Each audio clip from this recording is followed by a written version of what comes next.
Like, listen, right? I don't like Stanley.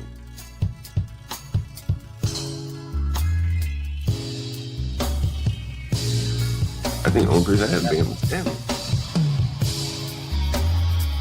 And Nate, Stanley doesn't state the obvious, like what the up. He spews talking points. Yes, he does. Yes, he does. The nature of American culture, it's a white people problem. Okay. I literally said they need to understand really gotta let these people bother you like that. If they want to beef with you, it's called Stanley versus the world. And just assume their character by stereotype? I think people do that every day. Okay, I didn't ask you. What do I think is okay? Looks like people are coming in from all over the country. Portland, I'm so sorry about your war-torn conditions in your fair city. That's interesting, though. One of the things that jumps out about the moment we're in Portland, but also in Chicago, is that the official line is that they are taking undocumented immigrants, but it's pretty clear they're trying to cow white middle class voters to do what they say. So it's a really interesting dynamic. Yeah, I mean, I think that's absolutely the case, right? I'm from the deep South, from Alabama, where there's, I think, a subspecialty among some people in intimidating voters. And so we sort of know it when we see it. And that's exactly what it looks like. My former paralegal from when I was a young lawyer in Washington is in Portland, Oregon now. And she sends me these great photographs of beautiful flower markets and the farmers market, and they're out having a good time drinking coffee downtown. I have not seen flames or any reason to have National Guards troops out there. And, a federal judge feels the same way, who knows a whole lot more. So it's, I think, as you say, just a very clear frontal attack on the elections. So listen, I know this is your Substack, but can I start by saying congratulations? Thank you. Although, Thank you is it so showing much. up backward? No, it looks fine. And, I would actually pick mine up too, but I can't because I have my phone precariously on top of mine so that my phone can be here. But so I would love to take the opportunity to ask you some questions about it. I Kind have of to some flesh out answers. some of the stuff. Well, let's see.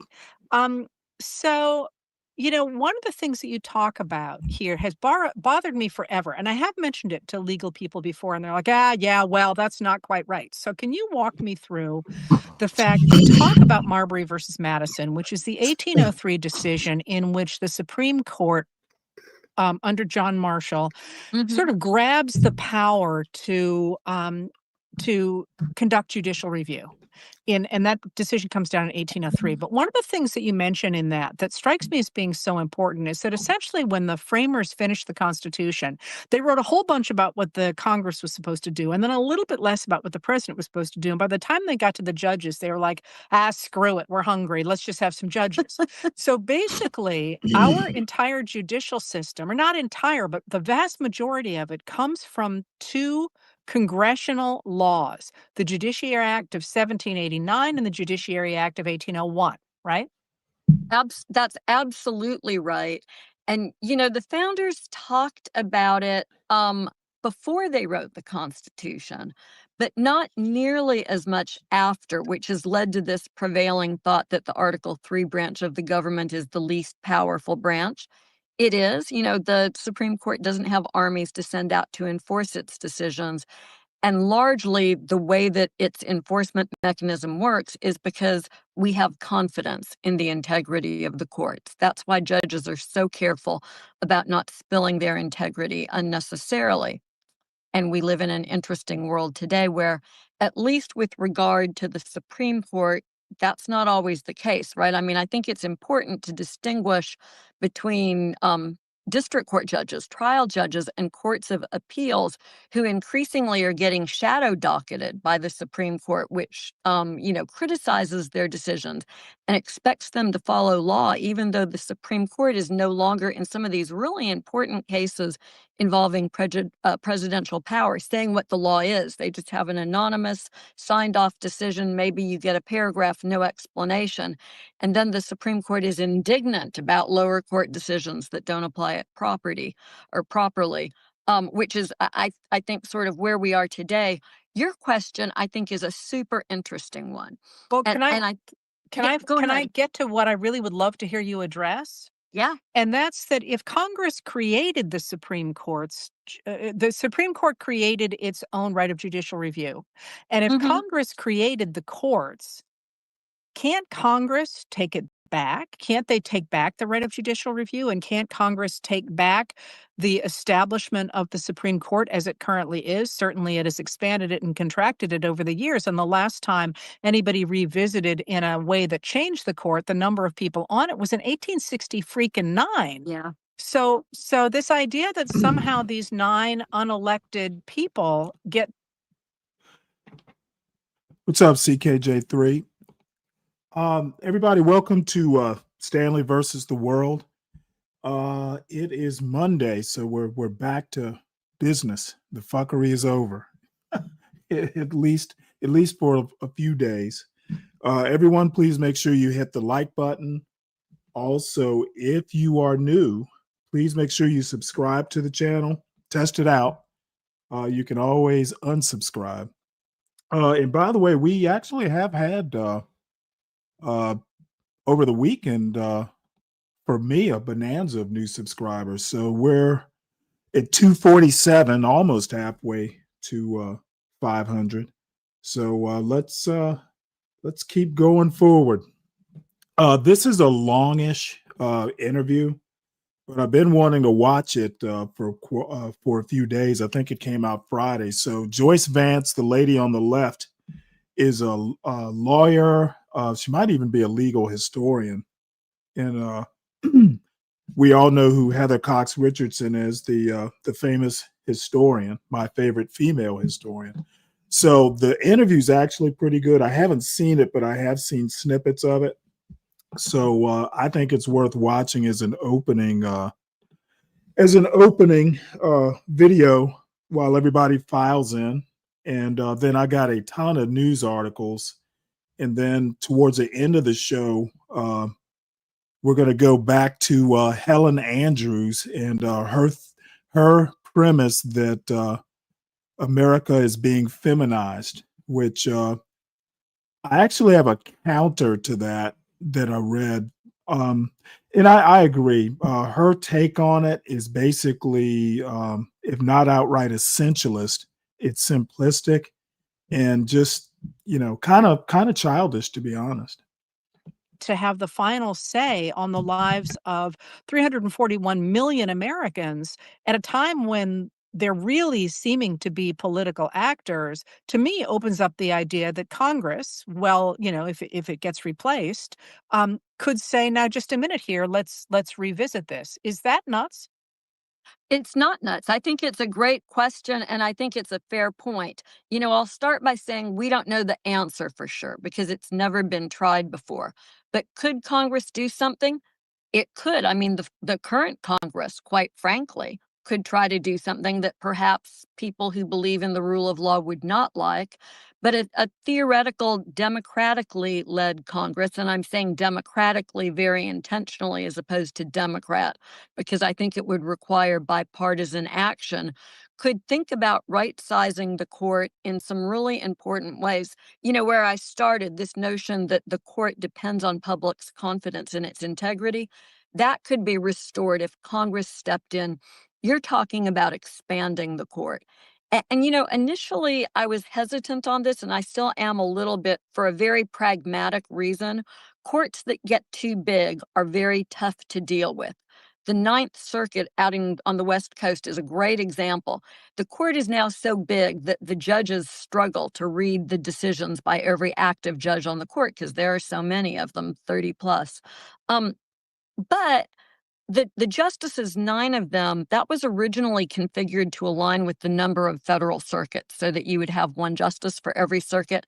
There's a really good argument that you should take the number up to 11.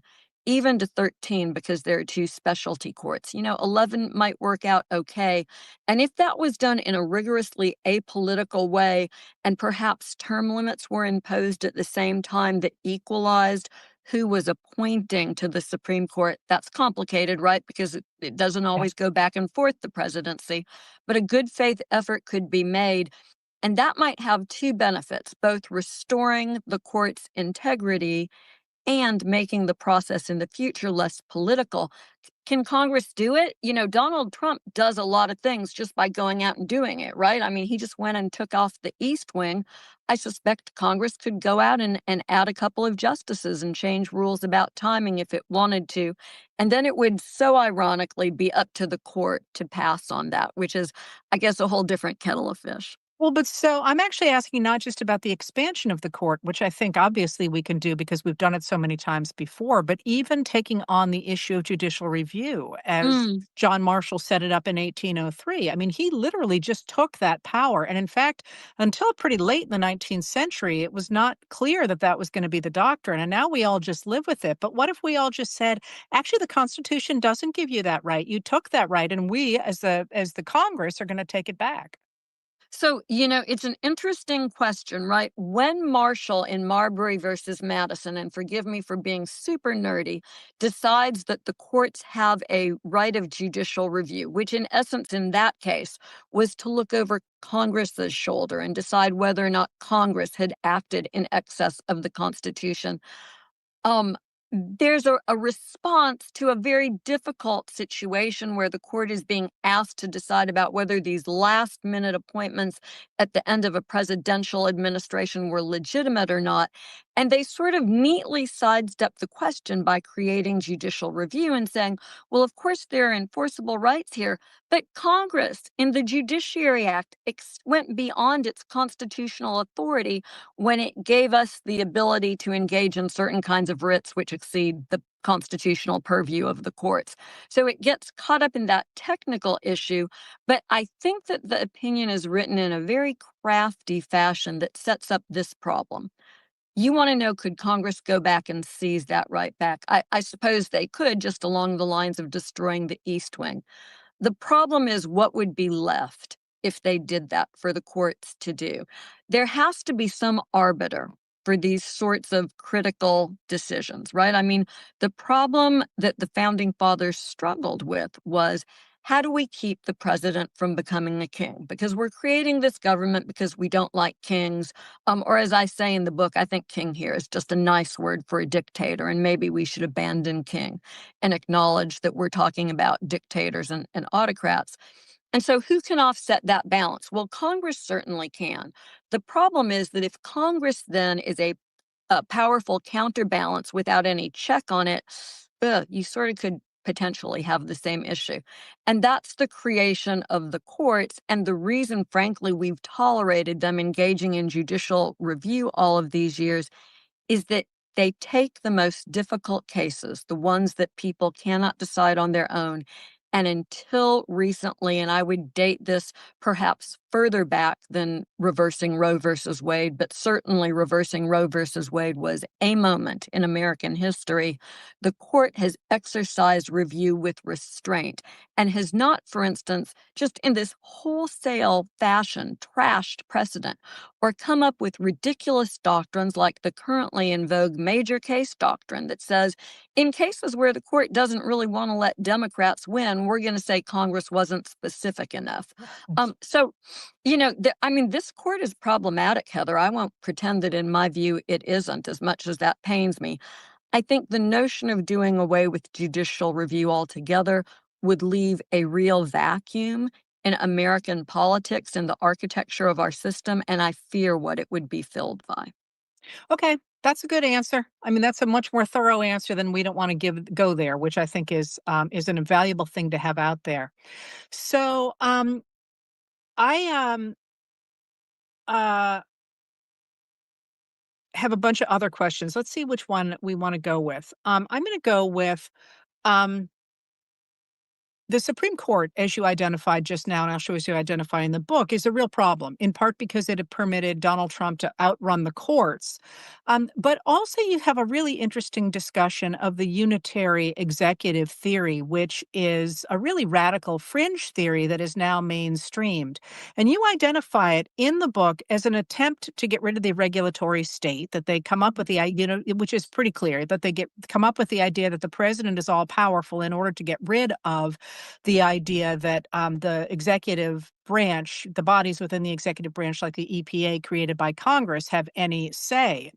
But I was interested in that because to me, it looked like there were parallels between that and the creation of the Federalist Society in the early 1980s to say we want to get rid of what they called activist judges. And what's interesting about both of those things, that the people who are advancing those arguments, both of the unitary executive and of the Federalist Society, trying to get rid of what they called activist judges, is their solution to what they considered the overreach of Congress was essentially to create a dictator, which is an interesting problem in political theory, if you think about it, that if you get rid of the idea of the body of Congress, it seems somewhat inevitably to lead you back to a tyrant. Is that fair, do you think? You know, let me answer it this way, but just through experience. So I went to law school at the University of Virginia around the time that the Federalist Society is really stepping onto the stage in a very real way. And for those of you who aren't That's like lawyers, 84? yeah, I graduated in 85, and by Okay. 83, 84, we're hearing speakers and seeing formation of the group, and I have really close friends who are involved in it.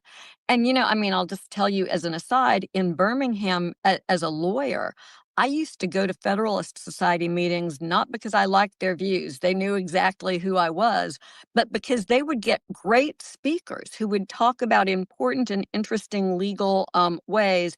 And I've always been a huge fan of sort of sleeping with the enemy and understanding what their arguments are so that you can test your own views and counter their arguments based Yes, on the best exactly. people that are making Always them. know your So I enemy's found that to be an arguments interesting better than they do. exercise. These are people who said that they believed in states' rights and were pushing back against an executive branch of government with administrative agencies that they characterized as a nanny state, that they believed were intruding into the provenance of the states.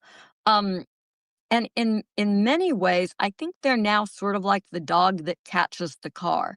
They never thought that their arguments would go this far. They didn't think that Congress, for instance, would roll over and permit the creation of an increasingly powerful president. I mean, they put these folks, 6 of them, on the Supreme Court, and certainly, I think, if not all 6, pretty close to it, ascribed to some form of the unitary executive theory, this idea that the president is way more powerful than he has become in modern history. And for instance, can fire anyone in the executive branch, any employee at will for no reason whatsoever, can create a DOJ that can slash federal agencies, all the stuff that we're in the process of living through.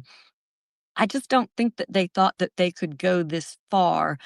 I don't know what they say in private, Heather, but I suspect some of them believe that they have gone too far in creating too powerful of a president, if for no other reason than, God willing, and we actually have elections in 2028, that worm could turn and they could find themselves with a very powerful Democratic president on their hands. Well, so the reason I'm interested in that particular line of questioning is exactly what you identify. An awful lot of it comes from the idea of states' rights and the concept of originalism picking up on states' rights. And the more I think about the origin of states' rights in the 1830s, really is when it takes off as a political argument Mhm. under Andrew Jackson. I wonder if all along it has essentially been, let's get rid of democracy, because it doesn't make any sense that you're so concerned about the rise of a strong government that you create a dictator. It doesn't make any logical sense. Yeah, I mean, I hear your point. I don't have special insight into their views. I think as a proposition, this idea that people who wanted to reserve rights to their state, to their governor, to keep it closer to home so that they could have more influence over I was going the, to say the to laws that they lived themselves. under. right to themselves. Right. And I think what they feared was this idea of a centralized authority in Washington that could dictate to them. And we all saw how that played out during the civil rights era and understand exactly what that pushback from states in the Deep South was about. I'm not sure, and I would love to be a historian and go back and look at textual sources and figure out just how far they thought that would go, because I think you raise a pretty interesting point. Well, that I find that whole argument fascinating, not just in terms of the United States, but in terms sort of logic and governance.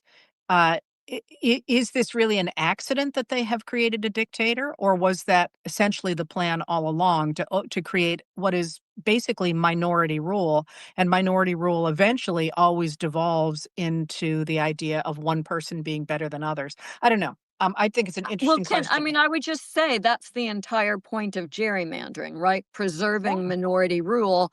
And decades ago, when it became apparent, the thinking early on was that around 2050, there would be a demographic shift in this country that would make it tough for Republicans to ever elect a president again. And so they seized on this idea of holding on to the House as opposed to trying to expand their base and appeal to a new generation of voters. And although I think that analysis seems to have just been very off kilter, that is inherently anti-democratic, the notion of gerrymandering and legitimizing political gerrymandering and injecting dark money into our politics, which is what they've fought so hard for on the courts. So this actually ties right into the next question I had.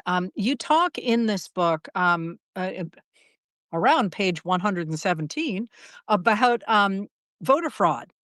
And one of the things that a distinction I think is really valuable that I bet you can tell us a lot about is the difference between voter fraud, which is vanishingly rare, and election fraud, which is much greater and part of America's DNA. Yeah.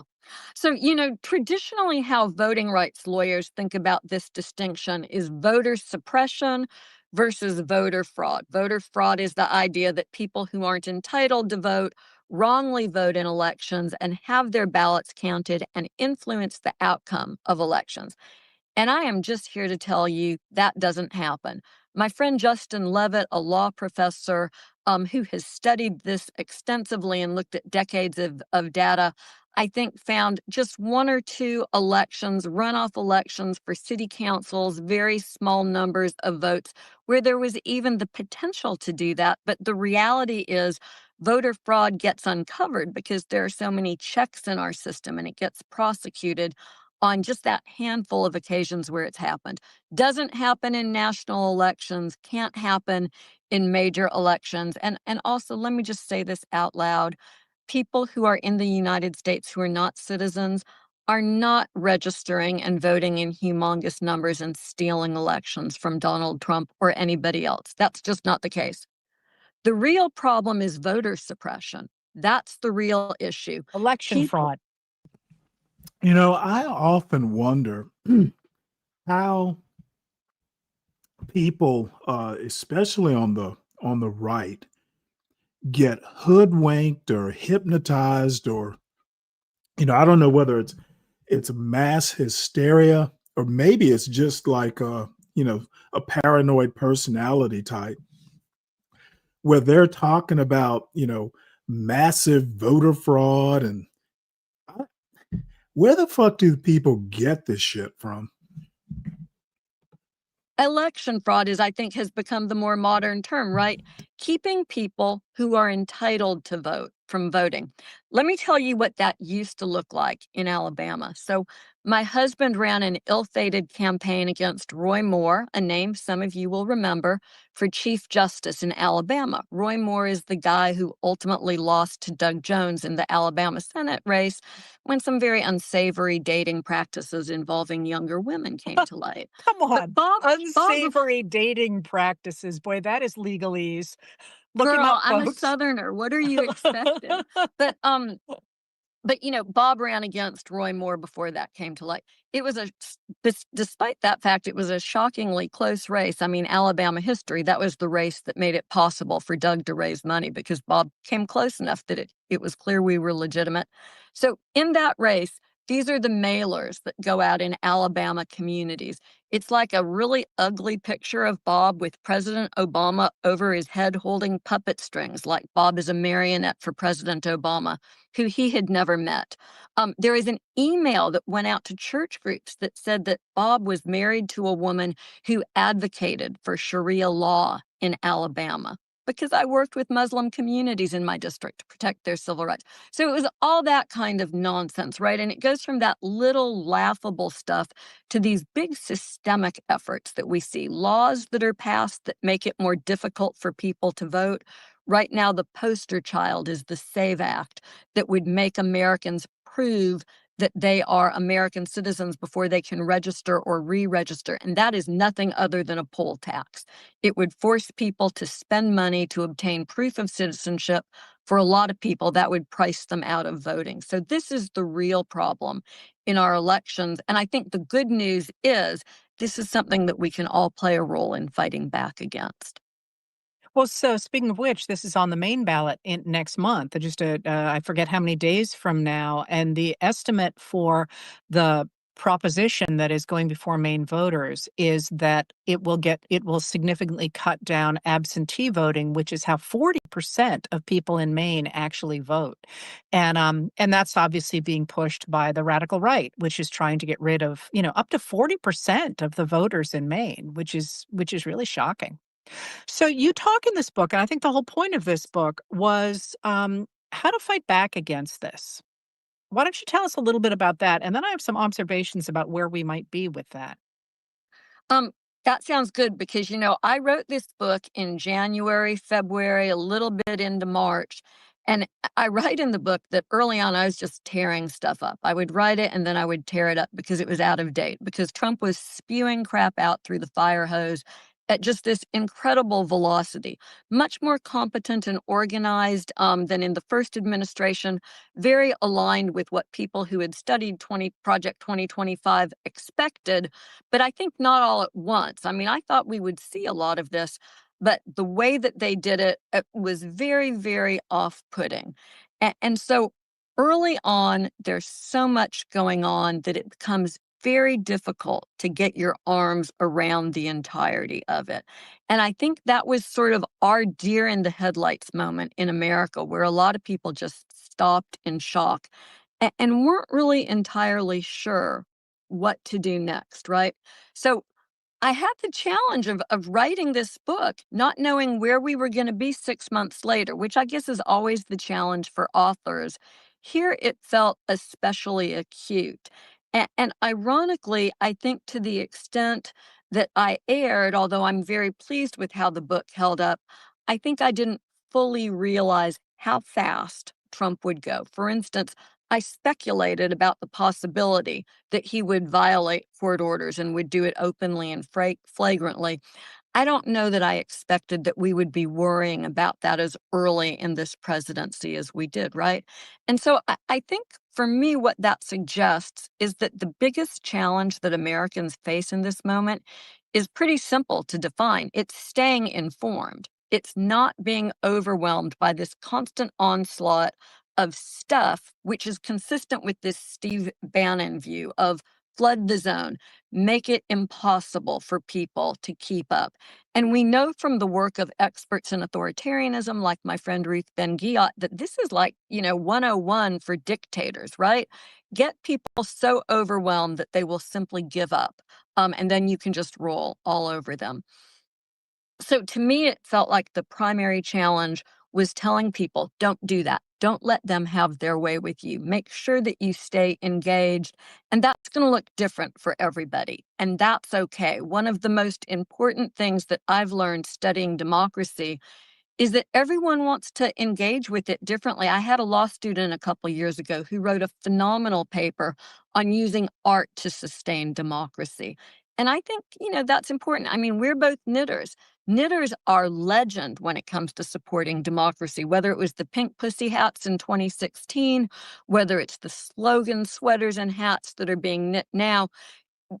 we should never underestimate these sort of gentle seeds that people plant to support democracy. And I know I'm sort of talking all around this, but I had a friend write over the weekend and she said, I read your book. Thank you.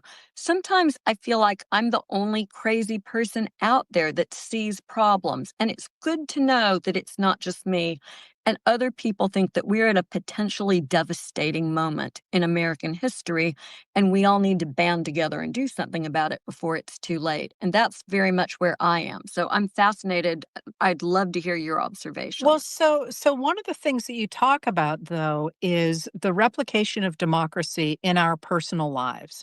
Hmm. And that's and how that enables people to understand what democracy looks like. And I don't know if you know the recent book by Dylan Penningroth called Before the Movement, about the ways in which Black Americans engaged with the legal system and with the courts long before civil rights in order to enforce their deeds, their marriages. Basically they were very much involved in the system. And he talked about how that worked, along with how the actual ways in which the Black church worked in terms of democracy meant that when a moment came where it was possible to make democratic demands, they knew what to do. And, you've heard that a lot from people: join something, be part of an organization, and so on. And it really is interesting to me now that the Trump administration has said it will not use the $6 billion it has in reserve to fund SNAP in November. They need about $8 billion there, $6 billion in reserve for that purpose. And House Speaker Mike Johnson was out in front of the cameras today saying, no, we can't do that. That's illegal, which is completely contrary to what they said a month. By the way, I'm going to do a story in a little bit. The Trump administration says they will pay half benefits for SNAP this month. Ago. I guess it's legal to build a golden ballroom, but you can't feed people. Yeah, well, that ballroom hasn't been built yet. I'm holding my breath on that one. We'll see where all that money goes. But what I have seen. Yeah, this is actually a real Marie Antoinette moment. So the government shuts down, so SNAP and WIC benefits don't get paid. So there's the potential people go hungry. Yet Trump begins building a fucking grand ballroom on the White House with private donations from billionaires.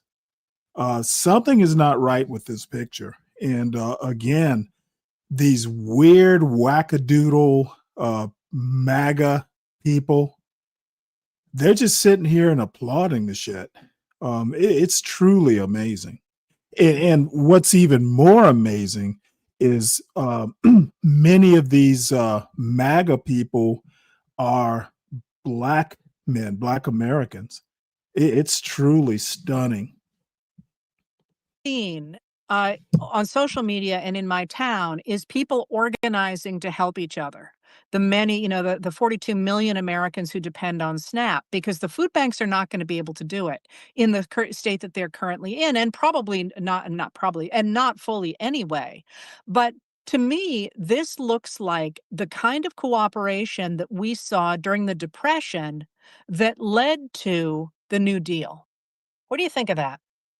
So I had a conversation last night with friends over dinner, some of whom are involved in infrastructure that gets food to people. And one of them made what I thought was the most important comment in this area. It's not a supply problem getting food to hungry people. It's a distribution problem. And I think at least what I'm seeing at home in Alabama, where the food banks in central Alabama, where the food bank is already stressed, desperate for more donations. So if you live in Alabama and you're able to, that's a great place to channel either your time or your money. They really desperately need communities to come together. And it may be an irony that in some of these communities of Trump voters, right, people who voted for Trump the most will be hit the most by the end of SNAP in some parts of the country. And they will expect communities built out of people like you and me to come together in their aid. There's so much irony wrapped up in that. But I do think that that's what we're going to see, because Americans are basically good, decent people, which makes me question how we've ended up in this moment where folks who go to church are okay with seeing moms, hardworking moms, zip tied on their streets by masked agents. We live in this moment of so much just contradiction, and I mean not just hypocrisy, but foundational conflict of values. I wonder if there's not a moment where that just explodes and people can't tolerate it anymore. I guess that's the Pollyanna in me still hoping that the fever dream will break at some point. Watching American kids starve because this administration will gild a ballroom, but it won't release money for SNAP. If that's not an American moment, then I think we're in deep, very deep trouble, deeper than we are now.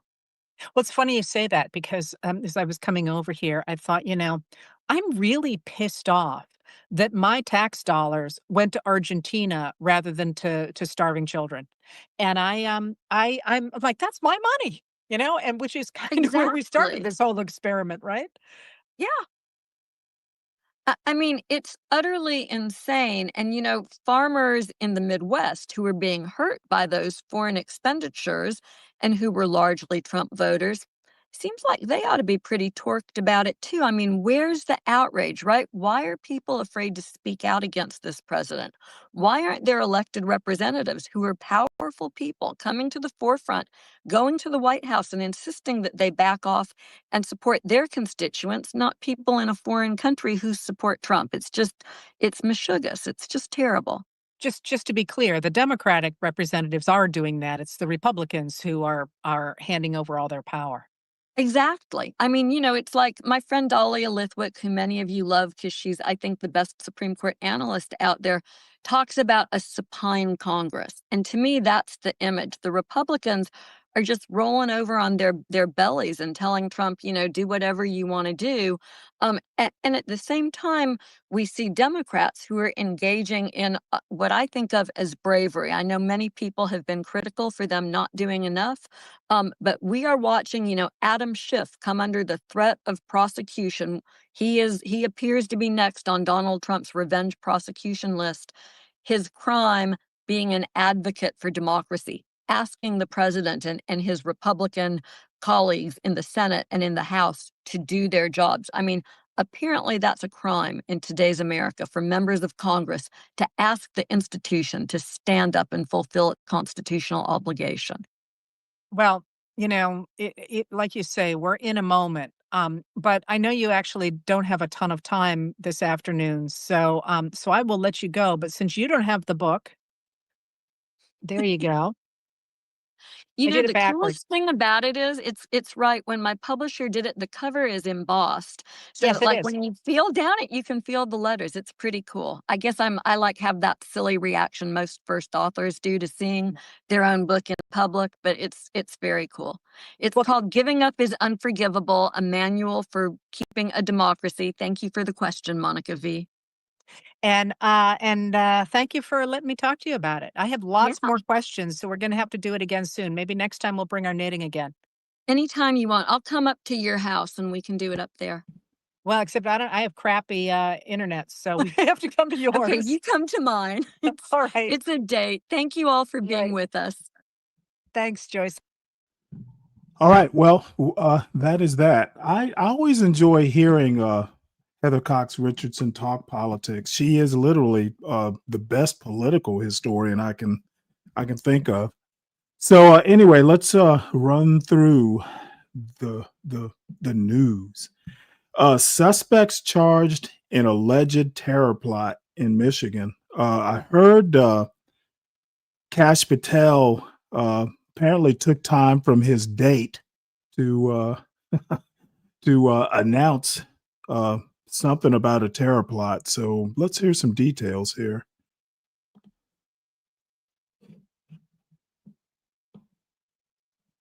Federal authorities have charged 2 suspects in connection with what the FBI director described as a possible terror plot.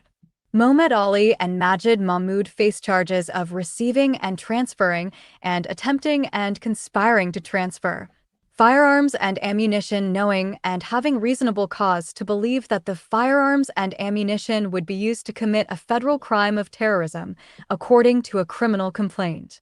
If convicted, they could face up to 15 years in federal prison and a $250,000 fine, said a spokesperson for the U.S. Attorney's Office for the Eastern District of Michigan.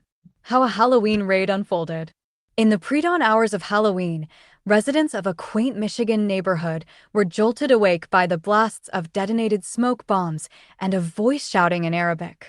"This is the FBI. We have a warrant. All residents inside, come out with nothing in your hands," a man yelled before armed federal agents stormed the home in the Detroit suburb of Dearborn. Shortly after, FBI Director Kash Patel boasted on X the agency had thwarted a potential terrorist attack and arrested multiple people in Dearborn, allegedly plotting a violent attack over Halloween weekend. Considered to be the heart of Arab America, Dearborn is home to the largest concentration of Arab Americans in the United States and has frequently faced Islamophobic and hateful remarks. Abdullah Hammoud, the son of Lebanese immigrants, became the first Arab American mayor of Dearborn when he was elected in 2021. Members of the community, including neighbors and attorneys for the people taken into custody, say they are skeptical of the allegations. One of these neighbors is Larai Berfan, who says his Dearborn community is a close-knit, peaceful place where everyone looks out for each other like family. Irfan was woken up Friday morning by his sister, telling him the FBI agents were outside. He heard two bangs he described as so loud they sounded like bombs and gunfire. He watched in shock as FBI agents surrounded the house 2 doors away from his. To his knowledge, the house was home to a family of 7, a mother, father, and 5 sons. At the sound of the FBI's command, the residents stepped out of their home with their hands behind their backs, Irfan said. For hours afterward, agents filed in and out, carrying materials to gather evidence, as Michigan State Police cordoned off the surrounding streets, he added. 2 people were arrested and 3 others questioned. 2 law enforcement officials with knowledge of the case told CNN on Friday. Their ages range from 16 to no more than 29. Amir Makled, who represents one of the people arrested in the alleged plot, told CNN on Sunday 3 people were arrested and 2 were questioned. CNN has reached out to the FBI for clarification. "We are confident that, once the facts are reviewed objectively, it will be clear there was never any planned mass casualty, event, or coordinated terror plot of any kind," Makled told CNN. The 2 law enforcement sources told CNN about a reference to Pumpkin Day, an online chat about an ISIS-inspired attack, and a shooting range visit to practice high-speed reloads with AK-47s, but actual details of the alleged plot are scarce. The reality here involves a small group with a lawful interest in recreational firearms, not a terrorist cell or organized attack. All firearms were legally obtained and registered, Makled said. Attorney Hussein Bazi, who says he is representing another one of the people arrested following the raid, told CNN the Pumpkin Day reference may have been online gamer chat that was misinterpreted. The FBI told CNN it was conducting law enforcement activities in the cities of Dearborn and nearby Inkster, Michigan, but has not responded to CNN's request for additional comment. Patel's initial X post applauded the FBI for crushing our mission to defend the homeland, yet he gave no explanation or evidence to support claims of a foiled terrorist plot. "More details to come," he wrote.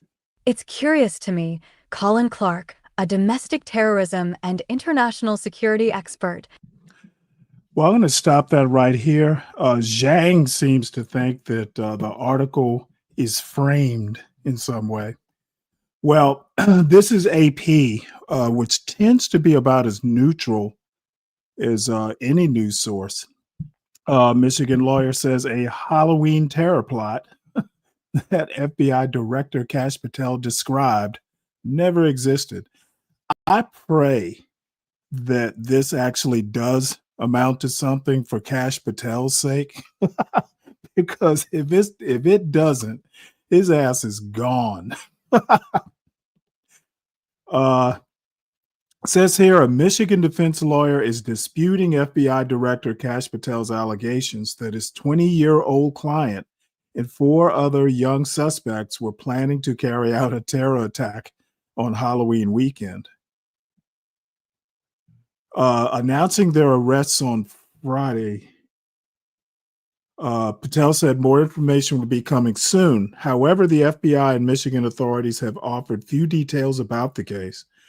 Spokespersons for the state and national FBI and the U.S. Attorney in Detroit did not immediately respond to messages.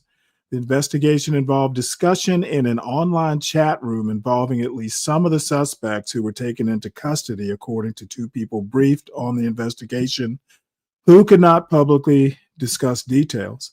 They spoke to the Associated Press on condition of anonymity. Let's see, skip ahead. The other person briefed on the investigation confirmed that there had been a pumpkin reference. A pumpkin? Oh boy. However, lawyer Amir Makhled, who represents a man from the suburb of Dearborn who was still detained Saturday, said federal authorities haven't given him many details about the investigation, but after reviewing the matter, he concluded that no terror event was planned. He said he doesn't expect, he said he doesn't expect any charges will be filed. Oh, I pray. This is going to be one of the few times that I'm actually going to be on Kash Patel's side. I just hope, please, oh Lord, let there be some actual valid evidence to justify this incident. Oh boy. And here we are on Monday, and I looked in the newspapers. I've not seen anything of this. Let me double check the Washington Post. I didn't see anything in the Washington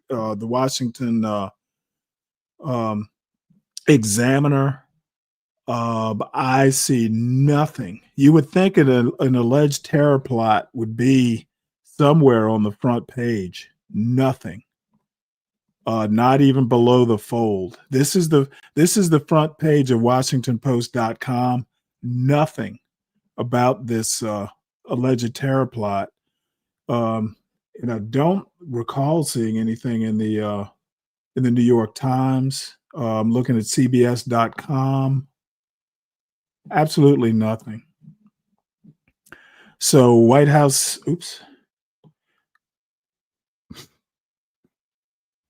damn.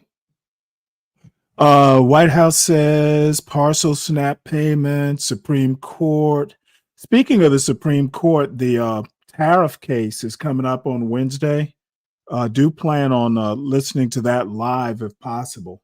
May even start earlier, just in case. Or we can listen to it time late. We'll see. Nothing on the front page of the Washington Post about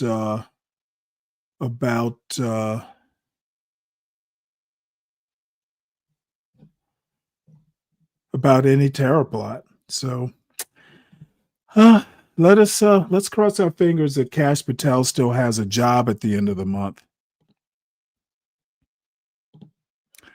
All right, so let's see what's next on the agenda. So we were talking about SNAP benefits. Basically, I'm going to dovetail that with the shutdown news. Republicans eye shutdown breakthrough after Virginia elections. And they also mentioned New Jersey. I'm asking myself, based on what? Both, it looks like Democrats are going to win the governorship in both Virginia and New Jersey. So I guess we'll listen to this story. I don't quite understand why the Republicans would be optimistic about the election results in Virginia and New Jersey. Republicans eye shutdown breakthrough after Virginia elections, by David Sivak and Ramsey Touchbury. This is a Bose moment. Work holiday parties can be a drag until someone hits play on a Bose speaker. Rich sound takes you from cubicles to club vibes as Bose decks the halls with bass. and suddenly, hey, even your boss is in the holiday spirit. Holidays deserve music. Music deserves Bose.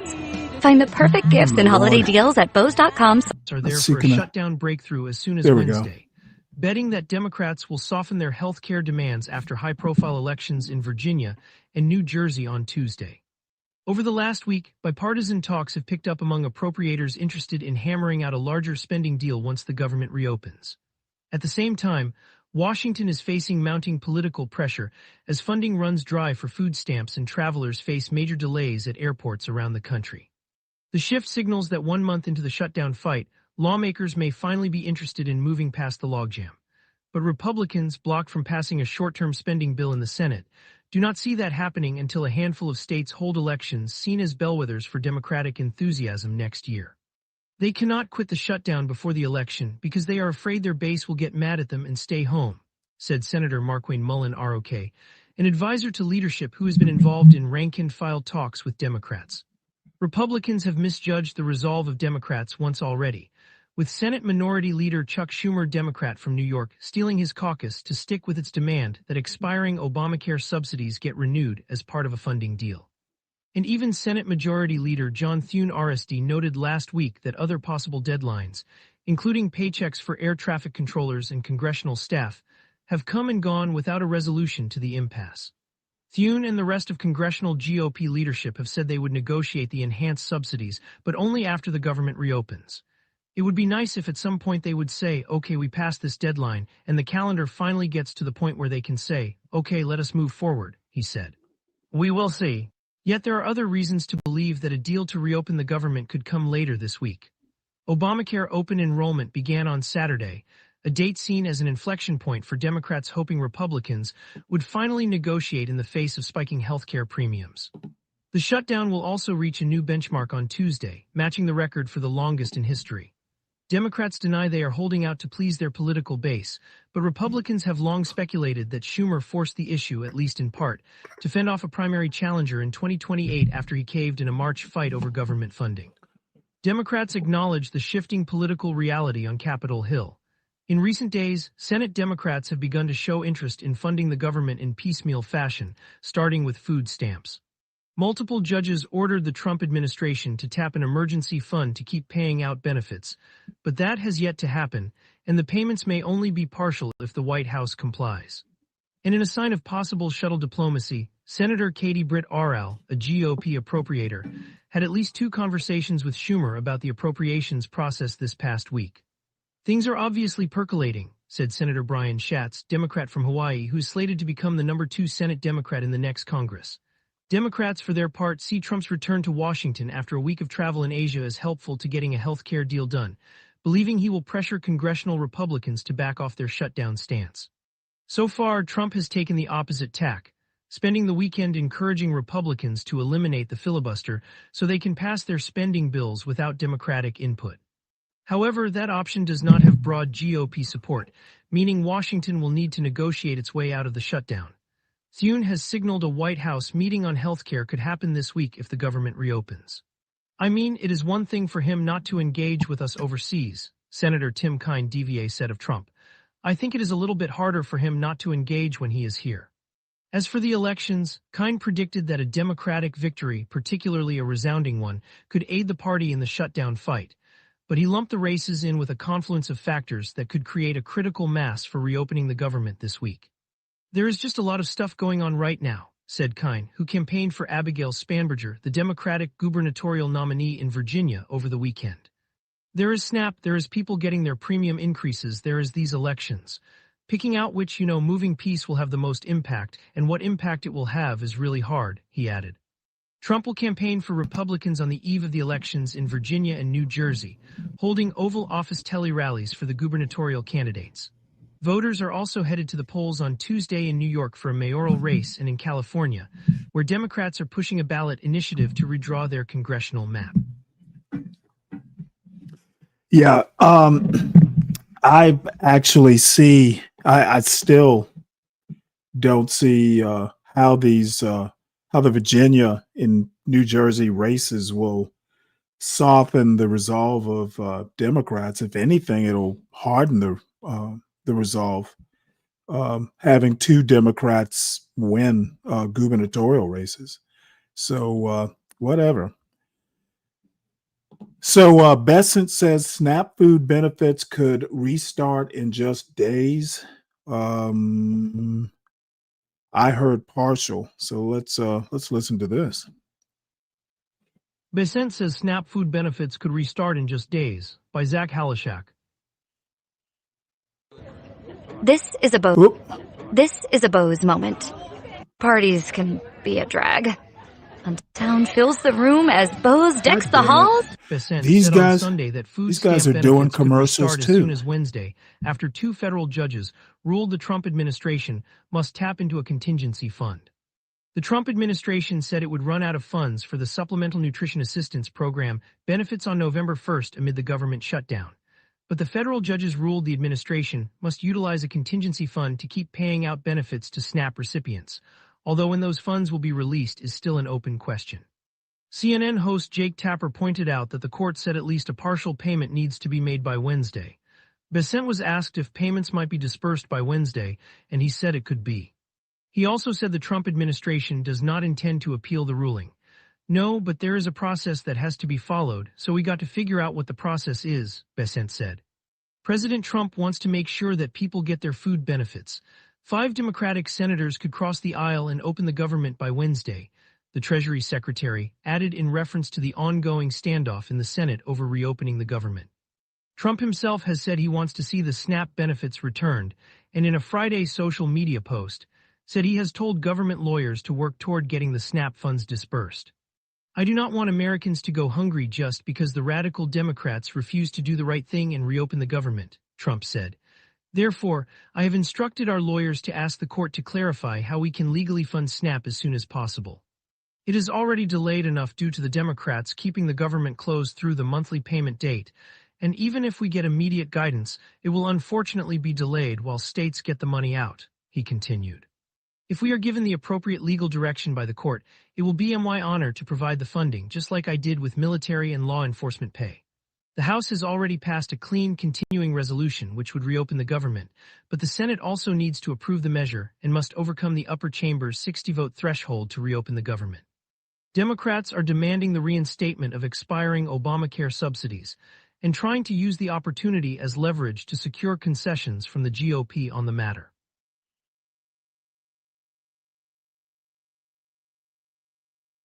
All right, well, we'll see how that turns out.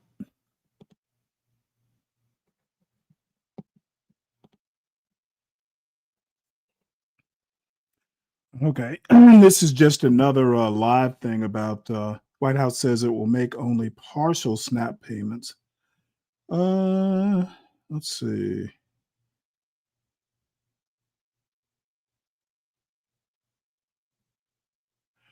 So let's see. I was curious to know what partial means, whether there was a percentage, 50%, or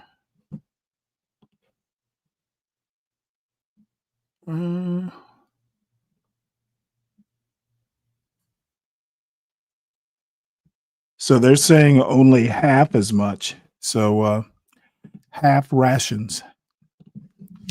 All right. Let's see. Trump did a 60 Minutes interview. I guess it was last night. So he says government shutdown ends when Democrats give in. If they don't vote, that's their problem. Spoken like a true president of all Americans. So President Trump slammed Democrats as crazed lunatics who have lost their way, blaming them for a government shutdown poised to become the longest in history with no deal in sight. But he offered no immediate plan to address healthcare costs, a sticking point for Democrats who want Republicans to agree to extend government subsidies for the more than 20 million Americans with Obamacare. Let me read through this. I'm sure Obama's name came up as a blame. Let's see. Mr. Trump called Obamacare terrible and said it's bad health care at far too high a cost, far too high a price. Well, that's funny. Maybe if he could do something to lower the costs, or we've been waiting for like 10 years for an alternative to Obamacare. Guess we'll have to wait a little longer, huh? Trump also said we should do the nuclear option, ending the filibuster. That would be the craziest thing to do. All right. Well, if anybody's interested, 60 Minutes, he did the interview. Apparently, it was heavily edited, by the way. Let's see. So the Pentagon says Ukraine can have Tomahawk missiles. The Pentagon has approved providing Ukraine with long-range Tomahawk missiles capable of striking targets up to 1,000 miles away, pending President Trump's final decision. So it could still be overturned. The President Trump previously ruled out providing the missiles to Ukraine due to concerns about escalation with Russia, but officials noted his growing frustration with Russia's reluctance to engage in peace talks. Interesting.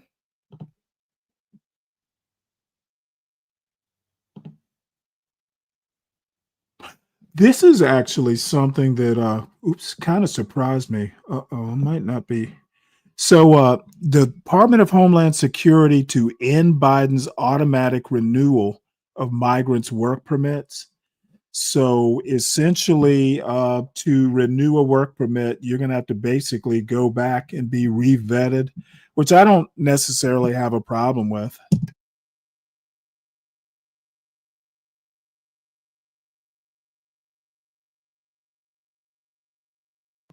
Let's see here. The Department of Homeland Security's Immigration Agency established a new rule Wednesday requiring all migrants to undergo a full re-vetting before work permits can be renewed.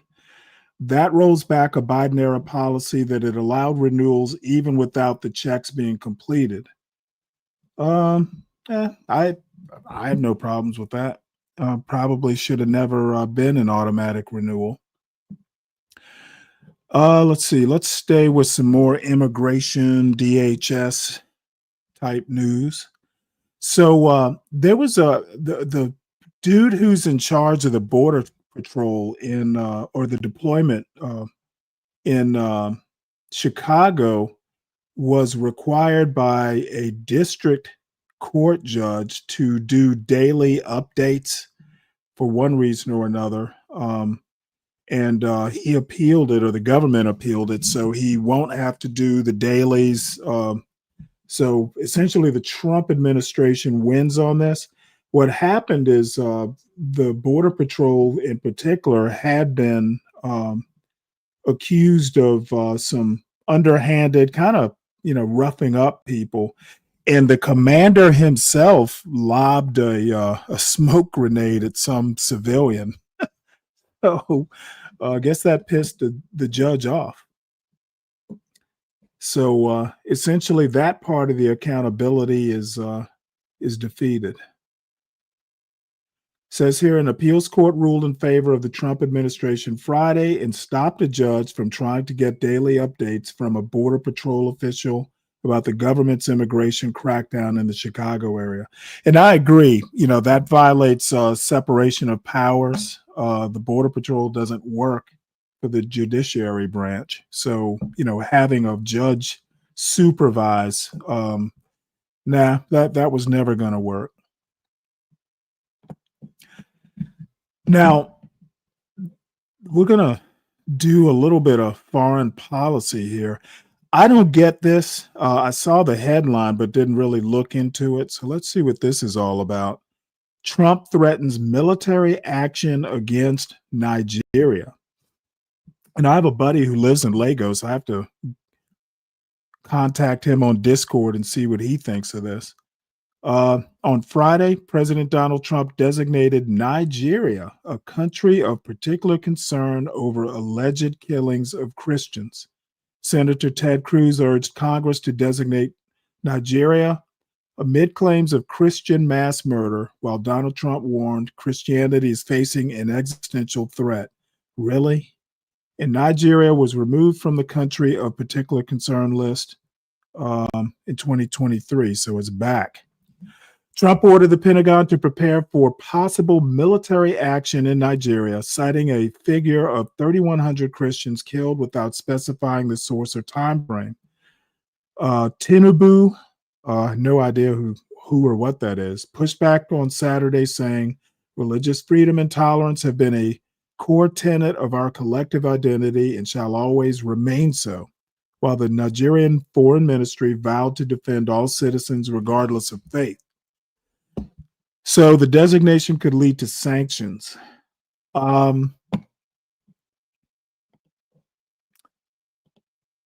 don't get it, to be honest. Why is it Donald Trump's concern? Why is the United States getting involved? This is more something the UN needs to deal with. So Trump to host Syrian president in historic White House visit. On Saturday, United States Special Envoy Tom Barak and Damascus's interim president Ahmad al-Shara is expected to travel to Washington to sign an agreement joining the global coalition to defeat ISIS. If I recall, he was I thought he was a member of Al-Qaeda, I thought. Interesting.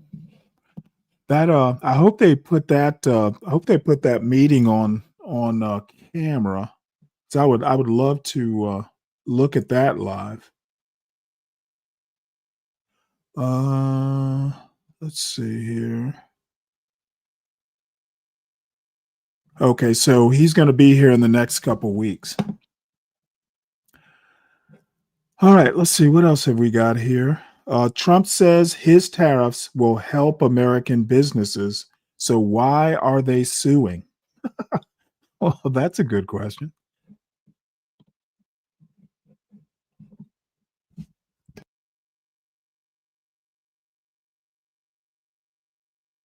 Washington minus the sine wave on David Levi's t-shirt illustrates the physics behind the STEM kits he creates to teach kids how to build electronic musical instruments from scratch.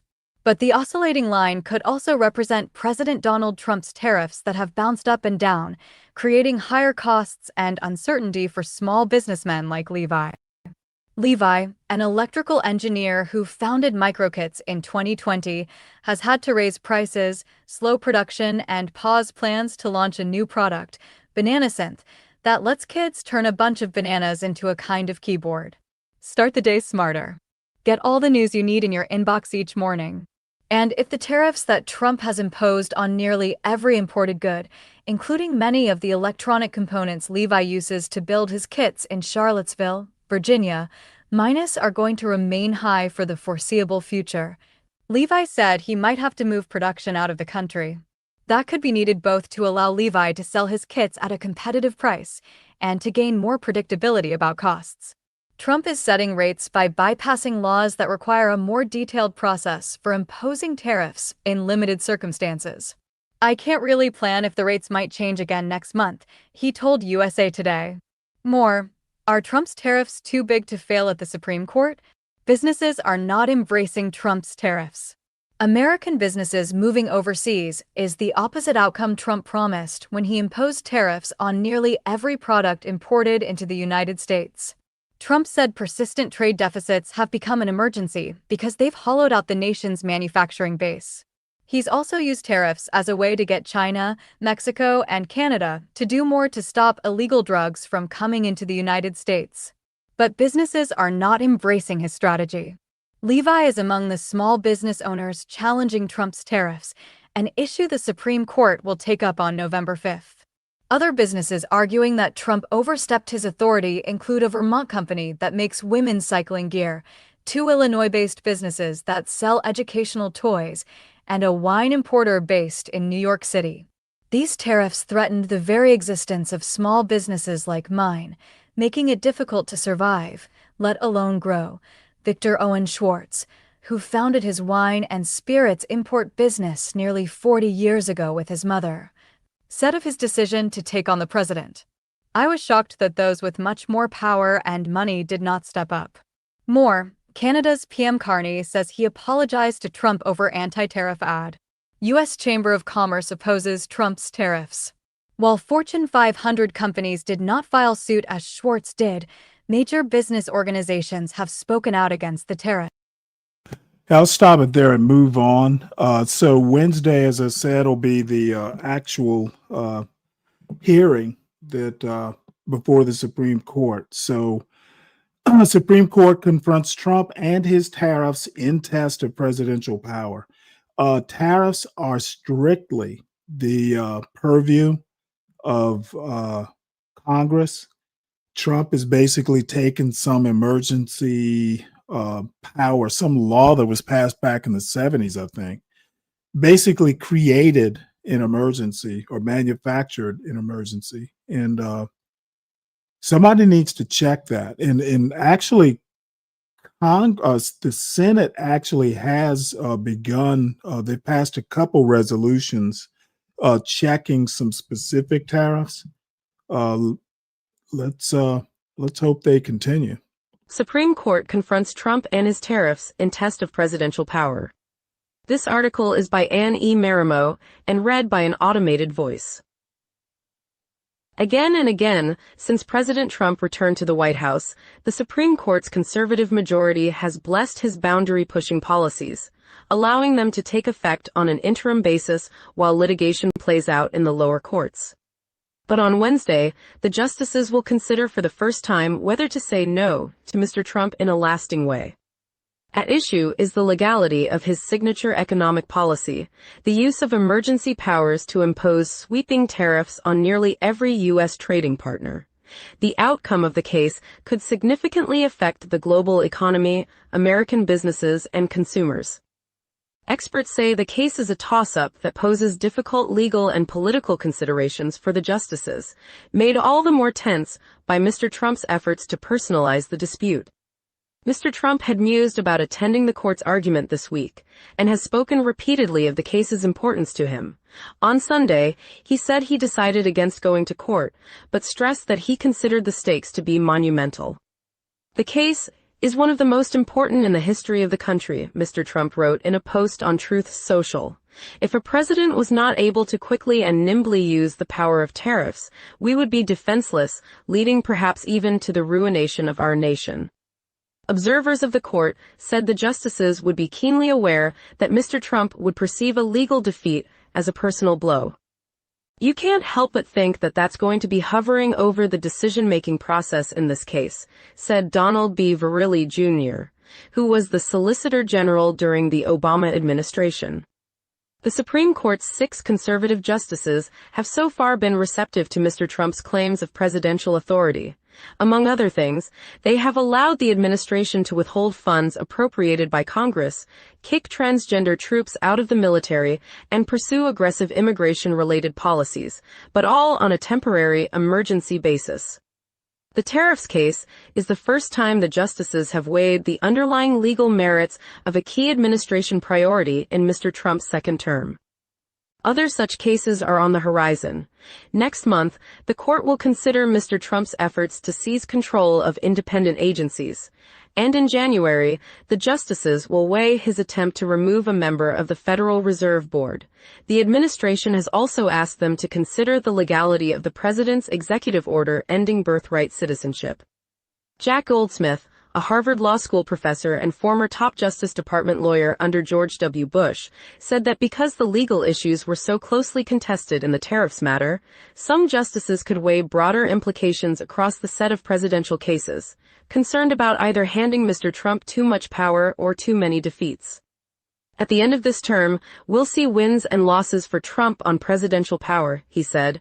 "This is the case I think is the closest, so I don't know which way it will cut."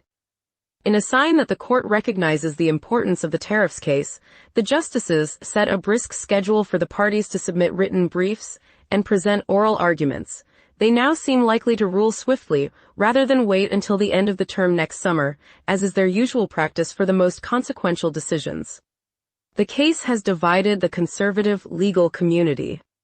The Constitution gives Congress the power to impose taxes, but soon after taking office, Mr. Trump declared that a 1977 law gave him the power to impose tariffs unilaterally during emergencies. He used the statute to announce tariffs on goods imported into the United States from China, Canada, and Mexico, saying the levies were a punishment for failing to stop the flow of fentanyl. In April, he again relied on the International Emergency Economic Powers Act when he announced tariffs on imports from more than 100 trading partners, saying they were needed to address trade deficits with the rest of the world. The administration's on-again, off-again taxes on imports have roiled small businesses, prompting lawsuits from state officials and 6 companies, including the wine importer VOS Selections and the toy manufacturer Learning Resources, whose cases are before the court on Wednesday. Mr. Trump's actions, they say, were unlawful, cut into their profits and forced them to lay off employees and raise prices. The 1977 statute gives the president certain tools to deal with any unusual and extraordinary threat to the national security, foreign policy, or economy of the United States. That includes the power to regulate imports. The president's lawyers say that language gives him broad authority to impose tariffs when he believes an emergency exists. But the law does not mention the words tariffs, taxes, or duties. If the word regulate meant tax, the small businesses told the court, the president could tax everything from autos to zoos. From the start, the administration has insisted that the consequences for the country are too significant for the court to resist Mr. Trump. They say that rolling back the tariffs and potentially refunding money already collected could lead to economic ruin akin to the Great Depression, an interruption of trade negotiations and diplomatic embarrassment.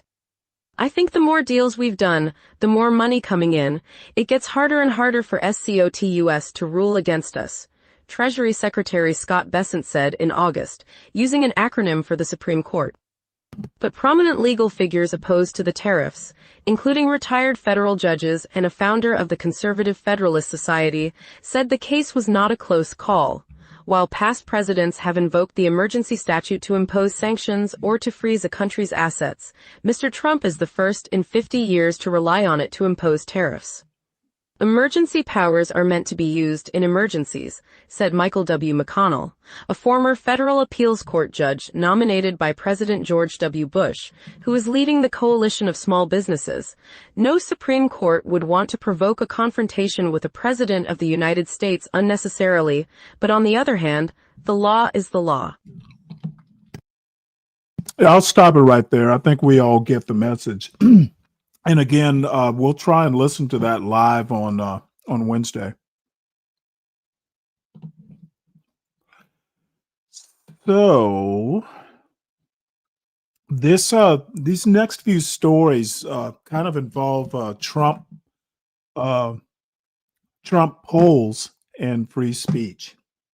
So apparently Donald Trump is attacking Seth Meyers now. And I would say of all the late night hosts, Seth Meyers is probably the least political and the most laid back. So it's interesting Trump would go after him. I wonder what Seth Meyers said. I don't watch his show regularly, but every now and again I'll catch a clip. So Trump criticized Myers for discussing electric catapults on aircraft carriers and called him a deranged lunatic. The fuck could he have possibly said about carrier catapults that would have pissed the president off? I guess I'm gonna have to go and research that. So poll finds most Americans doubt Trump's commitment to free speech and fair justice. I wonder why. with stays under $250 a night, verbose with friends. Or if you're not. A news story written by Mark Berman and Scott Clement and read by an AI-generated voice. A majority of What's up, Americans Black believe Knight? President Donald Trump is not committed to protecting freedom of speech, ensuring a fair criminal justice system, or preserving free and fair elections, according to a Washington Post ABC News Ipsos poll. Despite Trump's efforts to portray himself as a champion of freedom of speech and an opponent of a weaponized justice system, he has failed to convince most Americans of his dedication to those principles, the poll shows. The Democratic Party, however, has only a modest edge on these same issues, the poll found. That finding points to a potential problem for Democratic efforts to make an issue of Trump's attacks on longstanding norms in the justice system. The poll also found a widespread belief that Trump is going too far in trying to expand the powers of the presidency, with nearly 2/3 of Americans saying so. A 58% majority say he is going too far in targeting his political opponents. Americans by a large margin also oppose the idea of Trump receiving a large payment from the government to compensate him for federal investigations into his conduct.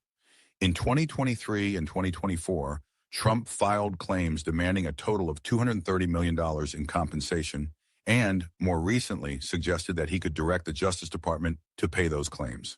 About 1 in 5 Americans say they would support such a payment, while 63% opposed it, including 53% who say they strongly oppose the idea. Democrats and independents heavily oppose the idea, while Republicans are mixed, with 48% in favor, 31% opposed, and 16% not sure. The poll, conducted between October 24th and 28th, found that Trump remains fairly unpopular, with 41% of Americans approving of the job he is doing and 59% disapproving. Self-identified Republicans continue to heavily support him. 86% approve of his job, while 95% of Democrats disapprove. Yeah, I kind of, well, two things. I know polls are, kind of popular for folks to read on their news shows, but this, I kind of wonder. I don't think MAGA cares about polls. So I kind of wonder whether it's even worth spending a lot of money on polls. MAGA in particular, and Republicans, at least in modern history, they don't care. They understand that they will have to rule as a minority. More times than not, Trump winning the popular vote. Last time a president like that won the popular vote was back, I think it was Bush's second term. He got a majority, and it took 9/11 to accomplish that. Republicans tend not to win popular votes in modern history. So that being said, I think MAGA in particular is committed to being a minority, ruling everybody else. They literally think they're superior, if not outright white supremacists. And many of their, non-white allies are white supremacists too. So that's just my opinion, though. Hopefully somebody's offended by that. So this is just another story. Voters broadly disapprove of Trump, but remain divided on midterms. I'll be honest. What do Democrats have to lose? I think they literally ought to use nuclear options in confronting Trump, and basically make better use of the media and social media. I don't know why they're so reticent to do that. And this is just another editorial, which, let's see, is there an audio component? We'll listen to a couple minutes. This is David French, who happens to be a conservative, but more a classical, liberal type conservative, and not a Trump fan. But I think he's pretty much considered some people would call him a rhino, I guess. Why Trump can do no wrong. This article is by David French and read by an automated voice. I will never forget the moment when I realized that President Trump had transformed the way we think about political scandals. It was in September 2019, right after Trump released the memorandum of his July 25, 2019, call with Volodymyr Zelensky, the president of Ukraine. There, in black and white, was one of the clearest examples of an improper quid pro quo in foreign affairs that I'd ever seen. Zelensky told Trump that he would like to purchase Javelin anti-tank missiles for Ukraine. Trump responded with his own request. I would like you to do us a favor, he said, and proceeded to demand that Ukraine investigate a bizarre conspiracy theory prevalent in MAGA circles, that Ukraine was actually responsible for election interference in 2016, and Russia had been wrongly blamed. Trump also demanded that Ukraine investigate Joe Biden and his son Hunter. But it's what happened next that convinced me that Trump was transforming politics. He called a clearly corrupt call perfect, and kept calling it perfect, until virtually every Republican rallied to his side or remained silent. It's as if he had reversed the old saying, "It's not the crime, it's the cover-up," into something entirely new. If there is no cover-up, then there must not have been a crime. If there is a word that describes the second Trump administration, it's brazen. While let me make one point here. David French basically is saying that Trump is very transparent about his corruption, the private donations to demolish and build a ballroom on a property that is not his property. It literally belongs to the people. $230 million he wants to be compensated for all these criminal investigations and trials and stuff. He didn't pay for any of that. Most of the money came from donations in the Republican National Conference, the RNC. I don't think he came out of his pocket for much, if any of it. Melania has her own crypto coin. Trump has his own crypto coin. A lot of this corruption is going out, he's not hiding it. And I wonder if many of his little MAGA fans don't actually understand a lot of what he's doing is, if not outright illegal, highly dubious. The plane that he's getting from I think it's the Qatar. Literally 2 weeks later, they get access to some like super rare microchips. He's doing all kinds of quid pro quo things. His family, the Trump family, for instance, since he's been in office, and I think it's both this time and the last time, they've made $3 billion. It just amazes me that, the rank and file MAGA voter, the Joe Plumbers of the world, or the American man, the American men of the world, they literally applaud the corruption. So Trump can shut down the government, put, people at risk of not having their daily bread, and MAGA sits back or comes up on my panel and wants to tell us how great a president Donald Trump is. It's just stunning. And the ignorance of MAGA voters is stunning. It's hard for me to not blame both parenting and the American education system. Truly stunning. So let's see. What's up, Fred?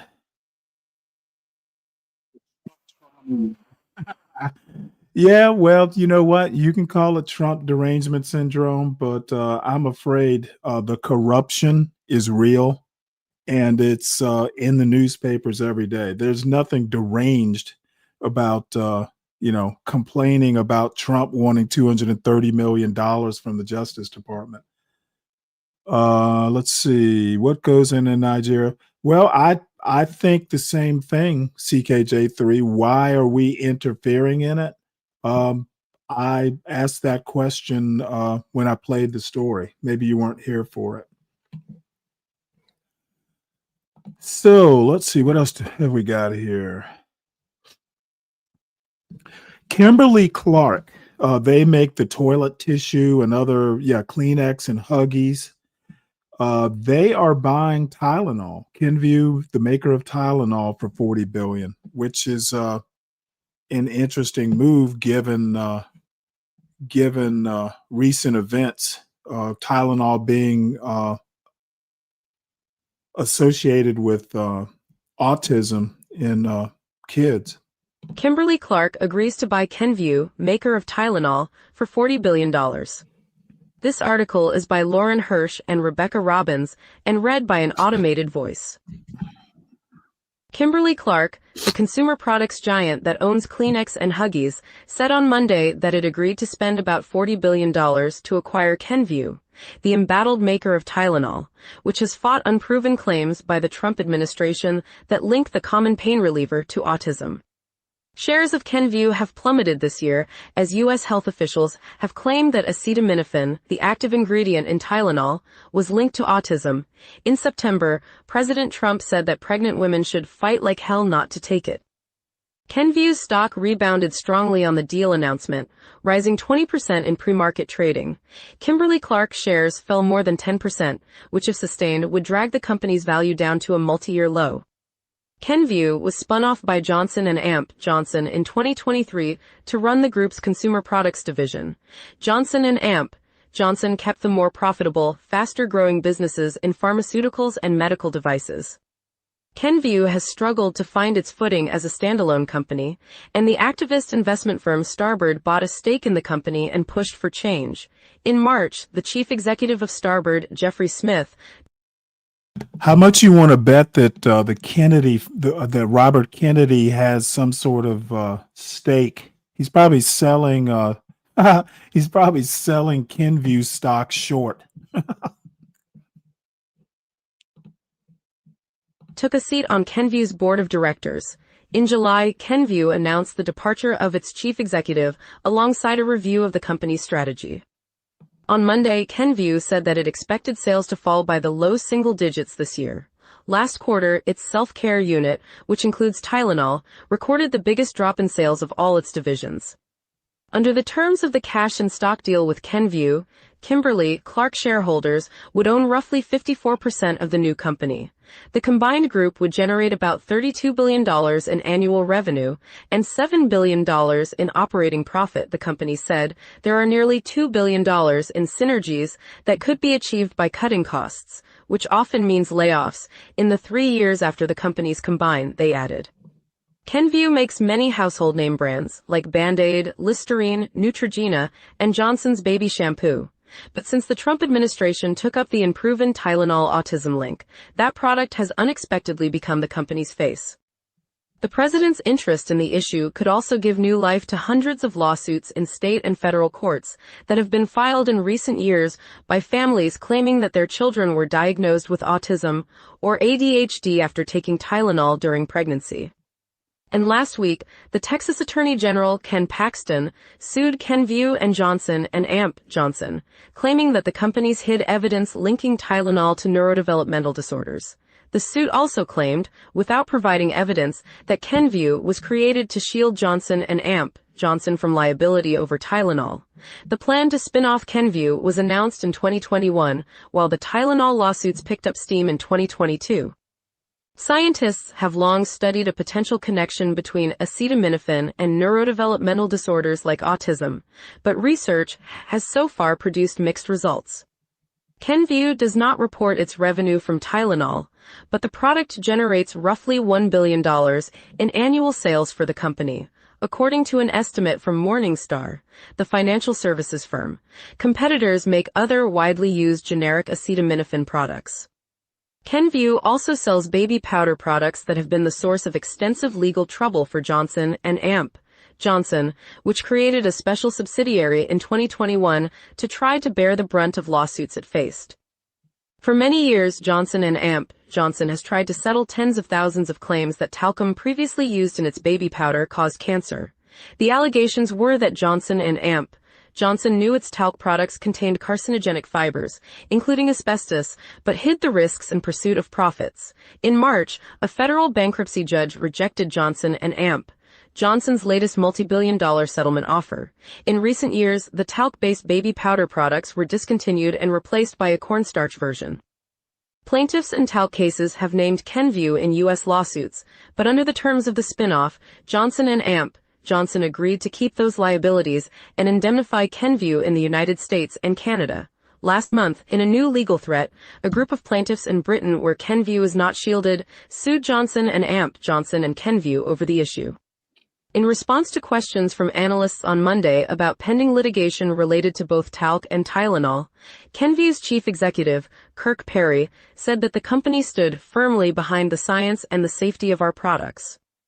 Mike Hsu, Kimberly-Clark's chief executive, told analysts that to vet the acquisition amid the litigation, the company's board had multiple sessions with the world's foremost scientific, medical, regulatory, and legal experts. Going through that process multiple times, I think the work affirmed that this is a generational value creation opportunity for both companies, Mr. Hsu said. The deal between Kimberly-Clark and Kenvue is expected to close in the second half of 2026, subject to approvals from shareholders and regulators. If one of the companies is responsible for the deal falling apart, it must pay a breakup fee of roughly $1 billion to the other party, according to a regulatory filing. Mr. Hsu would become chairman and chief executive of the new company. The combined group would be based in Kimberly-Clark's headquarters in Irving, Texas, and continue to have a significant presence in Kenvue's locations. Kenvue moved to a new headquarters campus in Summit, NJ, earlier this year.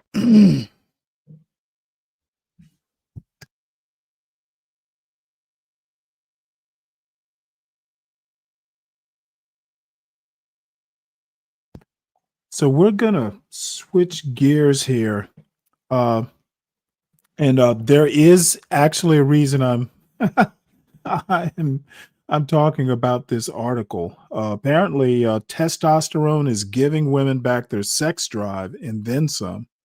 There is no FDA-approved testosterone product for women. Insurance won't cover it. Many doctors won't prescribe it. It's become a cultural phenomenon.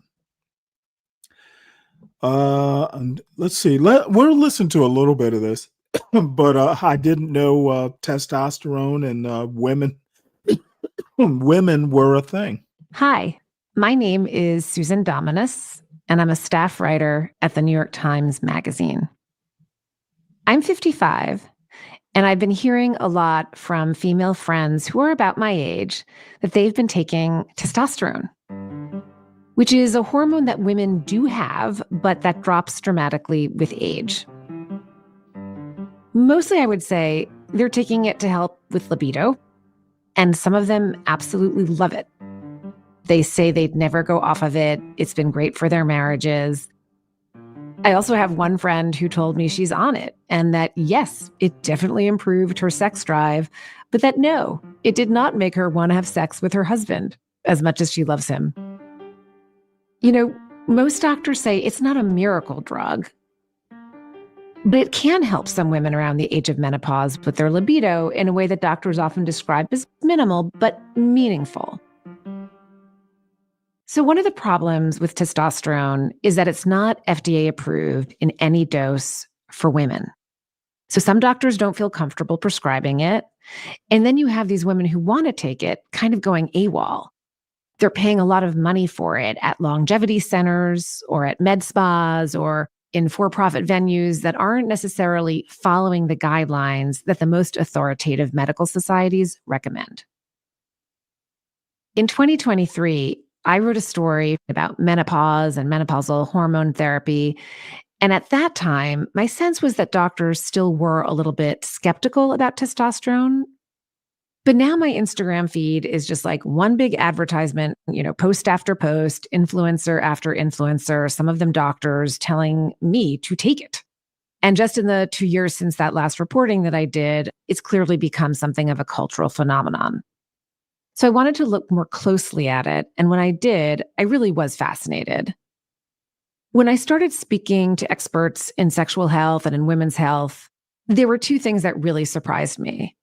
And one is that many doctors who specialize in the care of middle-aged women do feel passionately that there should be an FDA formulation of testosterone for women so that they can have access to a product that is closely regulated and is safe and affordable and ideally covered by insurance.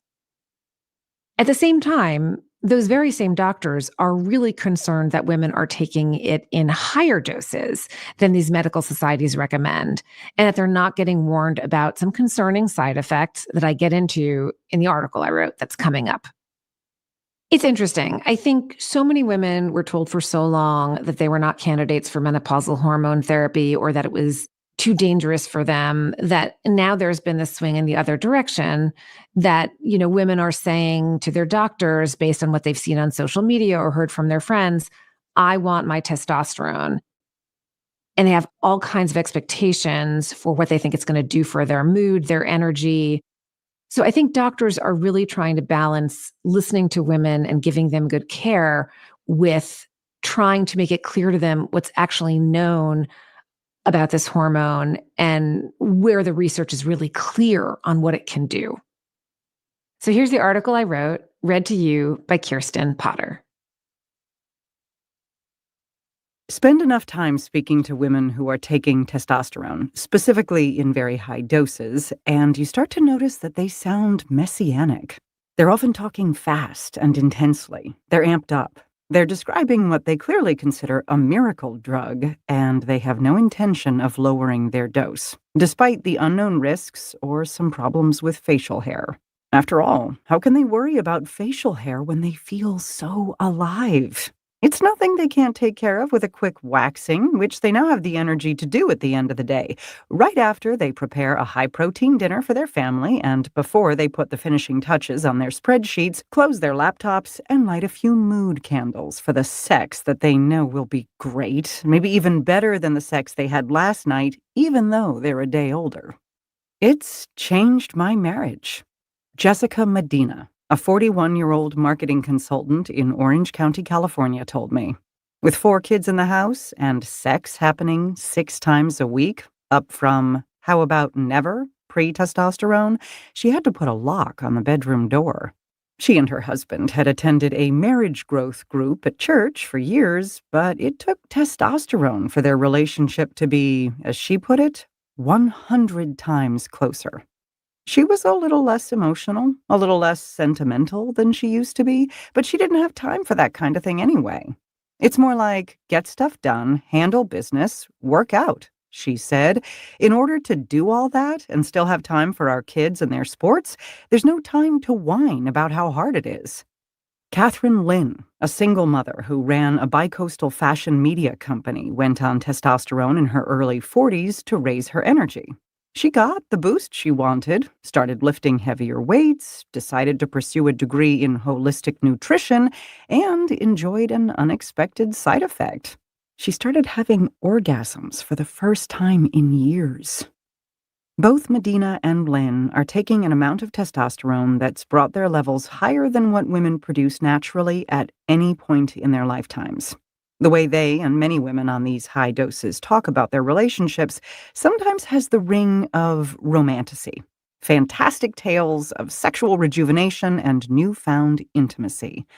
One woman in her 50s told me that after years of revulsion at so much as the thought of her husband's breath, she now looked forward to having sex with him almost every night. Even in the middle of sex, she said, she was thinking about the next time they could have sex. Another woman told me she'd had more orgasms in the past 2 years on testosterone than in the entirety of her previous life. A third said that after years of wanting to rip someone's face off if her husband so much as touched her, she now actively pursued sex with him. If anything, she now worried she wanted it more often than he did. Just as estrogen is a crucial hormone for men, testosterone is an important hormone for women, instrumental in the development of bones, muscles, and sexual function. Testosterone peaks in women in their late teens and early 20s, then declines over time, so that by age 60, their levels have fallen by more than half. Men start out in young adulthood with 10 times the testosterone of women, and their levels diminish much less steeply over time. With less available testosterone, women may have fewer erotic thoughts and less motivation to pursue sexual pleasure. Some of the mechanisms that make sex feel good can falter, such as the production of nitric oxide, a molecule that relaxes the muscles around the clitoris and allows for greater blood flow. For men experiencing the effects of low testosterone, low libido, low energy, loss of muscle mass, the FDA has approved more than 30 products since the 1950s. And yet, to this day, there is no FDA-approved testosterone cream, patch, pill, or shot for women, even though their testosterone levels fall far more precipitously than men's as they age. That drop doesn't necessarily predict the loss of libido, and there are many other factors that might be at play: fatigue, body image, a troubled relationship. But once other concerns have been ruled out, leading medical societies endorse the use of testosterone in appropriate doses for postmenopausal women complaining of low libido. High-quality research has shown that testosterone can meaningfully revive sex drive when prescribed in doses that restore women to roughly the levels they had in their late 30s, what's often considered standard dosing. Even so, without FDA approval, many doctors won't prescribe or don't know how to prescribe testosterone to women. And if they do, insurance won't cover it. That hasn't stopped women from pursuing the hormone. Often turned away by mainstream OBGYNs, women in their 40s and beyond have sought out non-traditional venues that are happy to sell it to them: med spas, longevity practices, wellness centers, and nutritionists, among others. Increasingly, women are being given doses much higher than what's standard, sometimes spending upward of $1,000 a year and risking unpleasant and possibly irreversible side effects to pursue a dramatic high. I see more and more of these places popping up because of all the hype around testosterone, says Stephanie Faubion, the director of the Mayo Clinic Center for Women's Health and the medical director of the Menopause Society. And a lot of them are giving women testosterone in doses that get them to levels that are normal in a man, but definitely not in a woman. Rhapsodic success stories of sexual reawakening have spread on social media, where testosterone influencers share their stories. I went years with no sex drive. Marcella Hill, an influencer in Utah, confides in an Instagram post from 2022. After going on a high dose of testosterone that year, she said she rediscovered her attraction to her husband. My body would... All right. Well, I think we get the gist. And the reason I well, the article is fortuitous, but I thought it would go nicely with this video. We've got more Helen Andrews, and this video is called "There's a Revolution Happening You've Never Heard of." It's called The Great Feminization. So, and let's dovetail that with Fred's comment. Motherfuckers want to be men so bad. So the women want to be men, and the men are being feminized. And I hope everyone will appreciate the title, "The John Galtification of the Black Man." I made the observation yesterday that John had words about all kinds of things this weekend, and really watching Nightish actually kind of review some of or react to some of John's comments. I really thought that, you know what, it came off as real gossipy. I really wonder, since this blackosphere is so concerned about men being men, John's behavior is just really, really gossipy, but that's pretty much all I have to say about We're talking about the feminization of America, and I'm worried about the John Galtification of the black man. Kind of similar. I think the moment that I knew wokeness was different than PC or any of the old previous iterations was when people started getting fired from Well, NFL who makes teams up the institutions, or from Fred? NASCAR. You know, why is NASCAR Institutions displaying have wokeness? You would effects think that on would be the last people. place you would want to look to find it. And it didn't seem really to be ideological at all. The common pattern was feminization.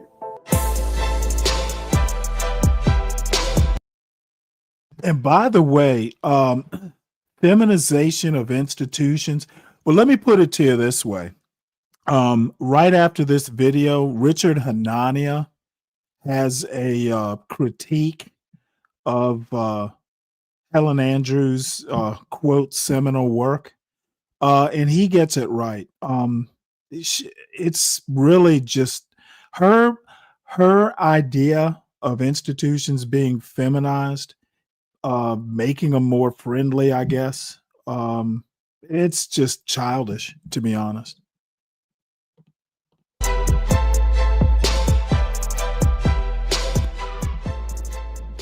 Thank you so much for tuning into the Signal Sit Down. But before we get to the interview, we'd love What's it up, if you'd hit Stan? that like and subscribe button on YouTube, Spotify, or wherever you may be joining us. And please remember to give us a 5-star review because we love your feedback. Remember, it's your government, and together we'll expose how it really works and how to affect real change. Without further ado, here's the interview. Helen Andrews, welcome to the Signal Sit Down. Bradley Devlin, so happy to be here. So you've been talking about a new theory of where woke and cancel culture comes from. But for some reason, it has something to do with Larry Summers resigning as president of Harvard University in 2006. Long before anybody ever heard the word woke. That's right. Larry Summers, well, the president of Harvard is always a very powerful person. But I think even by those standards, Larry Summers was an exceptionally powerful president of Harvard. He had been in the Clinton cabinet. He had been at the World Bank. He was one of the most well-connected men in the Democratic Party. He was also enormously accomplished as an academic. He was just a really smart, sharp economist. And still very influential. Still, yeah, he's still all of those things. Yeah. Whatever else he may be in addition. But that made it all the more shocking that he was felled by a scandal. Mm-hmm. And there were a lot of things going on during his presidency at Harvard and a lot of professors that he alienated that eventually led the faculty to have a vote of no confidence in him. But the one that mattered more than any other was a controversy where he was completely and entirely correct. And there was, in an objective sense, no scandal really at all. What had happened was the National Bureau of Economic Research had held a conference on women in science. And Summers had been invited to speak on the subject of how to get more women into science. And the remarks were supposed to be off the record, and they were also extemporaneous. So this was not delivered remarks. He was just giving his sincere assessment of where the real barriers to women's advancement in the hard sciences lay. And he identified two that were a little bit difficult to talk about. The first is the male and female bell curves in terms of aptitude. You see this in a lot of other characteristics as well, that there are just tend to be more men at the extremes, both extremes. The extremes of lack of intelligence and also extremes of intelligence. So there are simply more men than women way out there at the tail end of the bell curve. And the other is consistent differences in interests.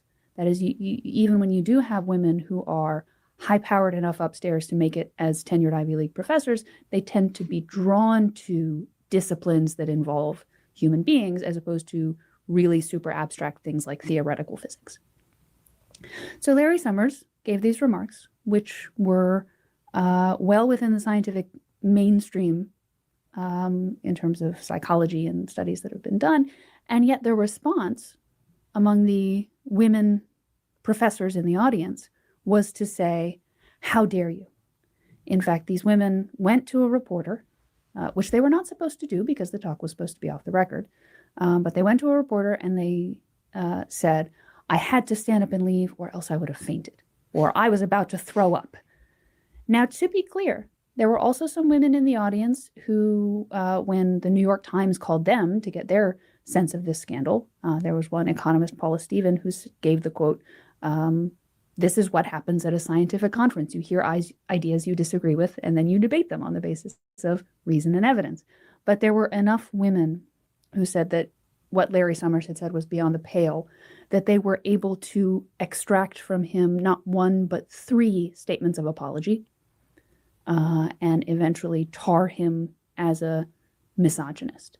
So these women were able to take down one of the most powerful men in America without ever really offering any evidence or even any argument that he was wrong.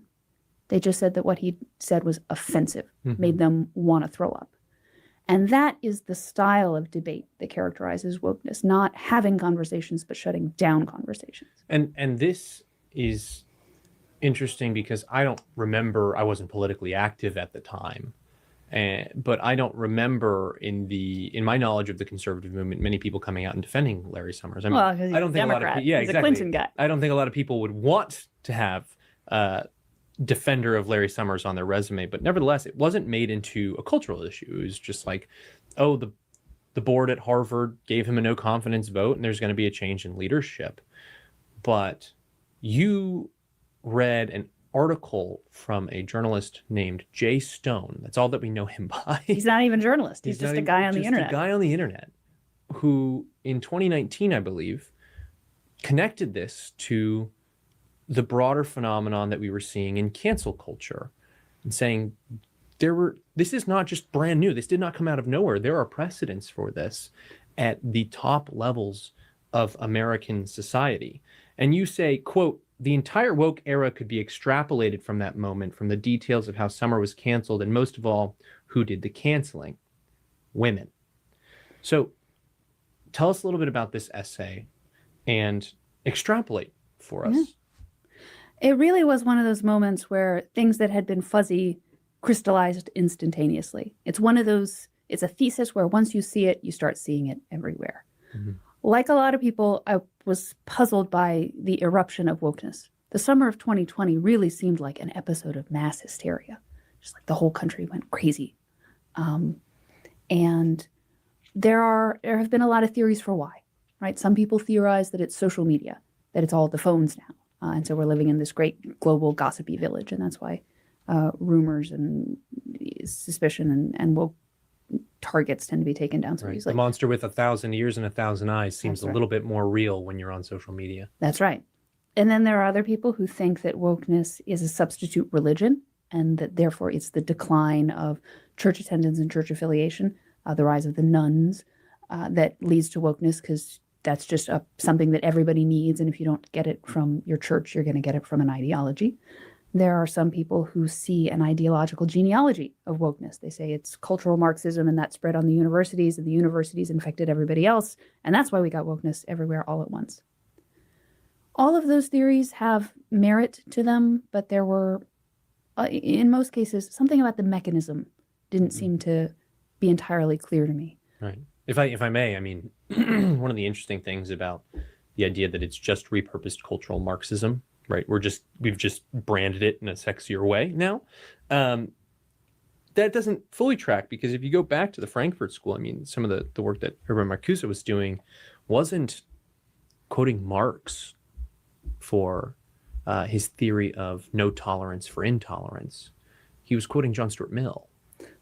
He cites Mill 11 different times in that work. John Stuart Mill, the classically liberal guy, the libertarian hero that, of course, went a little crazy at the end of his life and became a socialist. But it was his wife. Yeah, that was cherchez la femme in the case of Mill. That was the problem there. But that's why it's always been a curious intellectual track for me to say that this is just cultural Marxism rebranded. It's because we don't want to look within and our own sort of intellectual inheritance to see what the problems might be there. We can just say, oh, it's the dirty communists. Mm-hmm. Sometimes it is, but in this case, I think it's probably not.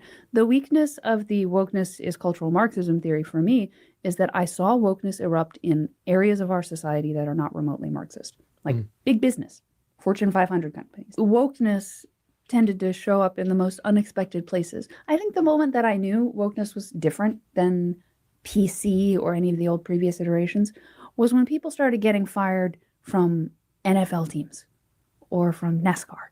You know, why NASCAR displaying wokeness? You would think that would be the last place you would want to look to find it.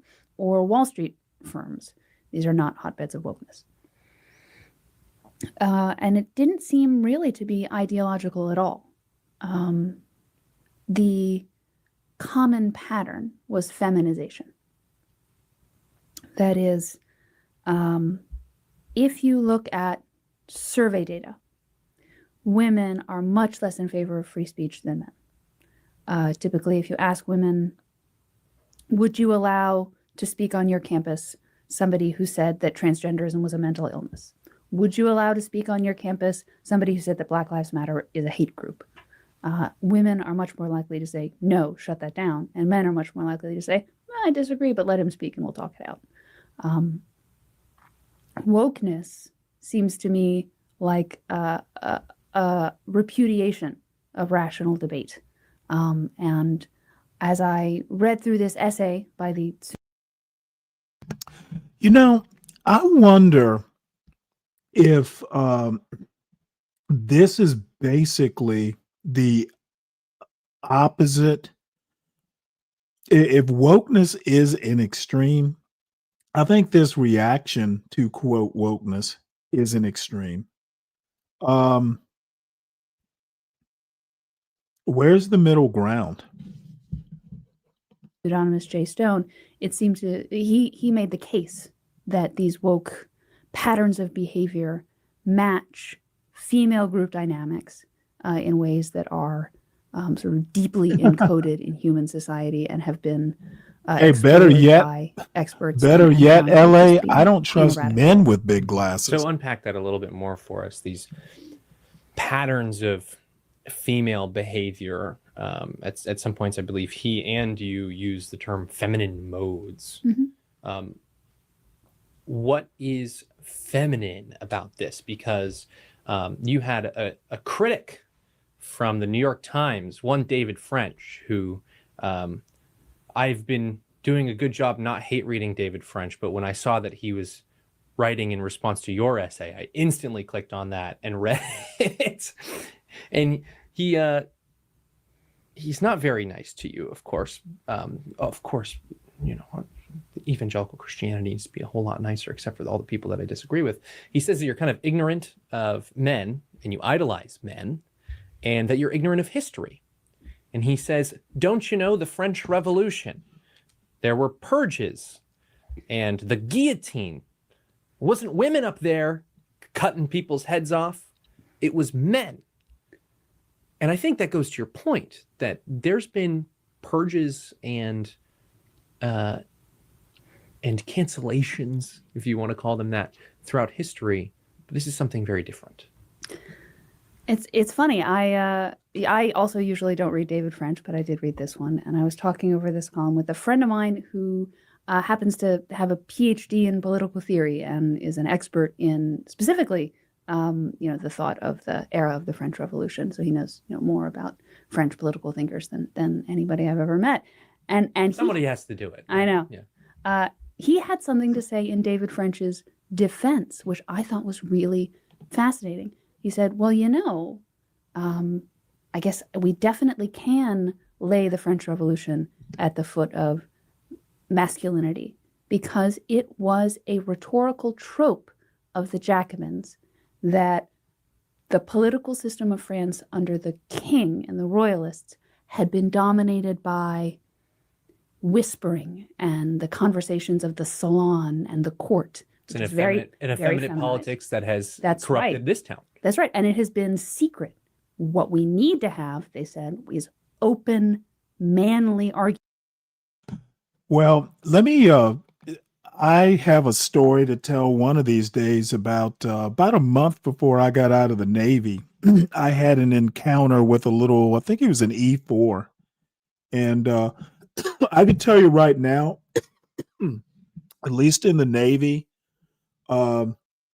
things pretty much started changing, not necessarily for the better, after Tailhook. I think Tailhook was 1991. No. Tailhook was either in 91 or 92. I can't remember. But that's really when the change started happening, at least in the Navy. And then in 1994, April of 1994, the first group of women were stationed aboard the destroyer I left. So the same month I left, a week or so later, women came aboard. So this change has been going on for quite some time in the Navy, at least. And I suspect the military. Probably the Marines are the only branch that hasn't changed so much. Arguments where we talk to each other directly. None of this whispering and rumor and courtly nonsense at the salon. We have open, manly arguments. So that was. And in that case, it led to people getting their heads cut off. But I don't see any reason why that should necessarily follow one from the other.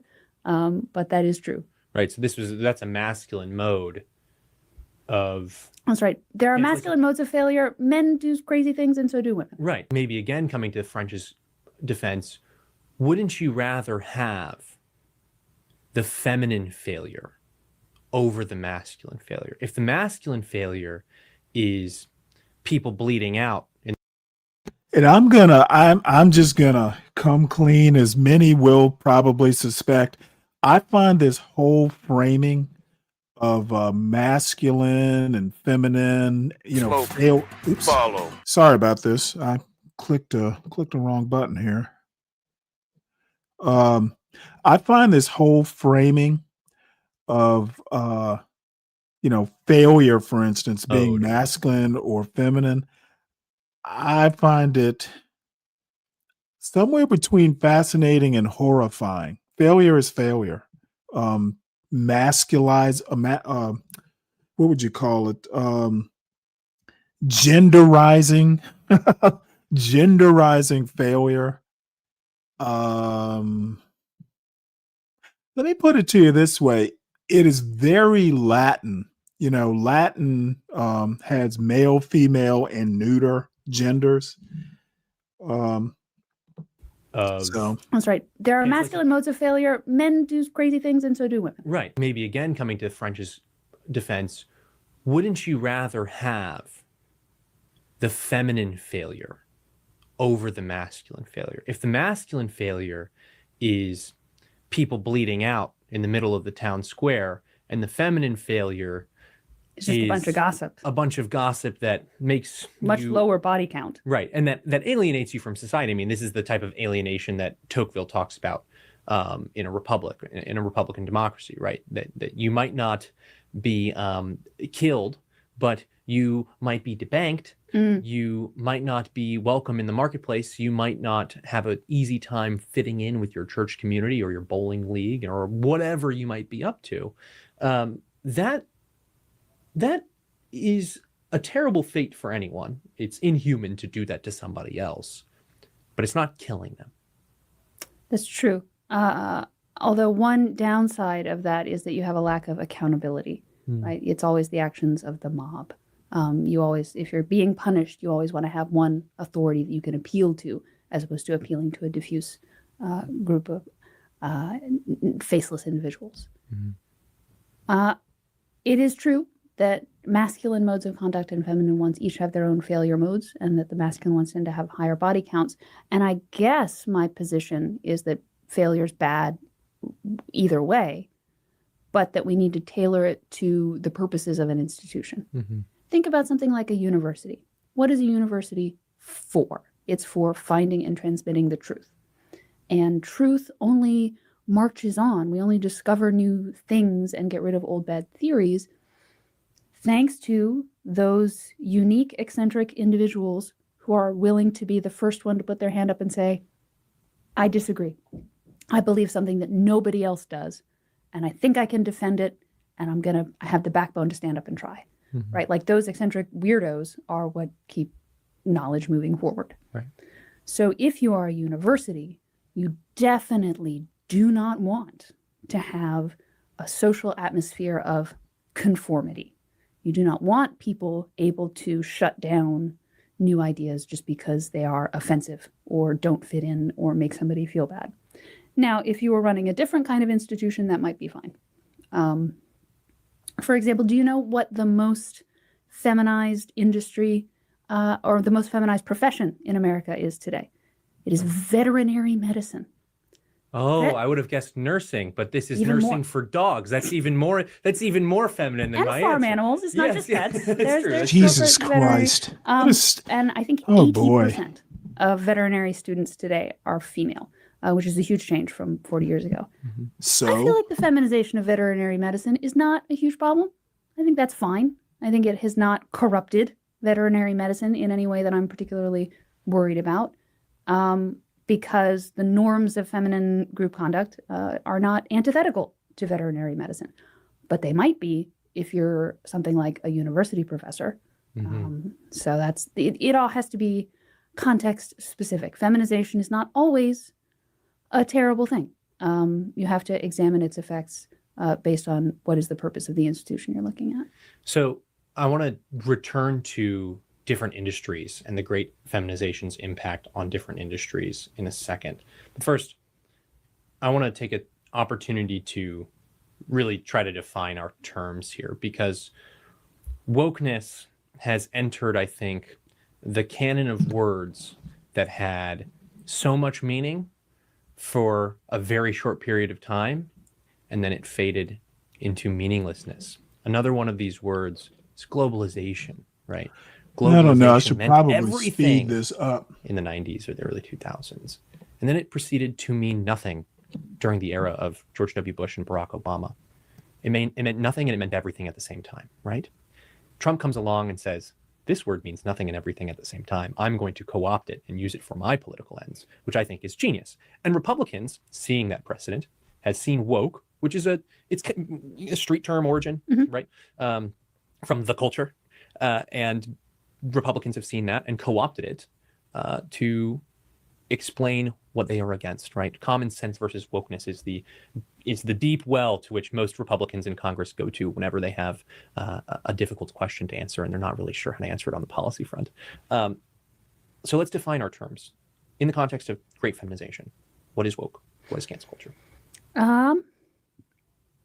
The intrusion of identity politics into previously neutral arenas, and the erection of taboos surrounding what kinds of things you are and aren't allowed to question, hiding. Literally, once again, people like Helen Andrews. It's always funny that these sorts of interviews they're always friendly interviews. I look forward to seeing Helen Andrews, sit down with someone who may not be so conducive to her simplification of, of institutions. And it always makes me laugh when I hear someone who seems to be fairly conservative talk about identity politics. Politics is literally nothing but us versus them a lot of the times. And what is that but identity politics? I've never been able to understand why conservatives get so wrapped around the axle about identity politics while they're doing identity politics. More and more debatable claims behind curtains of how dare you push back on that? That's my lived experience. Incidentally, this just to connect this back to feminization, one of the consistent differences between men and women that was cited by the original pseudonymous Jay Stone is that women tend to be much more caring towards people they regard as victims, much more solicitous towards the weak, which is why women tend to be more liberal in their politics in the sense of wanting to look out for the poor or the disabled or anybody that they see as being powerless in some way. How is women tend to be how is looking out for the poor a liberal idea? Isn't that a Christian thing? This and funny thing is, if I recall, she's actually got a theology degree. I think she went to Yale or somewhere, got a theology degree. I don't get how, caring for the poor is all of a sudden a liberal idea. squishes on the subject of immigration. So if you are able to frame a political issue as looking out for a weak or a victim class, then it is much easier to get women on board with it. And I think that is what wokeness does across the board every time. You know, it says that during the Me Too movement, we need to believe all women because women are an oppressed victim class, and therefore it violates our taboos to question them or say that this particular accuser might have ulterior motives. You're not allowed to say that. Or to push back on the Black Lives Matter movement because these people are also a sacred victim class, or trans people are a sacred victim class, and you're not allowed to question their lived experience.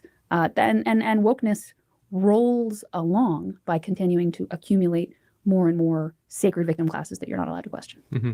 And so if wokeness is, let's say, wokeness is the disease, one of the symptoms perhaps is cancel culture. Mm-hmm. Quoting from your piece now, cancel, and this is quoting from your piece, but well, then Trump must be mighty damn woke. woke. Is simply what women do whenever there are enough of them in a given organization or field. Mm-hmm. So based on this hierarchical arrangement or a reshuffling of a proper hierarchical arrangement, they then go to cancel those who, what is their objective? Who just stand against this hierarchical reshuffling, who are actively opposing it. Mm-hmm. What's the purpose of the cancellation? To preserve group cohesion. So under masculine norms of conduct, conflict is not the end of the world. Disagreement is sort of okay. You're able to have somebody disagree with you, and you're not going to take it personally or think of it as a catastrophe. You say, oh, okay, that guy over there disagrees with me. I think the world will carry on with each of us adhering to our own particular opinions. Whereas in feminine group dynamics, women are much more likely to gang up on the dissenter and say, wow, you're really rocking the boat here. You're upsetting everybody. Do you want to apologize? Because if you don't, I think maybe we need to exclude you from the group because you're causing too much harm. So that's kind of, and this has been examined by psychologists in really simple experiments, right? Where you're a psychologist and you've got a clinic and you say, all right, I'm going to run an experiment where I get a group of all boys and a group of all girls, and I'm going to present them with a task and I'm going to see what happens.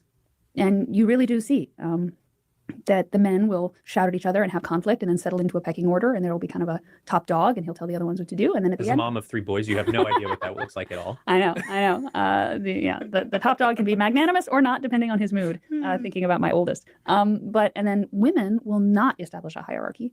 And even before in a female group, before they even address the task that you've given them, like you've given them a puzzle to put together or whatever, they will first go around the circle and introduce each other and say, okay, let's take turns. Where are you from? Let's bond. The men will not do that at all. Like, even if you tell them, I'm going to be evaluating you on group cohesion at the end of this, so you need to get to know each other. They'll be like, yeah, whatever, I don't care where you're from. Let's do the thing. Men are task oriented, whereas women are relationship oriented. And neither one is better than the other. Mm-hmm. Both of them are great. It's just that for different purposes, one might be more well suited or not. If you're trying to get something done, guys might have a lot going for them. If you're trying to build an institution that's going to last, that has relationships that will endure, something that will help your community, then that you might want to go to a more female-dominated institution. It all depends on the purpose. Right. And you don't need to go deep into psychology to understand this if you're not interested in picking up briefs on these various studies that have been conducted, right? I mean, just look at social media. I mean, or just stand-up comedy. It's one of the oldest jokes out there. I mean, my wife showed me a video on Instagram last night, and it was a man in his 30s making coffee, and the caption was, point of view, you just decided to let your wife host the Wednesday morning Bible group at 7 a.m. in your house. And so he's pouring himself a cup of coffee, and with an echo effect attached to it, his wife is reading this script saying, how are you? What's going on? And he's just there with a 1,000-yard stare drinking his coffee, right? That's not how men operate. Men, they would have come in, sat down, got themselves a cup of coffee, not talked about the day, not talked about what's going on with the dog at the vet, whatever. What's the verse? What is the verse? Today? What are we doing today? Get down to business. Although, if I can jump on that for just a second, there is nothing older than differences between the sexes and gender conflict. But I never pass up an opportunity to emphasize that the great feminization is something new. Men and women have always operated in different ways and had conflicts based on that. But there has never been a society in the history of planet Earth where women have been a majority of lawyers, mm-hmm. or a majority of doctors, or a majority of managers in management positions in businesses and nonprofits. Yes. That is just completely unprecedented. So whether or not you think feminization is a problem, everybody, even people who hate me and think I'm a hater, need to acknowledge that we are in uncharted territory here. Like the great feminization is definitely going to cause new challenges or new changes to the way society functions that we have never seen before. Not our country, not any country. So if you listen to the things I'm saying and say, she's a little time late. The great feminization happened like 40 years ago. Oh, this poor child. well, that sounds apocalyptic. That sounds crazy. I know men and women are different, but they're not that different. These are huge sweeping changes you're talking about. Is that really what we're going to see? And I have to come back and hammer, yes, because we are in unprecedented territory. Yeah, well, this was something that Jordan Peterson got in trouble for some 5 years ago when he did an interview with Vox, where the Vox or some, I forget it was Vox or something like that, but a Vox-like publication sent a reporter to Jordan Peterson's house to interview him, and he was talking about, Jordan, why are you highlighting all these differences between men and women? Don't you think we're all individuals? And Jordan gave his reply, and the rebuttal was, but we have both men and women in the workplace. That seems to have worked out pretty good for everybody, right? Everybody's richer. Men and women get to take home the page, get to bring home the bacon, blah, blah, blah, blah, blah. And Jordan just kind of cut him off and said, I think the verdict is still very much out on that question. And he was pilloried for it. I know that, for years under your tutelage, I know this has been something that you've been thinking about for quite some time. Particularly when it comes to modes of failure with feminization, right? That the important part was that a conversation was had, less so that the conversation yielded results. And this was something that came across in Kathy Young's response to you in The Bulwark, prioritization of group cohesion. I thought this was so interesting. She says she doesn't want to give you the satisfaction of proving her point, but still engages in this necessary exercise. So let me read this quote. Quote, let's not mince words. This is a grotesquely misogynistic screed. The inevitable rejoinder, of course, is that such a charge is not a rebuttal. Facts don't care about your feelings. And if you're a woman who says that Andrew's narrative is noxious instead of asking whether it's true, you're actually proving her point. Well, I mean, the question is, why is she compelled to engage in this exercise at all? If she knows it's going to cut her argument off the knees, why do it?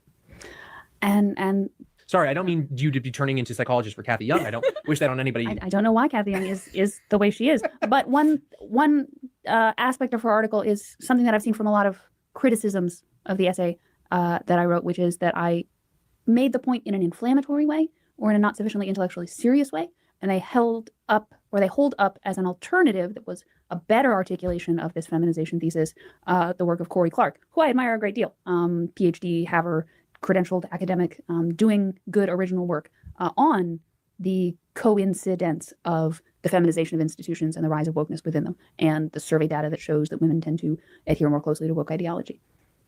I don't have any problem with the peer-reviewed, high-quality academic work that Corey Clark and her colleagues put out on the subject of feminization, but I think it's a sufficiently important topic that people other than peer-reviewed academics should be able to join the conversation.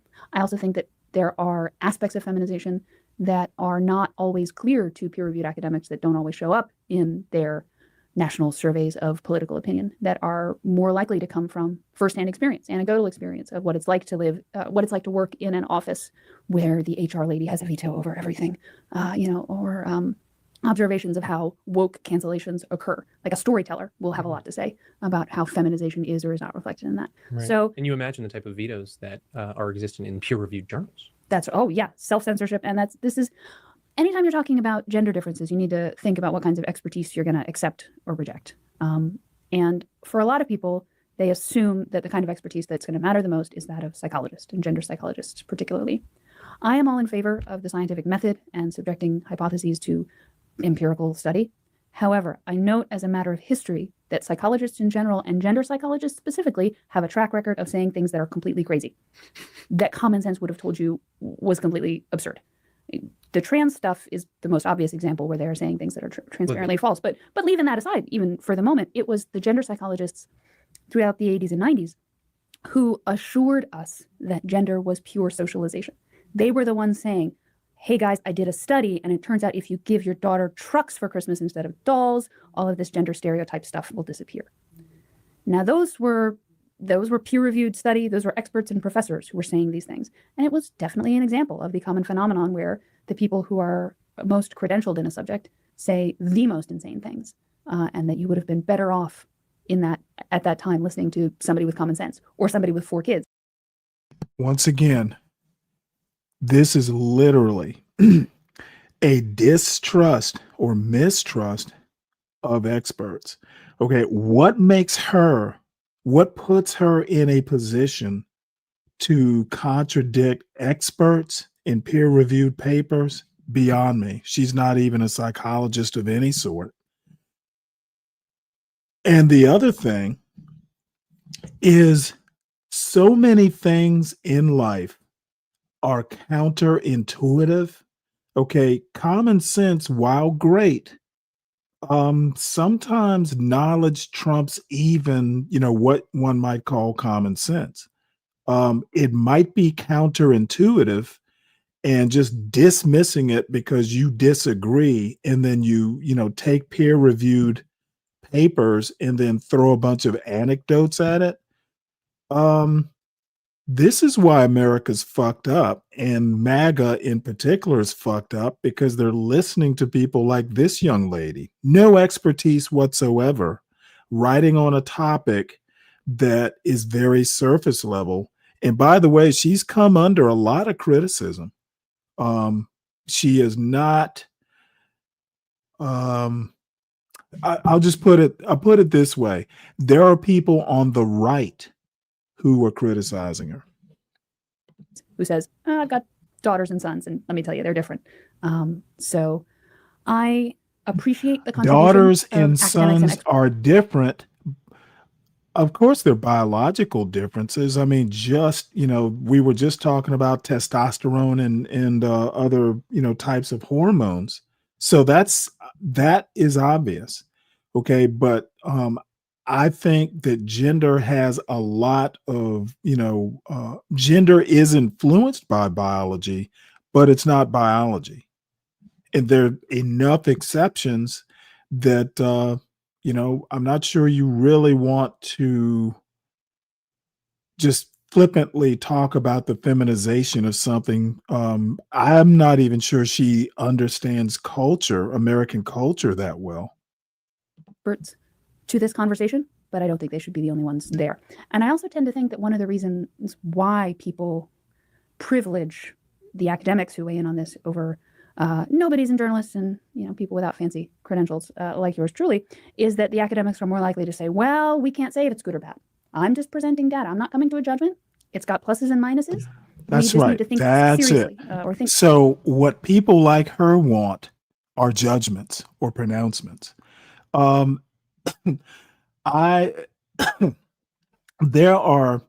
are so many variables that go into a lot of things. I remember I had this computer science professor, and you know what? Almost all the time, if you ask a question, the answer would be, it depends.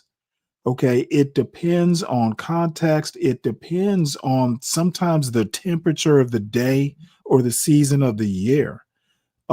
Too many people like Helen Andrews are just, ready to make these grand pronouncements just based on anecdote, no particular qualifications. And for some reason or another, she doesn't seem to understand that she can cause as many, problems as any expert. And her failure will definitely be a feminine failure. critically about this new development. Whereas I think at this point, it's more important to be able to say, look, if the trends of wokeness within the legal field continue on the trajectory they are on now, trends that will of lead to the end of the wokeness. rule of law, and that will not be an interesting new development that has some pluses and minuses. That will be a catastrophe. That is something that we don't need to study. We need to prevent. Mm-hmm. So that's where I'm coming from. I think some of these problems caused by feminization demand solutions. They are huge problems that threaten to harm a lot of people and that need to be addressed with some urgency. Well, it's such a good point. I mean, borrowing a term from Anton, the celebration parallax, where it was in the 80s and 90s, these gender psychologists were demanding that we have Fat Barbie because we need to, soften our gender stereotypes and our gendered expectations because all of this is socialized at the end of the day. Well, fast forward 25 years later, after transgenderism starts to take off and people who are doing the work to show that transgender ideology and transgender identity is a social contagion when it enters particular friend groups, that seems to at least have a touch point with the idea that gender is socialized, Mhm. right? But any study that suggested that it was a social contagion was suppressed Mhm. by peer-reviewed academic journals. Mhm.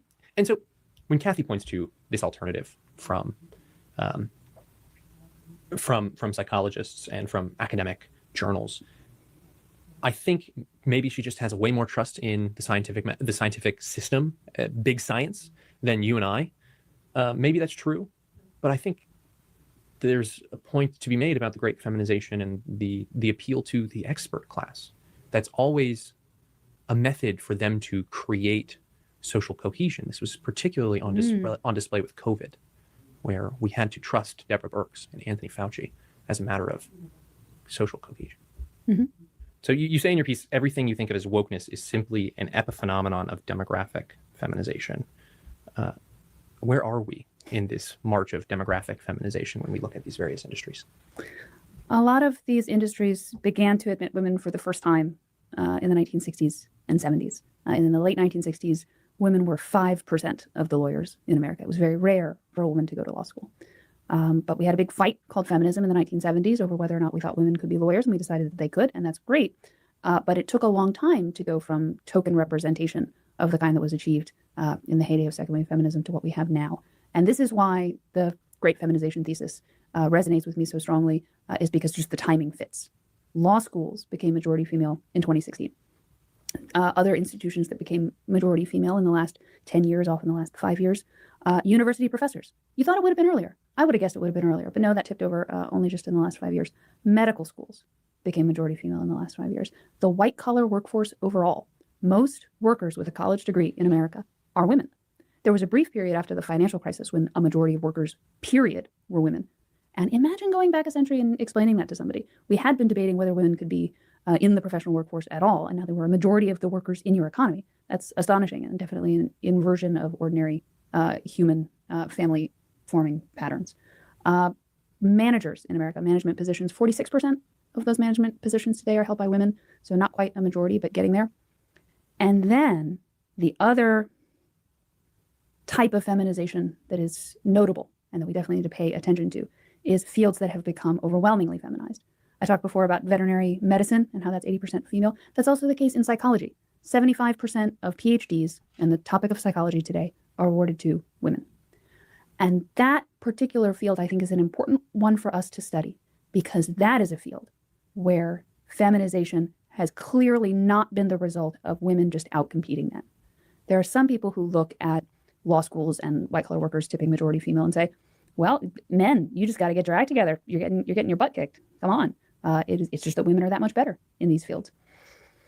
If that were the case, if feminization were the result of women finally having a fair chance to compete with men and rising to the level of their talents, then you would expect to see in most of the fields where women entered 50-50 gender parity and then a rough equilibrium, right? Like you would expect them to rise to their share of the population and then stay roughly in that ballpark thereafter.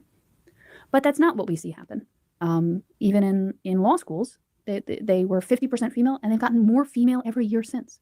The staff of the New York Times got 50% female, and then a little bit more female, and now I think it's 55-56% female. Women are increasingly becoming more and more of the undergraduate population too. That's true. Although that is one where they have been a majority of undergraduate students for about 40 years.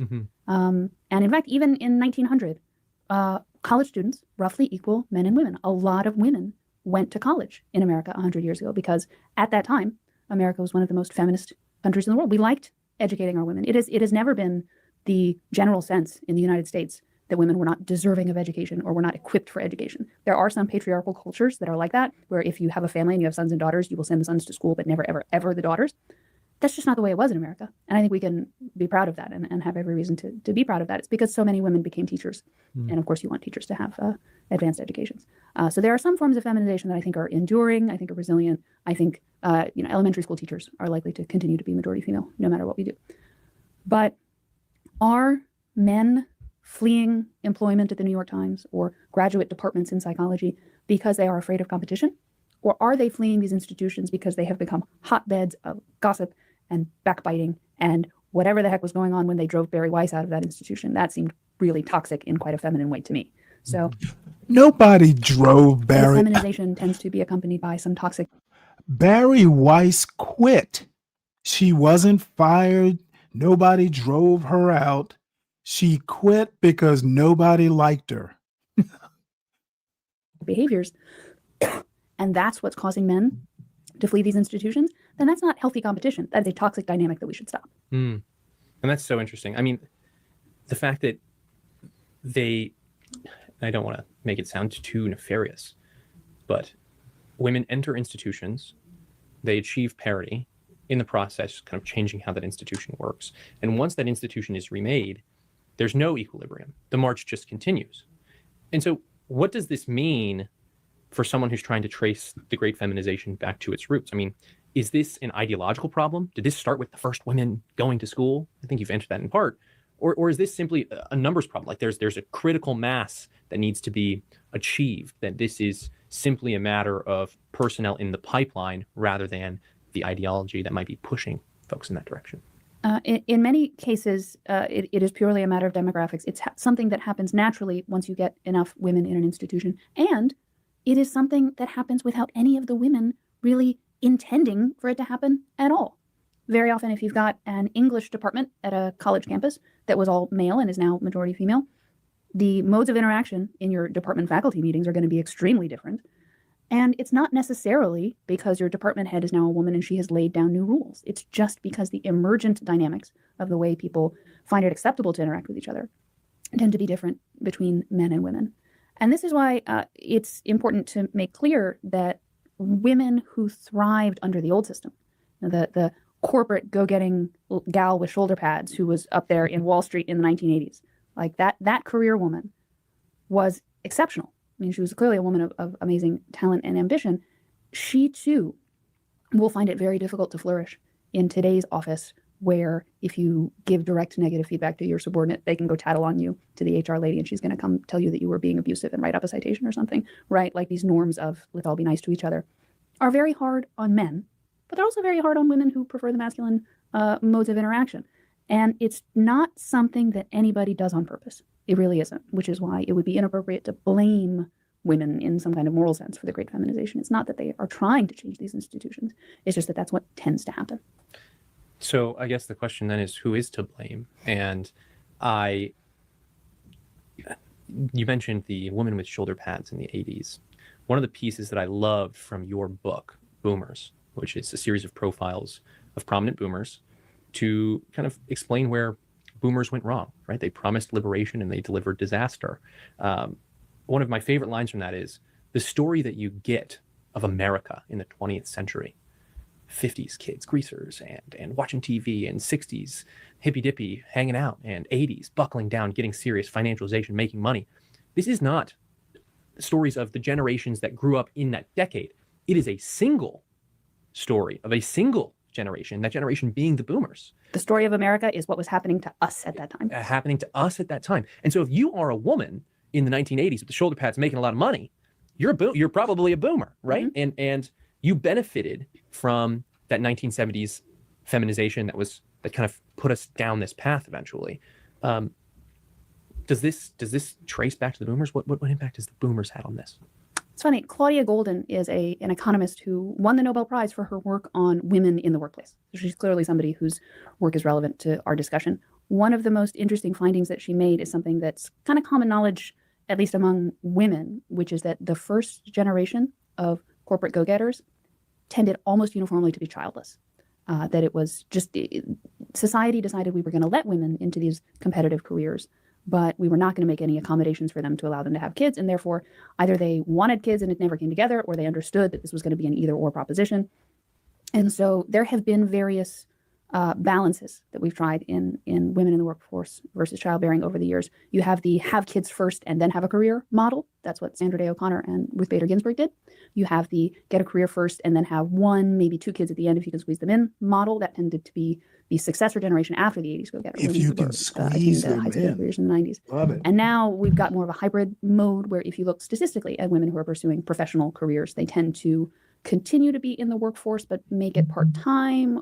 They tend to juggle both things simultaneously in a way that they didn't do before. And I think there are pluses and minuses to all of these different models. I think some of them work well, some of them maybe don't work so well, but it is a problem that our discussion of women in the workplace has tended to be laser focused on that issue, right? When do women fit in having kids? And we have not discussed nearly enough the effect of introducing women into the workforce on these institutions. And so when we talk about women's ambition, we think about the effect on them and the effect on their families. Both very important things, but we should also talk on the effect on institutions as well. Although actually, now that I mention it, one thing that we haven't brought up at all so far is birth rates and the fertility crisis. But to flash back to the Jordan Peterson quote that you mentioned, which is, yes, we've brought women into the workplace, and you know what? Jury's out on whether that has been a success or not. One of the ways that it could eventually prove to be a catastrophic failure and something that we tried and did not work is if it craters our birth rates. It could be that by trying to have this model of simultaneously having careers and kids, that we just drive our birth rate into the ground, and that's a huge problem. So yeah, the great feminization is huge and unprecedented and a demographic reality. It has the potential to ruin civilization in one of two ways, or maybe both ways. One would be cratering birth rates, and the other would be feminizing our institutions to the point where they no longer function. So those are two huge problems staring our society in the face. And I see a lot of people talking about the birth rates one, which is good because we don't have a good solution to that one yet. We need to talk about it more until we figure out what to do about it. But I don't see a lot of people talking about the feminization of our institutions problem. Let's talk about the feminization of our institutions. You're incredibly concerned about the great feminization's impact on the legal profession, in particular, the rule of law. Why? Because I think that the feminization of the law will tend to make our grown-up legal system look more and more like the Title IX courts that we had for sexual assault on college campuses, which removed due process protections because who was going to benefit from them? Men. And they were probably all rapists anyway, so who cares? And then some of the court cases that arose out of the Me Too movement also violated some really important due process protections. I think there were huge flaws in the Harvey Weinstein New York court case, which is why the New York Court of Appeals later overturned that conviction, because there were so many problems with that court case and so many instances of due process that were violated. It was as if we all decided that Harvey Weinstein was a bad guy, therefore he needed to be in jail, regardless of what the actual legal outcome, whether the prosecution proved their case or not. And this is the area of the essay that I've gotten the most pushback on. I say that even the liberal lady lawyers that I know have the utmost respect for the rule of law. And that's true. And of course, there are lots of really great, capable female lawyers. But my response would be this. If you are looking for examples of female lawyers saying clearly for the record, I don't care what the law says, I'm going to follow my feelings, you will be unlikely to find examples of that happening, even in cases where that is transparently clearly what's going on. The example I would offer is Sarah Koenig, who is the Serial lady, the Serial podcast lady. When Adnan Syed's murder conviction was overturned, briefly, it's back now, but when it was overturned, it was on procedural grounds. The women who were working so hard on his behalf to exonerate him found some failures of the prosecution to disclose certain items of evidence, and it was on that basis that his conviction was briefly overturned. So if you asked those lawyers who brought that motion to exonerate Syed what they were doing, they would have said, we are adhering to the rule of law. But I listened to the Serial podcast, and it is very clear to me that it is not out of concern for the rule of law that the true crime podcast listening middle-aged women of America convinced themselves that this poor guy was actually innocent, even though all of the evidence in the case pointed in his direction. It really was emotional. It was, and you can hear Sarah Koenig say this on the Serial podcast. She says, I don't think he did it because he seems like a nice guy. He doesn't seem like a psychopath. I've seen him show emotion toward me. Come on, lady. And of all the various corruptions of the rule of law, coddling violent criminals would have to be the one that poses the greatest threat to your listeners, to you and me living here in Washington, D.C. It's a huge problem. Right. People being unwilling to enforce the rule of law on people who are threats to public safety, right? So it's just a denialism that is very apparent in that That's podcast. right. I don't want to believe that this person that I had a normal conversation with could murder me violently. Because what does that mean for your safety? Whether you're a man or a woman, but particularly if you're a woman, what does that mean for your public safety if this guy that you can have a pleasant conversation with over the phone from jail could murder you? Although, let me throw a twist in this story. Sarah Koenig's stepfather, who I think married her mother when she was 10 or 11 years old, so who raised her, was also a famous writer. Peter Matheson, whose work may be known to some listeners. He's very famous, very, very accomplished writer, very good guy. But he did the same thing. He was the most passionate advocate for Leonard Peltier, the Native American activist who was pardoned sort of wrongly, I think, by Joe Biden on like his last week in office. That guy. I know that guy. Who shot an FBI agent point blank in the head. But he came to Peter Matheson with some sob story saying, "Oh, it wasn't me. I was there, but I didn't shoot him." And Peter Matheson said, "Oh yeah, no, it was an FBI conspiracy to frame Leonard Peltier." So let me just say, Peter Matheson's a man, and he fell for that scam, right? So it's not just women who fall for the scam of the charming psychopathic murderer who convinces them that they're innocent. But I think as a statistical matter, a justice system that is dominated demographically by women will tend to have that kind of thing happen more often than one dominated by men. And it's something that already happens too much. So I'm really, really worried about what will happen if we go. The legal profession might be This poor woman is out of her mind. I mean, the upshot is women make worse lawyers than men. I mean, she doesn't come right out and say it, but if you have more, I mean, she's basically saying if you have all these women lawyers, it's just going to be a disaster. And I think she's talking about more than just birth rates. particularly vulnerable. But you say that there are some industries that are less vulnerable. Math, engineering, STEM. That makes sense, right? But the great feminization has come for those industries to a certain degree. They've been able to maintain themselves. But there's an increasing number of female engineers. There's an increasing number of female mathematicians. And I guess that the second question on top of that is, do the engineers and the mathematicians actually need to be women?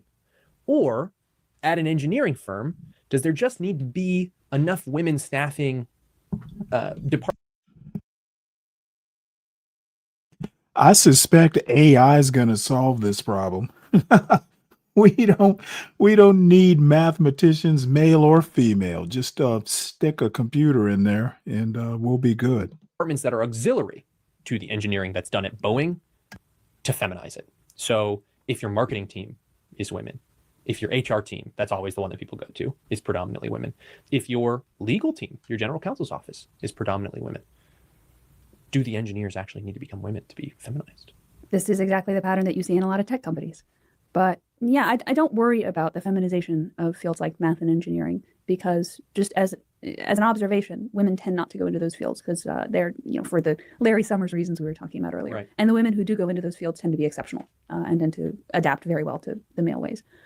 But the cancellation, that one that touched me really deeply was the guy who got canceled over the bimbos on his shirt.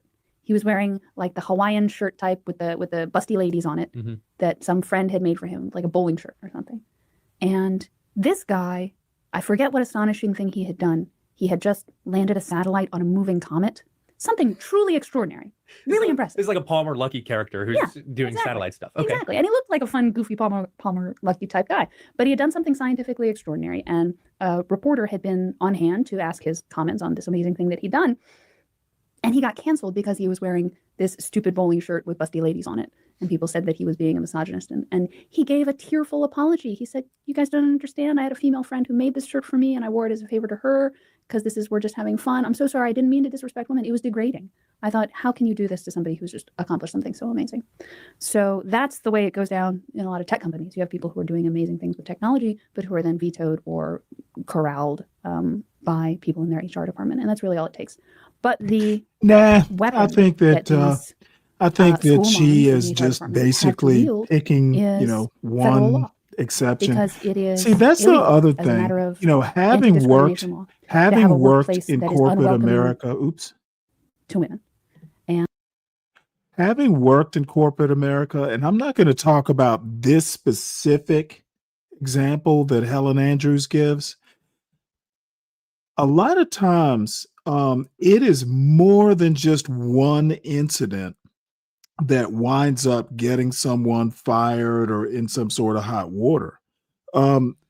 Corporations, these Fortune 500 corporations, and this is something that is positive that the HR ladies insist on. You don't just fire somebody, if it's not for cause. You have to have a history. They document, behavior or behavior that violates company policy. A lot of times these Fox News far right Helen Andrews types will point to one particular incident and say that, oh, that's what got him fired or that's what got him canceled. A lot of times these people have histories of bad behavior, and that never comes to light. And I know this just because I've worked in corporate America. And that has been interpreted by judges extremely broadly. So you can't even have a workplace that is testosterone fueled, that is, unwelcoming to women in subtle ways. Never mind banning. LA, John Galt does it a lot. I see people almost daily called coons by people in this particular sector of the internet. So, hey, you know what? I don't know what to say. We call ourselves, and Cardi B, yeah, she's Dominican, but you know what? She might as well be black. Open discrimination. Sure. Okay. That sounds like a good rule to have, but having, it's illegal to have a workplace atmosphere that is too testosterone fueled, too frat like. Women have sued companies for that, for things as subtle as that, and won. So when the HR lady goes to the boss and says, so-and-so is wearing his busty lady And shirt by the way, and he's LA, going to I'm go sure home she and never, called ever the wear it again. coons. The boss is going to defer to her because she says, if you don't, we might have a lawsuit on our hands. So And not just lawsuit, massive huge financial penalties. settlements in the You said millions of 9 figures for some of these. the record is $215 million. And the most important thing, the two most important things about these laws that make them so pernicious are, one, they only go one way. You can sue your boss for having a workplace that is too testosterone fueled. You cannot sue him for being too estrogen fueled or being too feminized. Like if you are sitting through some painfully ridiculous I didn't know you lived cut in out the pictures from a DR. magazine and make a collage about your feelings. You ought to stupid come up team and building. talk about that sometime. Anyone who's ever lived through one of those will understand. If you're going through one of those, you can't say, excuse me, I'm not a kindergartner. This is offensive to me, because the law only goes one way. And the other thing that's pernicious about them is that it's never clear where the line is, right? Like it would be one thing if we passed a law that said you cannot wear T-shirts with busty ladies on them, right? But the way the law stands now, there's a lot of behavior that falls into the gray area of not technically illegal, but potentially somebody who filed a gender discrimination. Okay, look, a lot of places have dress codes. Okay, the dude, I don't know what the circumstances were. I don't know whether he was just like, at work in his cubicle or whether he was at a press conference or something like that. But you know what? I think the problem is that sometimes you have to dress appropriately, and possibly the best place to wear a bowling shirt is in a fucking bowling alley. I don't know that I'm buying, this particular anecdote is egregious. Lawsuit could bring it up. And so that is not the way law should be. I think law should be clear. I think if you go What's to up there, a sole lawyer provider? and say, I want to do X, is it legal or not legal? Oh, is he give you a really? clear answer. He should not have to give you an Good answer for of, him. it depends. This anti-discrimination law is part of a broader civil rights regime. You call this the holy trifecta for the boomers: civil rights, women's liberation, and sexual liberation, or the gay movement. Those two things definitely go together, though people try to separate them as much as possible. Women are more in favor of gay rights and gay marriage by double digits, just hugely dramatically. That was the case during the gay marriage debate. So yes, gay marriage is a consequence of women's increasing political power. That is a statement beyond controversy. And this is the holy trifecta for them, as you point out in your book. So This she's is blaming women for that gay marriage? the boomers created, and you can That's see them interesting. holding on very intensely. A born-again to that tether. legacy. Any questioning, even on the right, folks like Pat Buchanan who come in and question the operation. What's up, 12th man? You've got a commentary? Not yet. I was going to wait a little bit. Oh, okay. Of the civil rights regime, not the merits of not discriminating against black people. Right. That's fair. But the operations of the civil rights regime, that was forbidden. Of course, it's forbidden on the left. No surprise there. It's forbidden on the right too, because of the boomers. which is ironic because they weren't even responsible for it.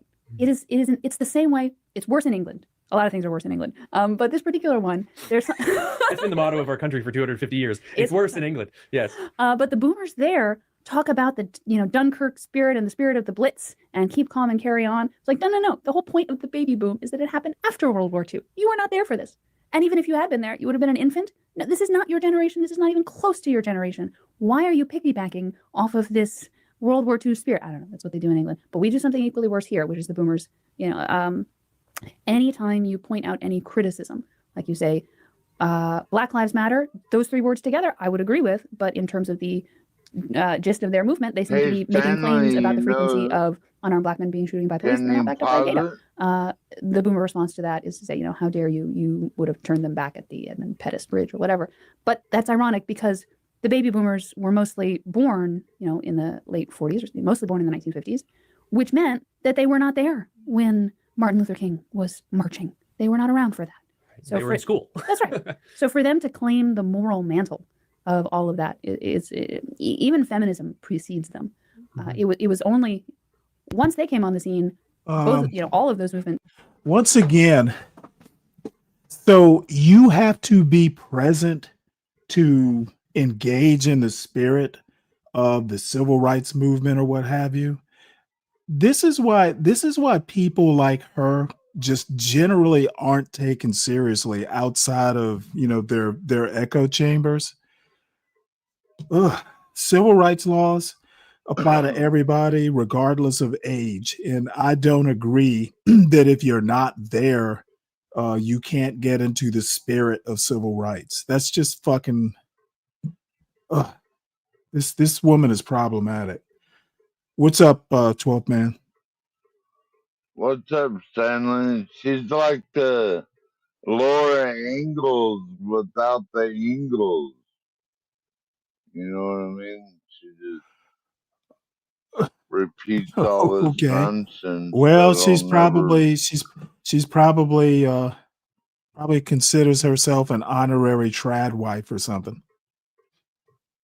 Tended to get a lot worse and a lot less morally admirable. So it's the addition of the boomers to those social movements did not improve them in terms of their moral standing at all, and yet they just use it as a cover for everything. And to pair the boomers with the great feminization and woke, what is it theory of woke with this obsession with boomers? I for the life of me cannot figure out why all of a sudden it's like a buzzword. And I hear it a lot around, these parts, these YouTube streets. Everything seems to get blamed on boomers. I don't get it. I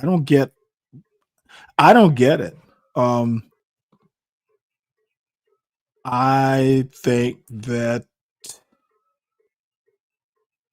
I don't know. I don't get it. Well, Stanley, do you think that it gives them someone to blame for like their own failures or something? Well, I think they need to see. The thing is that a lot of times using these buzzwords are just basically a way to avoid the hard intellectual work. This lady is a lightweight. She's come up with something, that is very surface level and sounds cool, but she's getting criticism from the right, like the serious, like, quote, intellectual right, people that are actually more learned than she is. So she's kind of a lightweight, and it's almost like what she's written is kind of like a fad. You know how the Macarena years ago was like all the rage? I think this paper, The Feminization of America, I think it's kind of like a pop culture fad sort of deal. In 5 years, no one will be talking about this paper. Versus the cultural Marxist theory of woke. Just like The no boomers one aren't was Marxists. talking They're about not the communists Macarena in the like way a in which few years later. Nobody. Right. Though it did come up on a TV show I was watching the other day, believe it or not. We've come to think about them. They're very corporate. They're very capitalist, sometimes to their own detriment, right? I've been told many times that if I would just work harder, and if the generations before me would just work harder, they would be able to afford that nice house. All the while laying the groundwork for an economy where folks and families are caught in two-income traps. The other thing that the boomers seem to have unleashed is the growth of our economy in pink-collar jobs versus blue-collar jobs. In 1970, manufacturing made up about 25% of employment in the United States. Of course, most of that employment to men. It's less than 10% now, around 8% now. At the same time, the employment in pink-collar jobs, these are educational outfit jobs, these are healthcare service jobs, your hospice nurse, for example, that has exploded, doubled, maybe tripled in the same time period as the employment in the blue-collar manufacturing trade has declined from 25 to 8%. Tell us a little bit about pink-collar jobs and where this fits into the boomer ethos and the great feminization. It's squarely at the center of the great feminization, because you get a lot of people saying that the great feminization is inevitable, that it is just a natural development in civilized societies that more and more women have the advantage in the workplace. They say that in the jobs of today's economy, brute strength is no longer as important, and soft skills that women excel in are more important.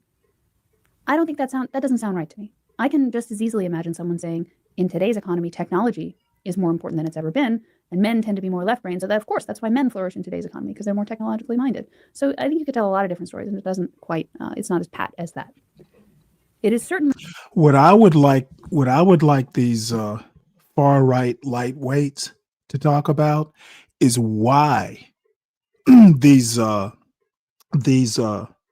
manufacturing jobs left in the first place.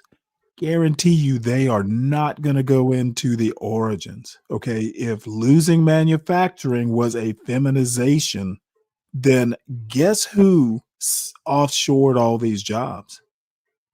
Guess who always participated in bringing undocumented immigrants into the country to work for wages below the table? Wasn't the Democrats. I'm sure Democrats participated, but this was literally the business class. And for years, the business class was staunchly Republican. true that if you get rid of all your manufacturing jobs and replace them with home health aides, that will be bad for men and good for women. But if you get rid of all your manufacturing jobs and replace them with home health aides, I don't think that is a sign of an advanced economy. That is not a sign of an economy that is moving in the right direction. I mean, it's literally a sign of a country that's dying. That's right. And this is a convenient country arrangement, that's dying. because both, all the political issues that I care about are moving in the same direction. One consequence of the rise of pink-collar jobs and the decline of blue-collar jobs is the marriage crisis. If women are more likely to get jobs and men are less likely to get jobs, they won't pair off. And in fact, we saw that. They have done studies looking at marriage rates in counties that were hit by the China shock, and they were hit by the marriage crisis most strongly because the men were no longer marriageable. A job in a household is not something that you can just transfer from one party to the other and expect to get the same rate of family formation. I tend to agree with you there, economic Ellie. flourishing that tends to drive whether people get married or not. So it is important for having a next generation at all to make sure that men have good jobs, good stable jobs that they can hold. And then it also happens to be the case that it's important that we have good manufacturing in this country so that China doesn't build all our stuff and then strangle us. So all of these things are pointing in the same direction of needing to get rid of all of these sort of parasitic pink-collar jobs that don't actually produce value in an ultimate sense and bring back more manufacturing ones. But yeah, people say that the great feminization is a sign of an economy that's advancing and becoming more and more civilized. To me, I look at it and it looks like a sign of an economy that is degenerating. Well, and being across the street from Capitol Hill here, I can't help to notice the massive generational divide on how particularly Republicans in Congress think about issues like providing opportunity for young men to work in manufacturing jobs, reshoring, right? Making our industrial base something that not only guarantees the national security of the United States, but also provides national flourishing in the form of good paying jobs where people can actually support a family. Can I tell you something crazy about the generational divide? Yes. I know so many young people just starting on their careers who say it's rough out there and the older people, even millennials, don't understand how hard it is out there. And there's a scholar, I think named Daniel Rosado, who put out an article in City Journal about 6 months ago that made a shocking finding. AI resume sorters show a decided bias for female applicants. They ran a study where they had an assortment of resumes, some with male names and some with female names, and they made the qualifications such that they should have favored men and women equally. But something about what's going on in the black box of these AI job seeker programs is consistently favoring women over men. And then that was just with female names, like Brenda versus Carl. Then he did it with explicitly saying, this is a female resume, this is a male resume, and the difference got bigger. The female advantage got even larger. So we don't know what it is in the black box that is making it favor women over men, but it is happening. And a majority of firms, and probably an overwhelming majority of firms now, use some form of AI in their HR when they are hiring for jobs. So something that's become really important to the hiring process at a lot of companies is clearly massively, and for reasons we don't understand, biased against men. So if you are a young man finding it impossible to get your foot in the door, even after you've gotten a degree in some STEM field, or you've done all the right things and you can't get a job, if you look at that study and worry that the system is stacked against you, I think you have every right to feel aggrieved by that. Well, and I didn't know that, and it makes you really worried about what type of legal remedy there could be in a case where someone is discriminated against by AI. Yeah. Obviously, they're men, so no one's going to care. But if someone's discriminated against by AI, is that OpenAI's problem? Is that the employer's problem? Whose problem is it? I guess we'll find out. It just goes to the nether. But the generational divide that you just tapped into there, it's apparent in Congress. Younger politicians, particularly, you think of J.D. Vance is VP now, was the same way in the Senate. Josh Hawley, et cetera. They've really put a premium on trying to bring manufacturing and good blue-collar jobs back to the United States of America. Sadly, Congress is an old folks' home. It was their party who sent everything overseas in the first place. Congress is full of octogenarians holding on for dear life. And it just so happens, shockingly, that whether these people are Democrat or Republicans, they don't quite get the need to bring back manufacturing to the United States. Sometimes they understand the national security part of it. But when you start talking about human flourishing, national flourishing, family flourishing, it seems that they check out when that topic of conversation is brought up. Why are these people so old, and why do they not know what time it is? I know. I think every day, how can I make these people understand? Mm-hmm. What can I say that will shake them up? And I don't know, short of some kind of neurological surgery, I don't think it can be done. I'm really frustrated by boomer leadership. But at this point, I have stopped worrying about the boomers. I think they are beyond saving. The people who don't know what time it is, who are unable to see the problems and what we need to do about them, I don't know that there's any hope for them. So I think that the thing I focus on doing is making sure the generation that's going to succeed them when they finally, at long last, exit the stage is as well equipped as possible. Mm-hmm. The boomers will not last forever. They will be gone someday in our lifetime. And by exit the stage, we mean retire. We wish you well, Mitch McConnell. That's right. Your retirement. No, we're not wishing. Like 4 medical emergencies later, somebody finally figures out it might be a good idea to retire. But the other thing too is that boomer men seem to be a particularly weak kind of man. I don't want to speak ill on boomers alive or dead, but it seems like the boomers Can you pause at every it, stage of Stanley? this generation of. Yes, sir. Well, you're like X generation, though, aren't you? You came I'm right on. I'm right right on after the the boomers, right? I'm right on the line. 1965. But let me put it to you this way. Number one, we keep voting for these people. That's why they're there. Somebody needs to go and primary everybody. Your president is a boomer, by the way. And he literally wants to take America back, to when it was great again, apparently.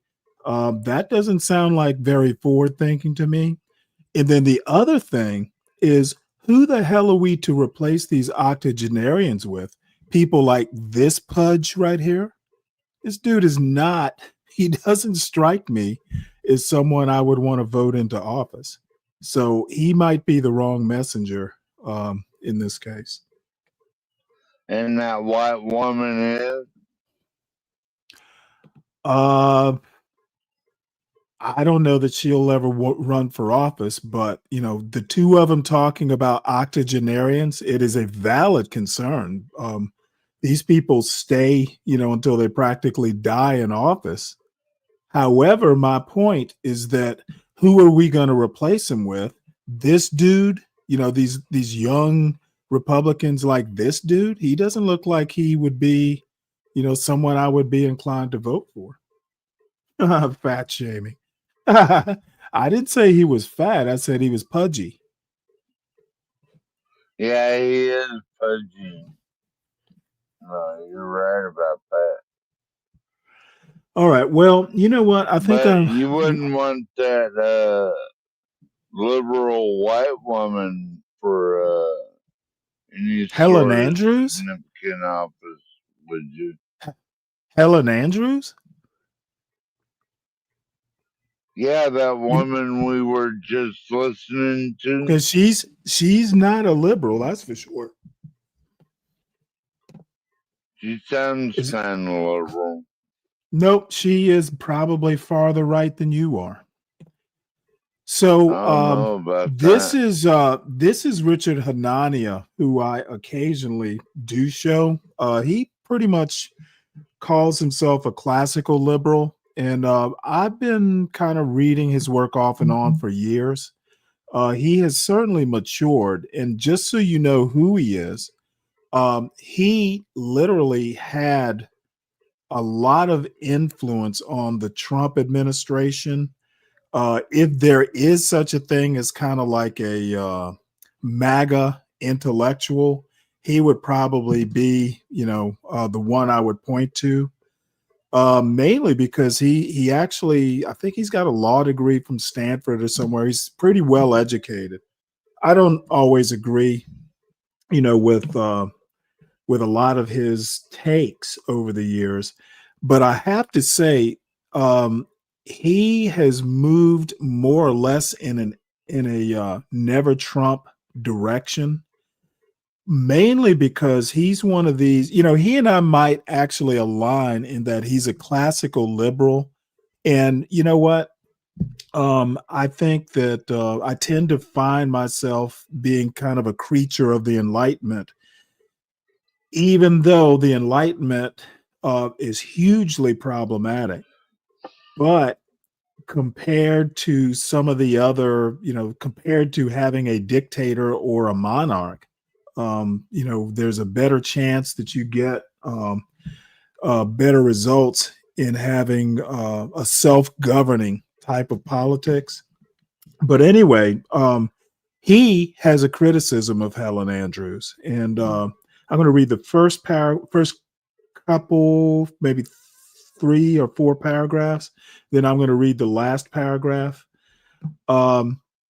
He basically writes, my response to Helen Andrews' feminization piece took the position that it was a gross simplification to talk about male or female communication styles is more oriented towards truth.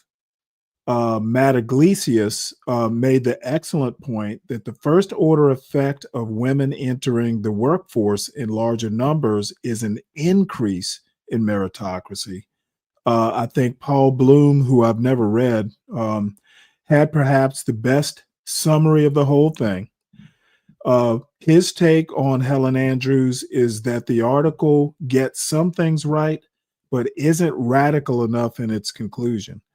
I agree with Andrews that female modes of interaction are not optimal for the pursuit of truth. What she misses is that male modes of interaction are also non-optimal and might even be worse. Basically, truth is neither male nor female. That's what she doesn't seem to understand. And let's see what else.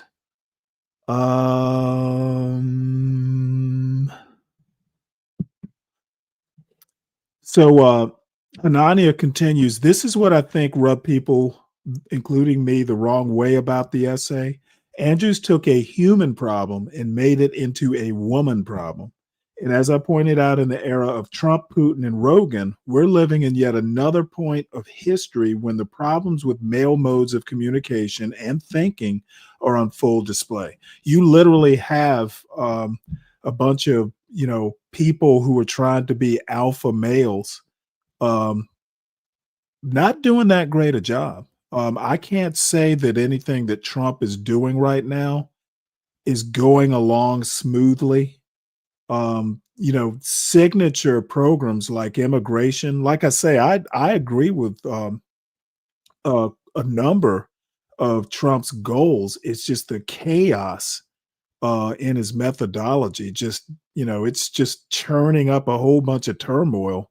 It would be better if he had some better form of organization. And then the other thing Trump has done is he's basically taken a bunch of Keystone cops and let them go out. And he's acting like, hey, we don't need the experts. We can just get these third or fourth rate, individuals to do things like be the FBI director. It's not a smooth fit. So I'm going to hop down to the last paragraph. And if anybody wants this essay to read it in full, just let me know. But I think his conclusion is actually pretty good. And again, this is Helen Andrews' feminization article that he's talking about.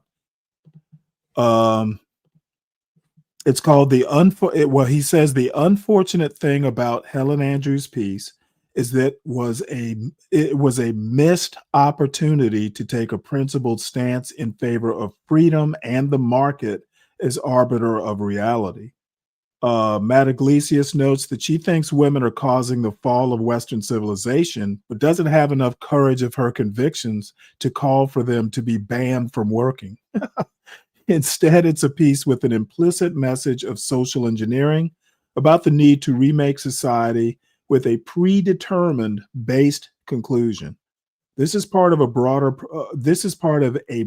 problem of right-wing punditry, turning away from liberal ideas and towards a heavy-handed and rigid approach to public policy questions.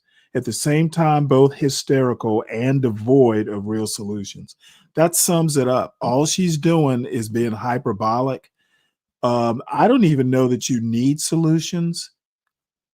Her observations are really so politically or so ideologically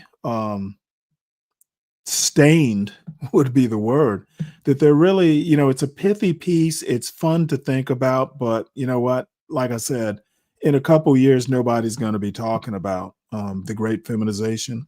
This is what the article looks like. I'll drop it. It's in Compact Magazine. So I don't know. Does this have an auto reader? Basically, this article is pretty much what she talked about in this interview and also the last one we watched. So if anybody wants it, I know Slick Rick, you probably want to read your girlfriend's words. So I'll drop it into the chat.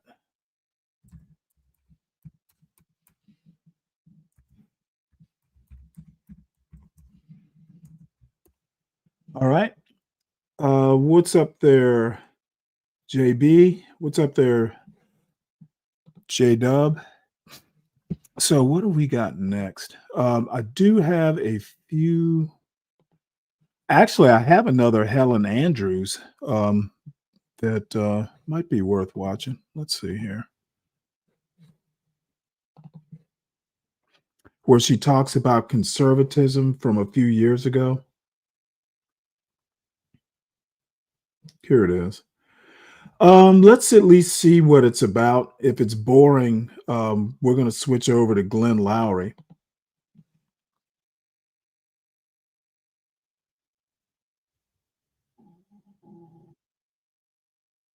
Oh no, don't tell me the volume's bad.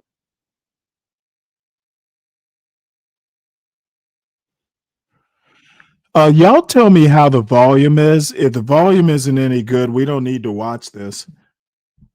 I think it's going to be low. Oh, shoot. I didn't switch it over. My bad. Hold on one sec here. Tell me how this volume Sometimes is. that looks like a discussion of the role of competition and cooperation in the works of Alexis de Tocqueville and Charles Darwin, a discussion we had last month when we hosted Robert Putnam and Sarah Gustafson. How does it And sound sometimes to it looks you, like a 12 discussion of man? the role religion plays in contemporary politics in America, which we Oh, it experienced is? last Okay. September when Molly Worthen, Emma It's a Green, little low. and Eric McDaniel graced this stage.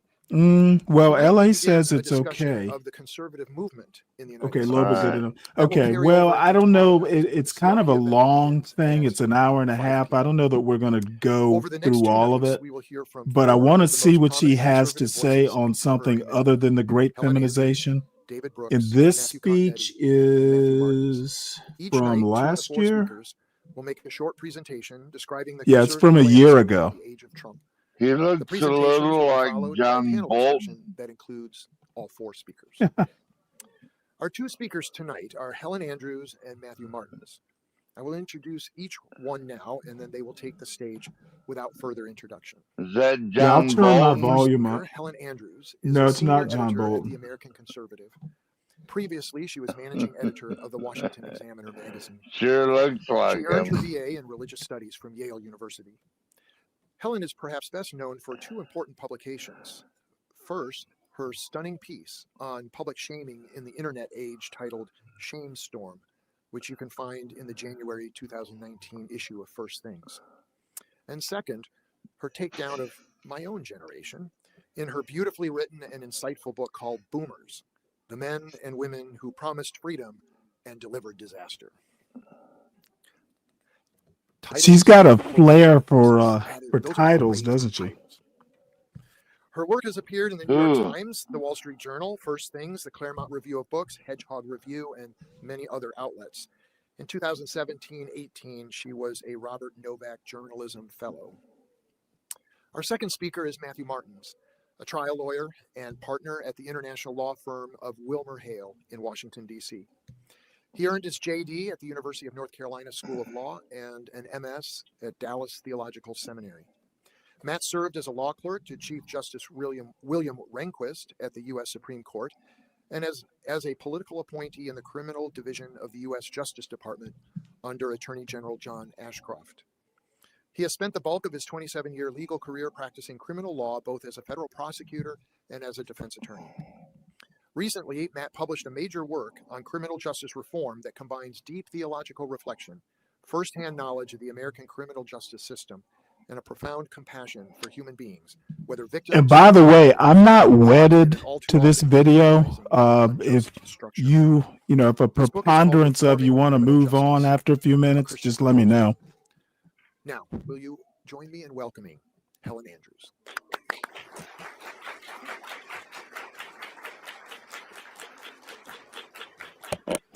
Thank you, Brent, for that lovely introduction. Although seeing some boomers in the audience now, I wish I had made the title of my book a little more ambiguous. So I think the idea behind the speakers Oh, we've it's your selected girlfriend to take part in this again. event is that each of us represent a different strain within the conservative movement. So tonight I'm going to use my time to talk a little bit about the strain that I represent and to explain as graciously as I can why the other side lost and my side has won. So I work for a magazine called The American Conservative. We were founded in 2003 by Pat Buchanan. At that time, as he had been Actually, it's printing Brian Pat Buchanan Nichols' was girlfriend. an outsider. It was a dissident tendency. And his opposition to what was then the Republican establishment focused on three main issues that he founded his magazine to represent. The first was foreign policy. If you had to put it in a sentence, you would say that Pat Buchanan founded the American Conservative to oppose the Iraq War from the right. Pat Buchanan's view was not that America should be isolationist or should have no global footprint, but he thought that the Iraq War was misconceived and that the end of the Cold War should have led to a rethinking of America's position in the world now. What that is the she enemy is no saying? longer a player on the board. The second issue was She said, "Turn up your volume." immigration had for decades been a very strange issue within the conservative movement because the power brokers, the people in Washington and the base were utterly at odds. The Republican base was unanimous in its opposition to illegal immigration, but it had just grown steadily worse, and none of the politicians in Washington seemed ever to do anything about it.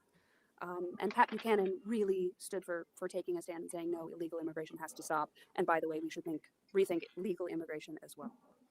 The third issue in the Buchananite policy array was trade. Trade, for those of you who don't remember the 90s, had been a major issue in the Clinton years. That decade saw two major developments that would drastically reshape America and its place in the world.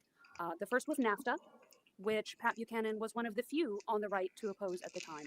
It was the first trade agreement ever signed between a first world country and a third world country. So it was the first time that American workers had been exposed, utterly exposed, to competition from third world wages. And it went about as well as you might expect. And then later, of course, the effects of NAFTA were dwarfed by the China shock, granting China permanent normal trade relations and then ushering them into the WTO. China, as we've seen, grew into a manufacturing titan, while in America, manufacturing employment utterly collapsed.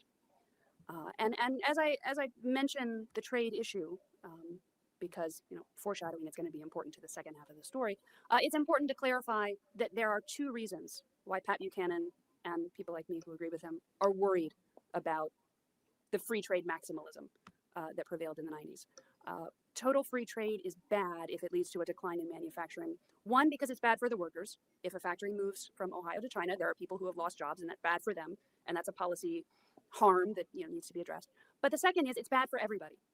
Even if you don't work in manufacturing, living in a country that has a strong manufacturing base is good. It means that you don't have hollowed out cities in entire states that are falling into economic disrepair. It also means that the manufacturing innovations of the future are going to happen on your soil and not in China or in South Korea. Innovation tends to follow where the actual manufacturing takes place, because that's where people learn new ways of doing things. And then thirdly, it is bad for everybody because as we saw during COVID, the globalized market is actually a lot more precarious and fragile than we imagined. And in a crisis, we cannot always depend on global supply chains. So having things made here and continuing to make stuff in America is valuable and something that we should protect. That, of course, was not the view of the Republican establishment in the 90s or in the George W. Bush years. Those were the years of Republicans who said, whether you make potato chips or computer chips, what's the difference? GDP is GDP. So today, in 2003, my magazine just celebrated its 20-year anniversary. 20 years ago, the Buchananite constellation of views on those three issues, foreign policy, immigration, and trade in China, were in the minority. Today, 20 years later, that has changed. And I'm able to stand up here and be rather a little bit smug about my side having won the argument and won over the party. And the question, what happened, has a two-word answer. And the two words are Donald Trump. Just as Barry Goldwater famously paved the way for the Reagan victory a generation later, Pat Buchanan and the groundwork that he laid in the 1990s really set up Donald Trump and his historic victory in 2016. And I'm happy to say, now that we have I absolutely the disagree with that. president in office to look at, his ideas have been vindicated, which of course is why. Okay, I don't know where she's getting this from. I will actually say that it might have softened the ground, but I would argue that somebody like a Jerry Falwell, or one of the evangelicals, had a lot more to do with laying the groundwork for Donald Trump than Pat Buchanan did. He's been a lock for the nomination the second time around. Foreign policy. What about Billy Graham, Stanley? Do you think he might have, unfortunately, the original Yeah, Billy Graham? he was one of the evangelicals. To be skeptical of all over again, because unfortunately, the people who go around involving the U.S. in these conflicts have not tired or rested. Donald Trump was the one who came into office and said, bringing Georgia into NATO, probably a bad idea. Bringing Ukraine into NATO, probably a bad idea. Although I think, as we saw I said earlier that Buchanan was not an isolationist, and I don't think Trump was either. He just was skeptical of the people who had led the Republican Party astray on foreign policy for so long. Immigration, it was a centerpiece of Trump's campaign, just as it was for Pat Buchanan in the 1990s, and it was one of the biggest sources of his popularity. For a long time, Republican voters had been Billy Graham was they way voted for bigger in than Washington. Pat Yes, of course we Buchanan. agree with you. Illegal immigration is bad, but there's just, there's a limit to how much we can do about it. Nothing can be done. People are coming over the border. A wall's not going to work.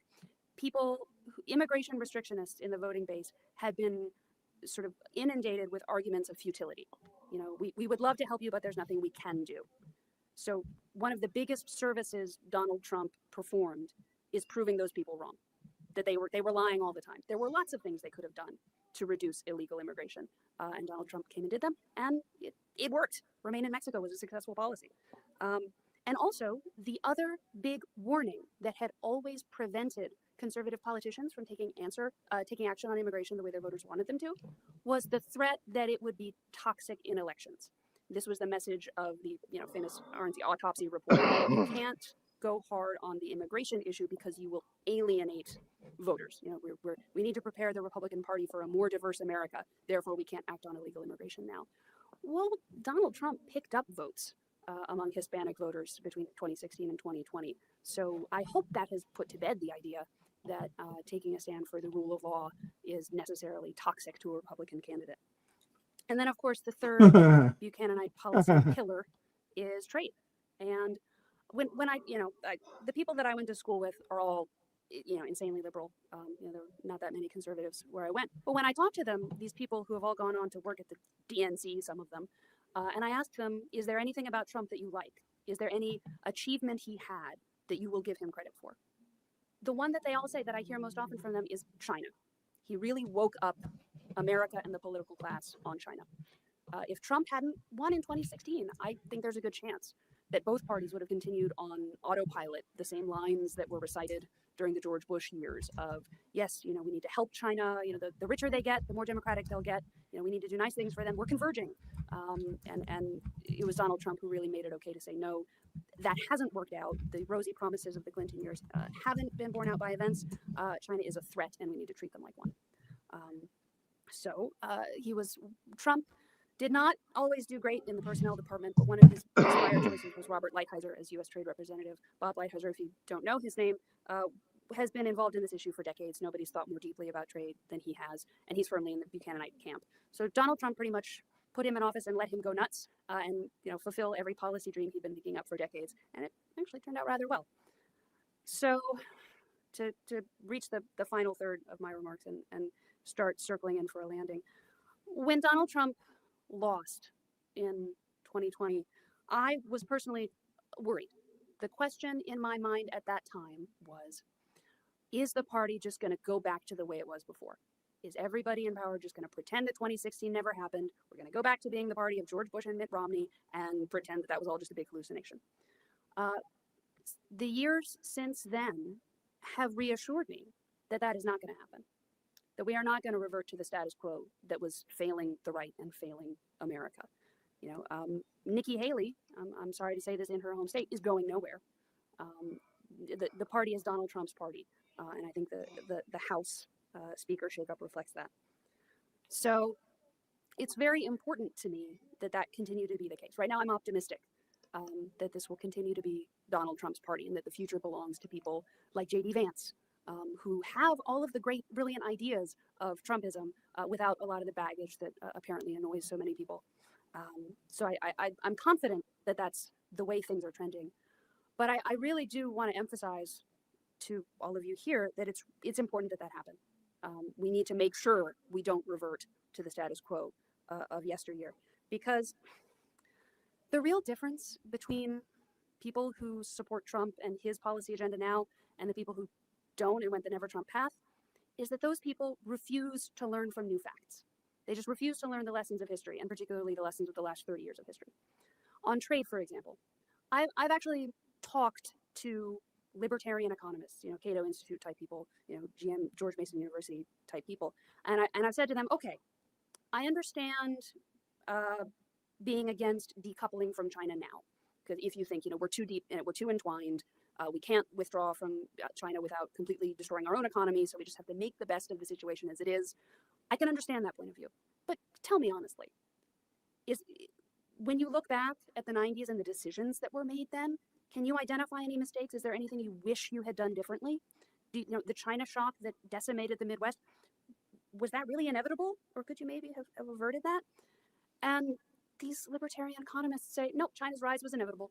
Nothing we could have done to stop it. So, yeah, we basically should have done what we did. I identify no mistakes. That to me is just shocking to hear someone look at the effects of the China shock now and the collapse of American manufacturing and say, yep, that went about as planned. It's just absurd to me. Or foreign policy.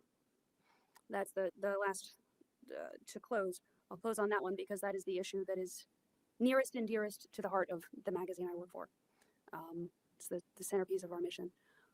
It's gratifying now to be vindicated on the folly of the Iraq War.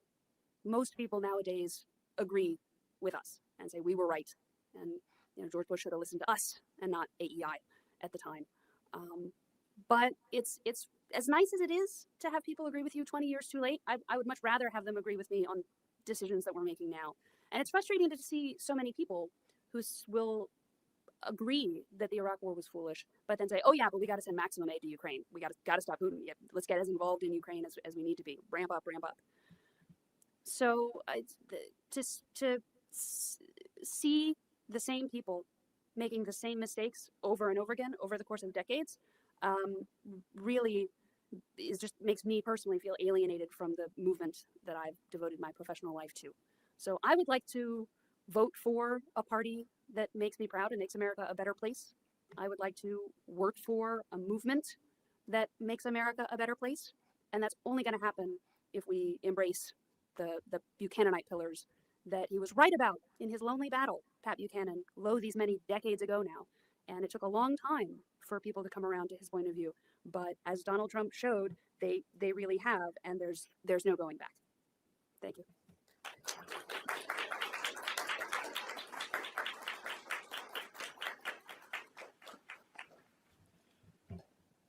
Thank you for that, Alan. That gave me lots to think about.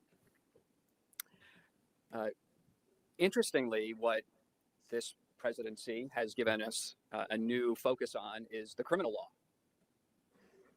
Whether it's the indictments against Donald Trump or the indictments of January 6th protesters, it's been interesting to me to see conservatives with a renewed focus on what they see now as a criminal justice system run amok, being used for illegitimate purposes.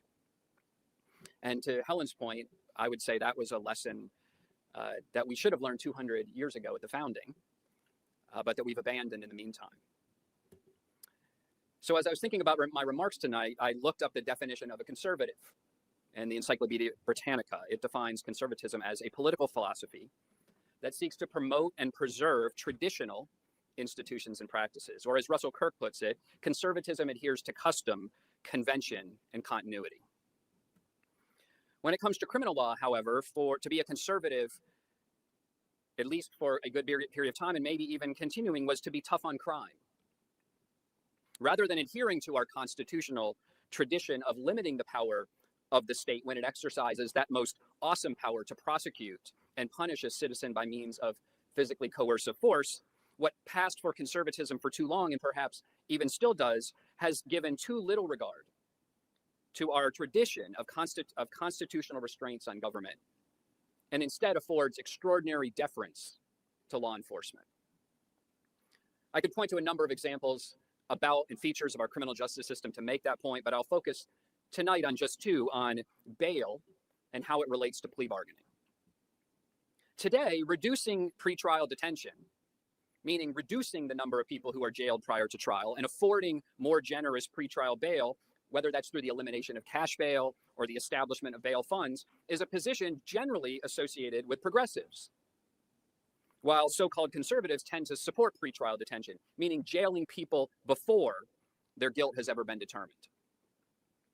But that wasn't the view of the founders, whose tradition conservatives claim to be preserving.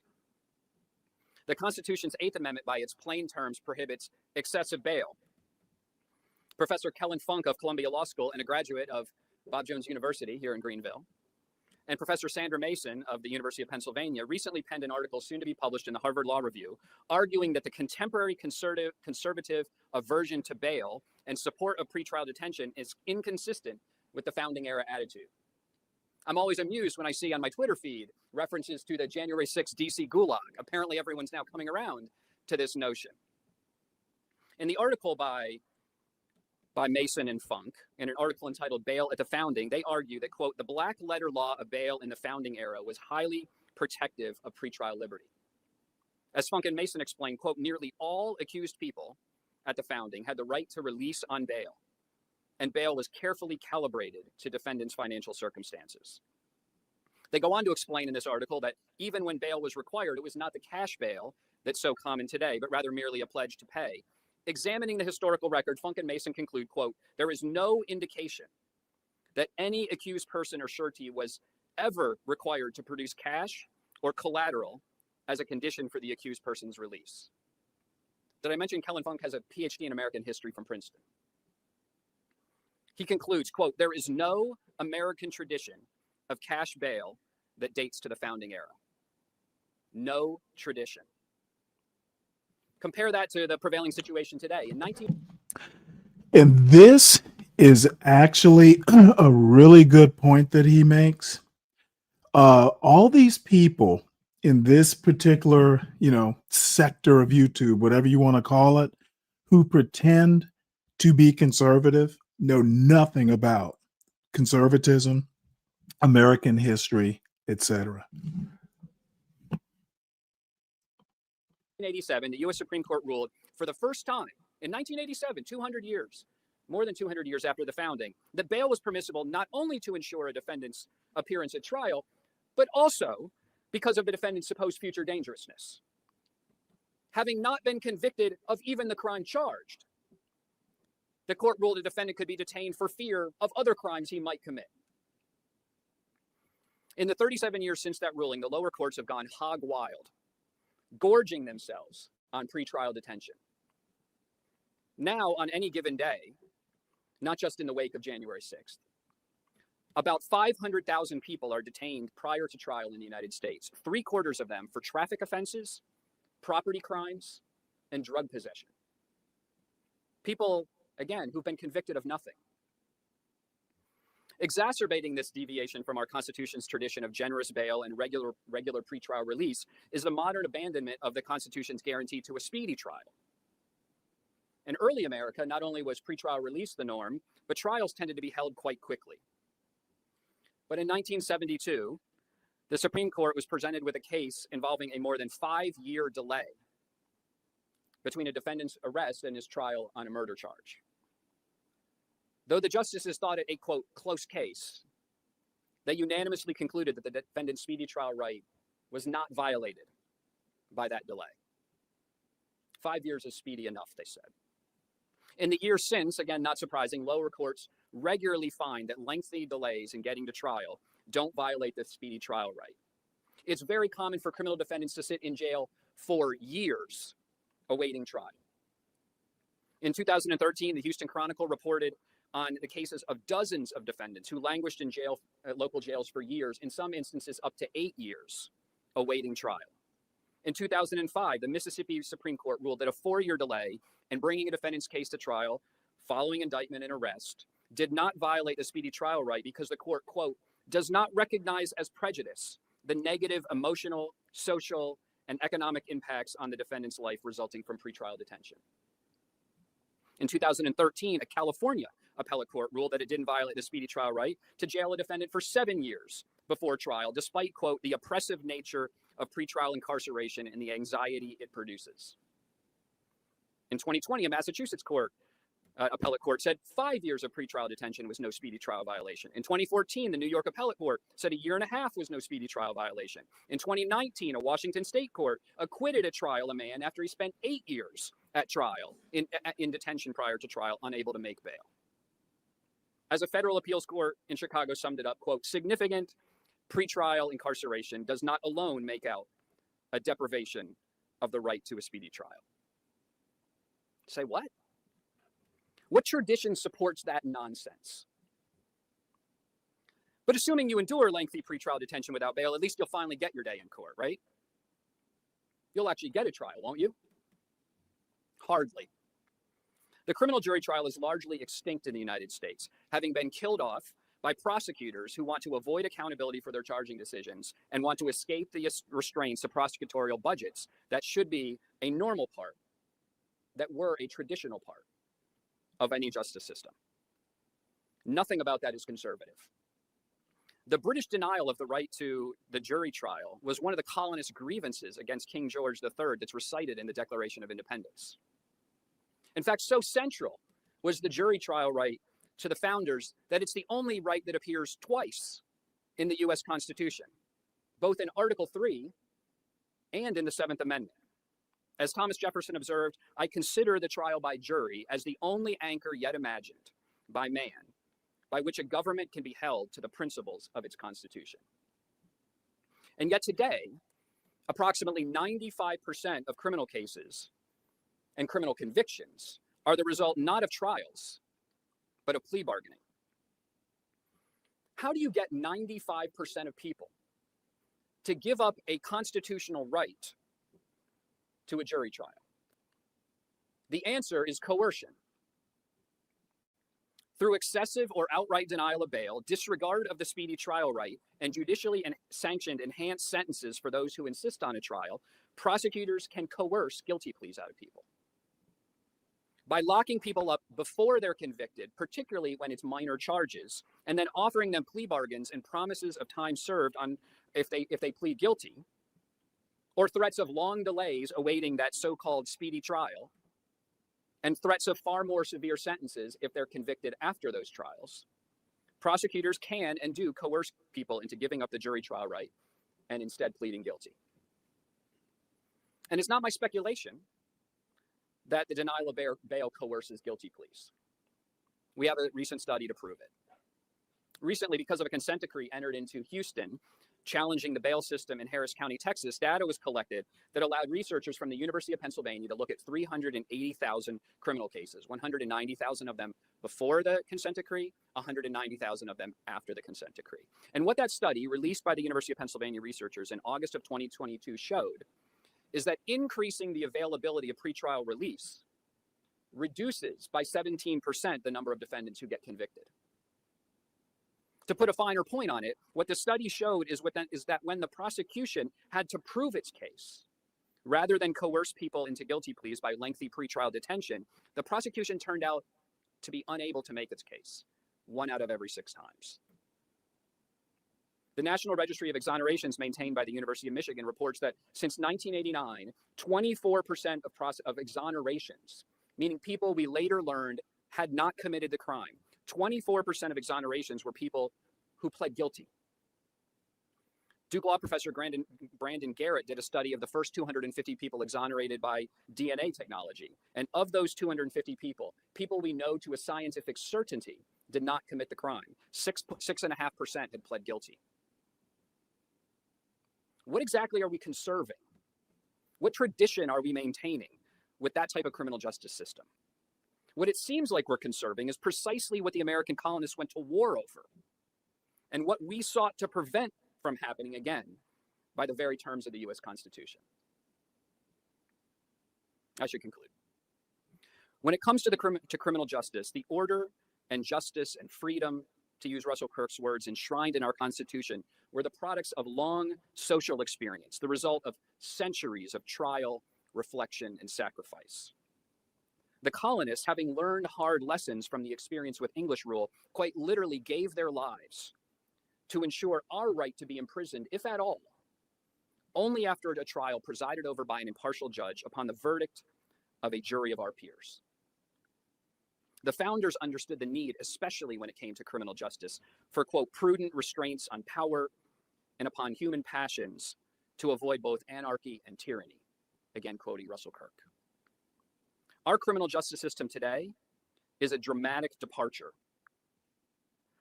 from those ideals, a repudiation of that constitutional tradition, And the result is both anarchy and tyranny, uncontrolled crime in too many cities, including the one where I live and work, and the effective denial of the criminal jury trial nationwide.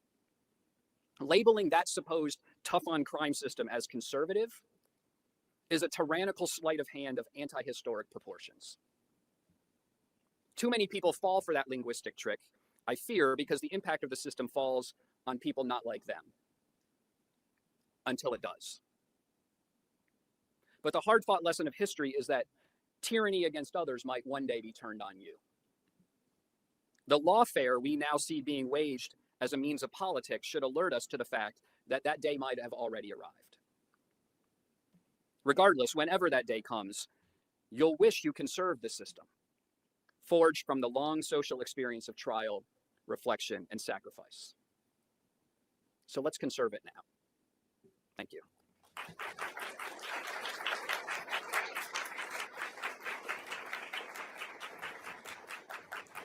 Thank you, Helen and Matt. And I'll invite the remainder of the panel to come on up here while I give you, while I introduce everyone to you. And while they're coming up, you know, I just got to think that if I were like Rip Van Winkle and I had gone to sleep in, say, 2010, and I woke up today in what is supposedly a panel on conservatism in America, and I heard about staying out of international conflicts, being tough on the border, and what was the other one? Oh, trade. You know, we shouldn't be free traders anymore, and we don't really need to be tough on crime anymore. I would have thought something really has gone wrong with the conservative movement. I mean, it's completely different, right? And that's why we're here. We want to talk about some of these changes that you've already heard displayed for us. This is really, really good. So let me introduce the two that have come to the podium, to the stage. David Brooks, to my left here, next to Helen, writes a weekly opinion column for the New York Times and is a Friday political commentator for PBS NewsHour. He earned his BA from the University of Chicago. David is a journalist by trade, but, in my opinion, a frustrated social scientist by temperament. His columns and his books are filled with insights from his reading of psychologists, sociologists, economists, and political scientists in the best scholarly journals and professional substacks. Nowhere is this better displayed than in his recently published bestseller, How to Know a Person, The Art of Seeing Others Deeply and Being Deeply Seen. There he draws on seminal works in psychology to teach us how to connect deeply with other persons in an atomizing society. And our second panelist, next to David, is Matthew Continetti, who is the Director of Domestic Policy Studies and the inaugural Patrick and Charlene Neal Chair in American Prosperity at the American Enterprise Institute. He earned his BA in History from Columbia University. Like most of our panelists, Matthew works as a journalist. He was the founding editor and the editor-in-chief of the Washington Free Beacon. He is also a contributing editor at National Review and a columnist for Commentary magazine.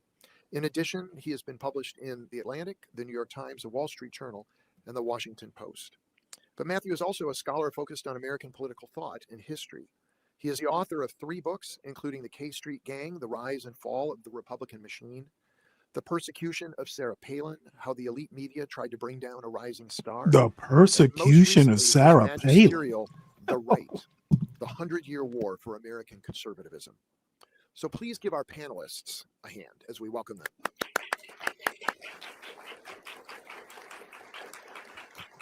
So first, David Brooks, how do you react to these two talks about conservatism that, in my opinion, sound very progressive? You do have a mic there, and I sure hope they work. It needs to be turned on, I think. Try that. There we go. First, let me start with Matt, since I think Helen and the two of us are probably going to get into it a little more. I found your presentation extremely compelling, and it's a subject I knew nothing about. And it seems like that moment when I realized the death penalty really is a bad idea. I don't know if you share that opinion, but yeah. But my one question, and really this is way above my pay grade, I just want to know how the courts think about this question. Early in my career, I was a police reporter in Chicago. And so I covered a lot of crime, a lot of rape, a lot of murder. And a lot of the people I covered had long rap sheets. They were extremely violent with a history of violence. They were often a threat to their spouses and girlfriends. How do we think about dangerous people in this circumstance? So I think that what I'm arguing for is exactly, in some ways, the solution to that issue. When I go out talking about this, I actually have a longer discussion about plea bargaining, and what I always argue is that everybody, I don't care what your politics on the left and the right, should hate American-style plea bargaining, because the way it operates is either by threatening unjustly long sentences, or far more frequently, offering unjustly lenient sentences.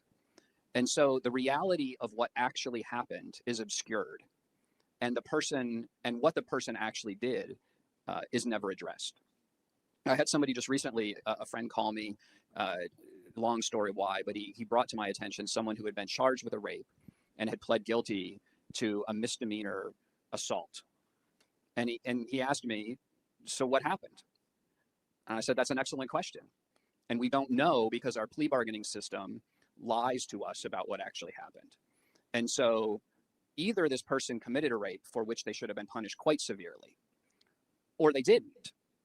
And the way we answer those questions in America is have 12 average citizens hear the evidence. And instead, the way we resolved this was through a secret negotiation that ultimately means either the original charge was a lie or the plea was a lie. And more likely than not, the plea was a lie that allowed that person to never receive the discipline of the system. And you're exactly right. When I was a prosecutor, we'd show up in court and people would have 20 prior convictions, dozens of prior arrests. And the system kept cycling them through rather than actually speak the truth about what they did by adhering to our constitutional system of putting it to a jury. Instead, somehow the courts blessed this notion of negotiating lies about what happened. And I think that contributes to the situation we're in, particularly, one last comment, because we know that most crime is committed by a very small number of people, and that we could address the issue if we'd actually address that small number of people, but our system doesn't do that. So David, you want a second question here? Well, I have a counter narrative. Okay, counter narrative. And so one thing Helen and I agree on is that her team won. And I'm too old to see the reconstitution of the Republican Party along my lines. Which is why I switched teams. No, kidding. But I'll tell a different narrative. And so I have a book over in my backpack over there, which is called Snowflake, which is a biography of Warren Buffett. And I don't know. I don't get what Brian Nichols sees in her. Howard Buffett was a 4-term Republican congressman from Nebraska in the 1930s and 40s. And Howard Buffett was a very pessimistic guy. He bought a farm because he thought America was being ruined by Washington, and he needed someplace where he could feed his family while the rest of the world starved. He believed all government bonds would be of zero value because we were destroying the credibility of the United States. FDR was. He believed he bought his daughters, he gave them gold instead of cash gifts because he thought the US dollar would be worth it. And so that was a moment of he was a guy of extreme pessimism. But he was a Republican at a time when the Republican Party was a party of extreme pessimism. And extreme pessimism tends to show up in 3 ways: nativism, isolationism, and protectionism. And sure enough, the Republican Party in the 1930s and 1940s was an isolationist party. It was the America First Party, the slogan that Donald Trump picked up on. It was the party of Robert Taft a little later, who was against, I believe he was against NATO, he was against the World Bank, he was against the General Agreement on Tariff and Trade, which was the WTO before its time. And so he was pretty against the sort of international system as was emerging mostly after the war. So that was the isolationist side. Of course, there was also America First, the people who didn't want to enter World War II.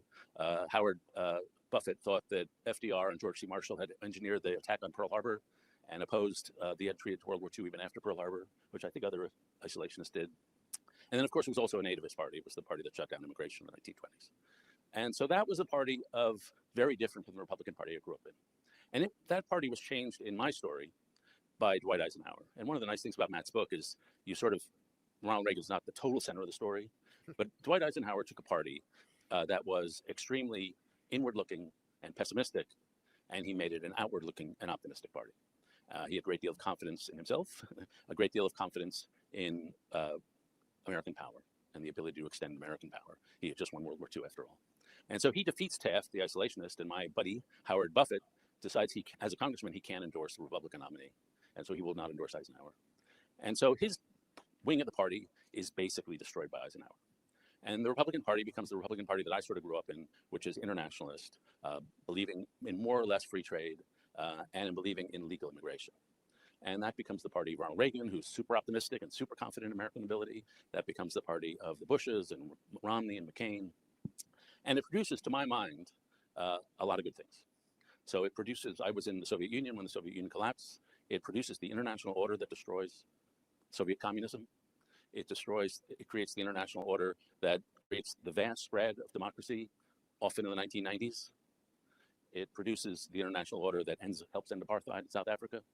And so we saw in those years a vast spread of democracy around the world, in my view, because of the liberal American-led order, and a period of relative peace. It also, in a mostly free market country, saw the vast spread of prosperity, the greatest reduction in poverty in human history globally. I think, Helen, I disagree with your economics. I think if you look at deindustrialization, that was mostly a 1970s thing and not a 1990s thing. And so the 90s was a period of widening or shrinking inequality, of real wage growth, of pretty good economy. People reelected Bill Clinton for a reason. And it was a Republican Party that, while opposing illegal immigration, was happy to see America become a diverse place and the crossroads of the talented in the world. Then something bad happened to my version of the Republican Party. And I would say a couple things happened. One, the financial crisis delegitimized capitalism for a lot of people. Two, the Iraq War was a mistake. Three, and this is my core story of why populism has risen around the world, a highly educated group of Americans married each other, created children who were also highly educated, who also married each other. They moved to the same 12 cities, Denver, LA, New York, Denver, or wherever, Washington, and they basically created an inherited meritocratic class. And 80% of America looked at those people who dominate the media. In my newspaper, more than half the writers come from the same 26 colleges. And they said those people have too much power. They have too much money. They have too much cultural influence. And by the way, they look down on me. And that would be my story for the rise of Trump. I don't think it was as neat a story as the dispassionate view of foreign policy, trade policy, and immigration policy, although I agree with it. So to get back to the mistakes that Helen talked about, I agree. You know, I was for the Iraq War because I was actually there when Soviet communism fell. I was actually there when apartheid fell. I was actually there when Central Europe was liberated. And I saw the spread of democracy as a foreign correspondent, and I thought, why not the Middle East? And that turned out to be a mistake for a bunch of reasons. But I guess my reaction was, okay, that was a mistake. But the liberation of Poland, of Estonia, of the Czech Republic, these were not mistakes, and they were done by the liberal international order. Second, I agree that the hollowing out of American industry was also a mistake. And that has caused me to not turn Trumpy, because I don't think he's capable of doing anything about it. But it has caused me to become a supporter of Joe Biden. And so one of my heroes is a philosopher named Isaiah Berlin. And Isaiah Berlin said he was happy to be Isaiah Berlin. I fear if it's good enough for Isaiah Berlin, it's good enough for me. And so I define the rightward edge of the Democratic coalition. And I think my guy Biden, who may be old and doddering, not as old and doddering as he looks on TV, by the way, has done the things that Donald Trump promised to do, but was too incompetent to do. So the CHIPS Act, the Infrastructure Act, the IRA, we now have, everywhere I go around the country, I was just in Dayton, Ohio, there's a Micron chip plant being built. I was in Appalachian, Ohio, there's an Intel plant being built.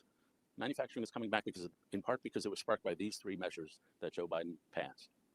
And so I acknowledge some of the arguments that Helen makes about some of the failures over the last 10 years, but it's driven me a little left and not a little right. So that's my counter narrative. Well, Helen, you get the next shot.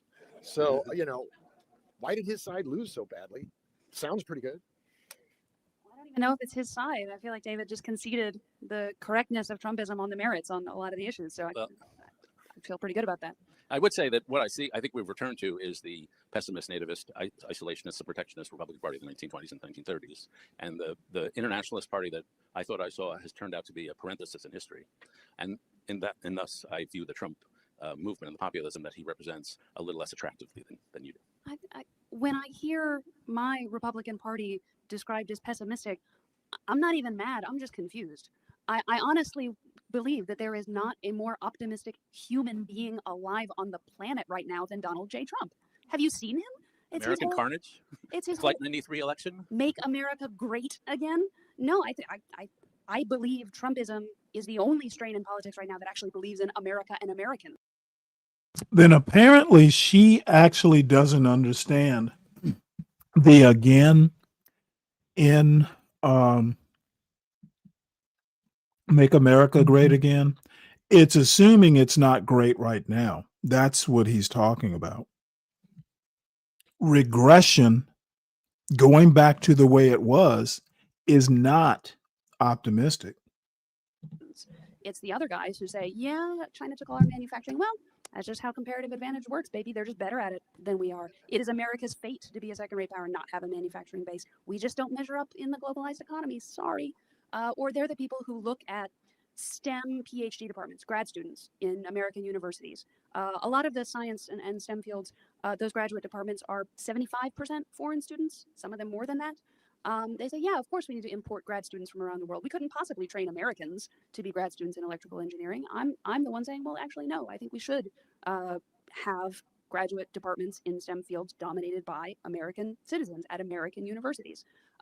They're the ones who say we need high-skilled immigration to found the companies of tomorrow. I think Americans can do that. I think we're pretty capable. So when I look Again, it's all nice to say we're capable, but if we were capable, we'd be doing it. Okay, one of the problems that we have is we have allowed our education system to do the rah-rah. Okay, patriotic education is not an education. If you're constantly teaching kids about their exceptionalism, you're just going to create lazy kids. You're not exceptional just because you were born in the United States. around for optimism, I see it on my side and not a lot of other places. Okay. And that's the other thing. It's your turn. Okay, her side. All she wants to do is talk about her side. That's part of the problem too. This sort of factionalism, that's not going to breed excellence or exceptionalism. Thank you, Brent, and thank you all for having me here. I will also start with Matt Martin's presentation, which I also thought was very enlightening, very interesting. Not sure I totally agree with it, but what I did agree with was the sense that every argument was grounded in the American founding and in the American political tradition and in the Constitution and in the ideas that informed the revolution. And this is important to me because it speaks to the Americanness of American conservatism. We always ask what defines American conservatism? And in my view, it's the modifier, not the noun. And what's American about American conservatism is the American founding. And so while other conservatives and other conservatisms tend to defend inherited traditions that include monarchies, that include aristocracies, that include established churches. I am live. We do I'm not live have that right, in the right United now, States of Queen. America. I'm just talking about it. Hey, Big J is talking about something. Let me hop over there. I'm not gonna be here very long. I gotta take me a shower and I'm going to work. So I hope people would respect that. But anyway,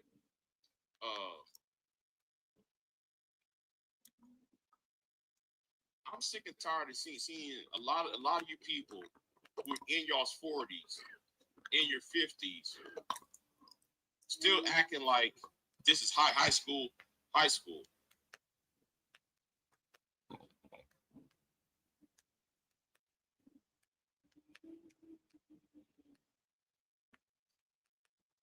Hold on.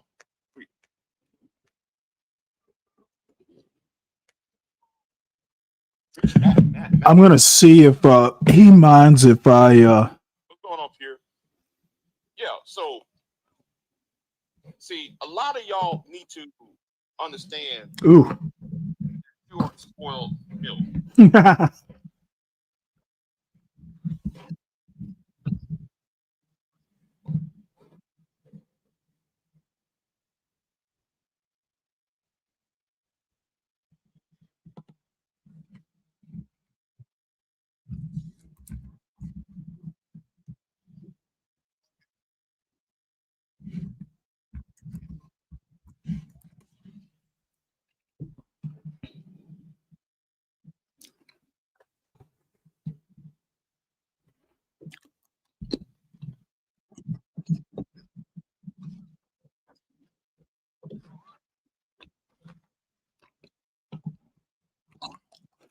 Yeah, I'm interested in what he thinks about this, an anti-manosphere point of view.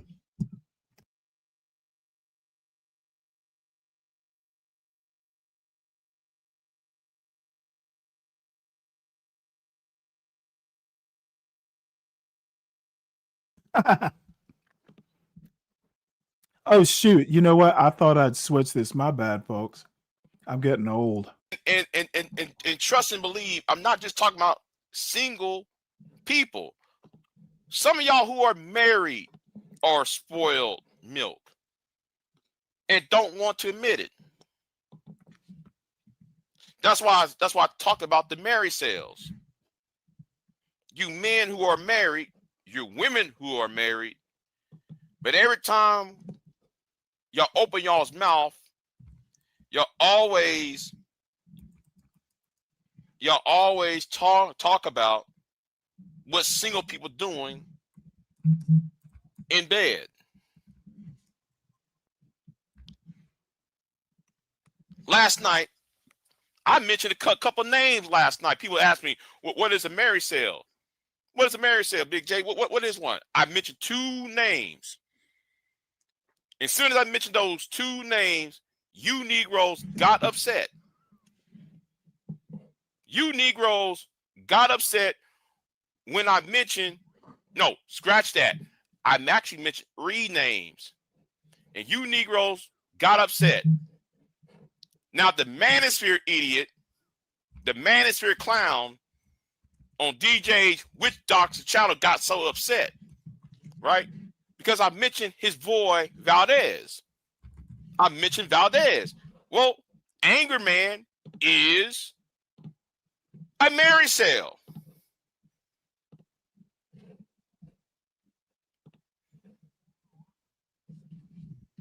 Now, as soon as I said, now I did mention Brownsville, I mentioned Sharon, but it was all fun and games until I mentioned your daddy's name, and then when I mentioned your daddy's name, oh, it's a problem. And Negro, you made a complete fool of you. Thought I was gonna bust out, roasting you, holler at you, all that. I sit back and I let you just, crash out. This love affair of Anger Man pisses me off. Let me tell you why it pisses me off. Don't call yourself a man when you suck it up to another man, because you're not a man at this point. Calling yourself a man is a problem. You're not a man. You're just a slave at this point. Don't talk about manhood when you suck it up to another man's ass. That's what really offends me about you, Anger Man, BJS fans. And don't come talking about, oh, Big J, you hating. No, I'm gonna say this to you Negroes. I hated you Negroes from the beginning. I made a video yesterday. I hated you niggas from the beginning. I've always hated you. Because you try to talk about black malehood and y'all do the opposite of what manhood's supposed to be. That's why I hated y'all. Now let's talk about the marriage sale, right? And I mentioned about the marriage sale because the marriage sale will always do arguments to impress. I'm talking about the marriage sales on this part. A lot of you marriage sales, y'all come into the conversation, and then y'all will never call out one group, but yet you cape for the other group. Case in point. I'm gonna use Brownsville. Brownsville is a good example of this. Brownsville is a good example of this, of what was a marriage sale, right?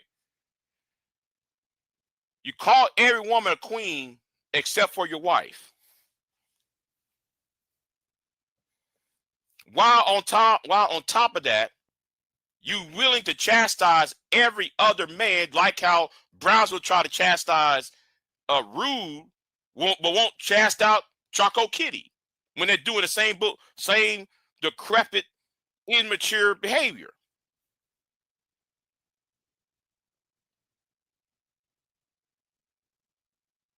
No, you call both sides out.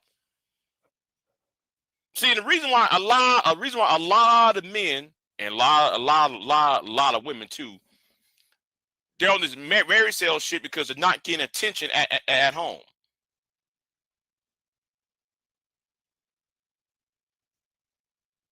They crave the attention of the opposite sex.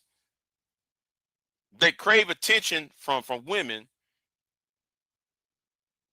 because I don't know. I'm not going to say sexual.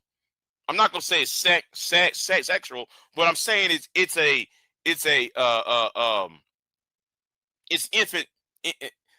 instant gratification. You look for gratification. It's an ego boost. And you women, you doing the same damn shit.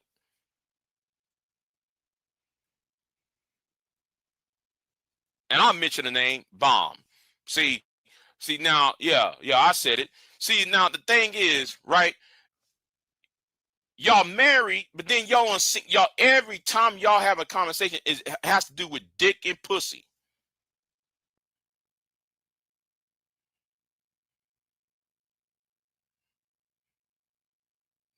Okay? And it's like you looking for attention because you feel you're not getting X, Y, and Z.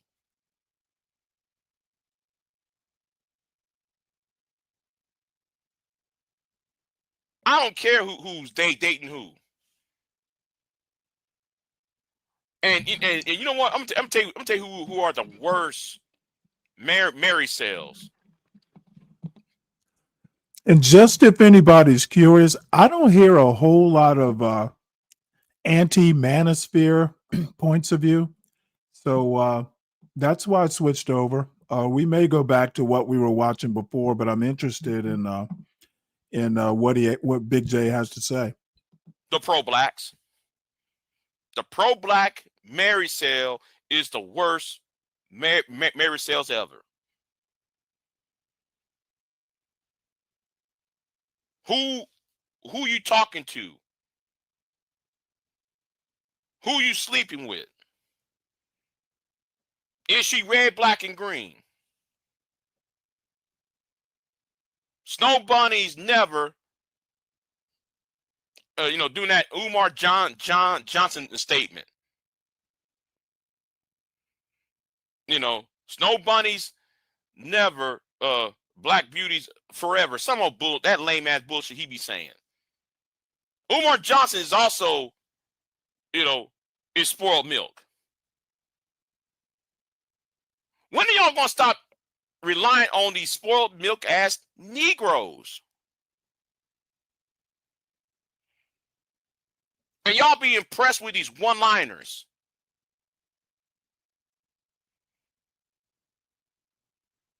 Umar Johnson is the prime example of what I'm talking about the spoiled milk.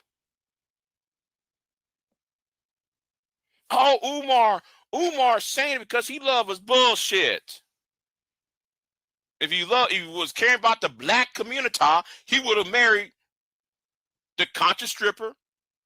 Shout out to her though, because I remember I had a discussion with the conscious stripper on TRS. Shout out to Tyrone Thompson, by the way. I remember in Vic Damone. If you so want to talk about the black community, Umar, you should be talking about, oh yeah, I married one of my African queens.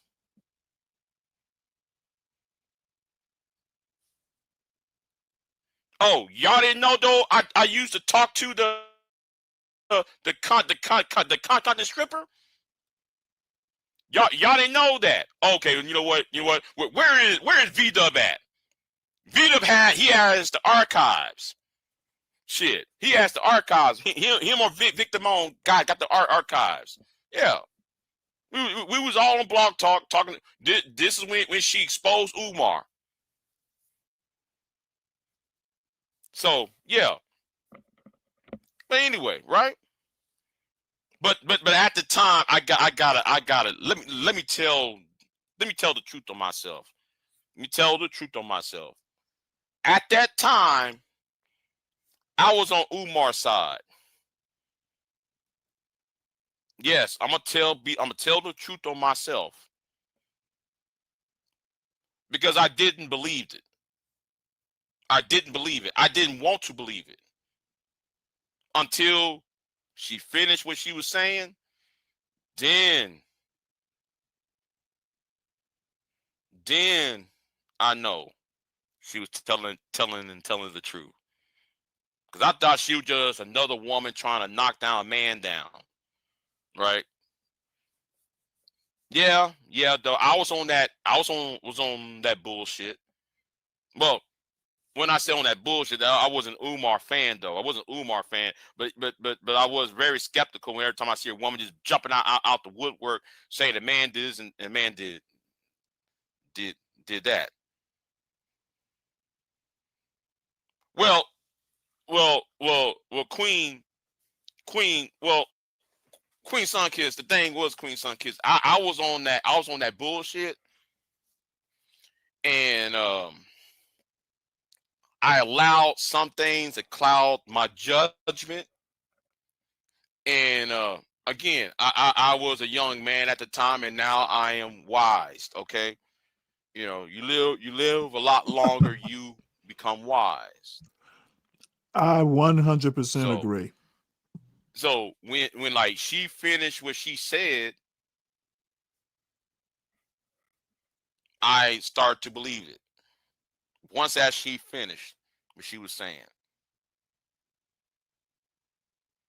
Because I was on that, oh, black men was under attack. We gotta link up. Nah, fuck you niggas. Okay? You know. Because I was on that whole at the time when Umar was talking about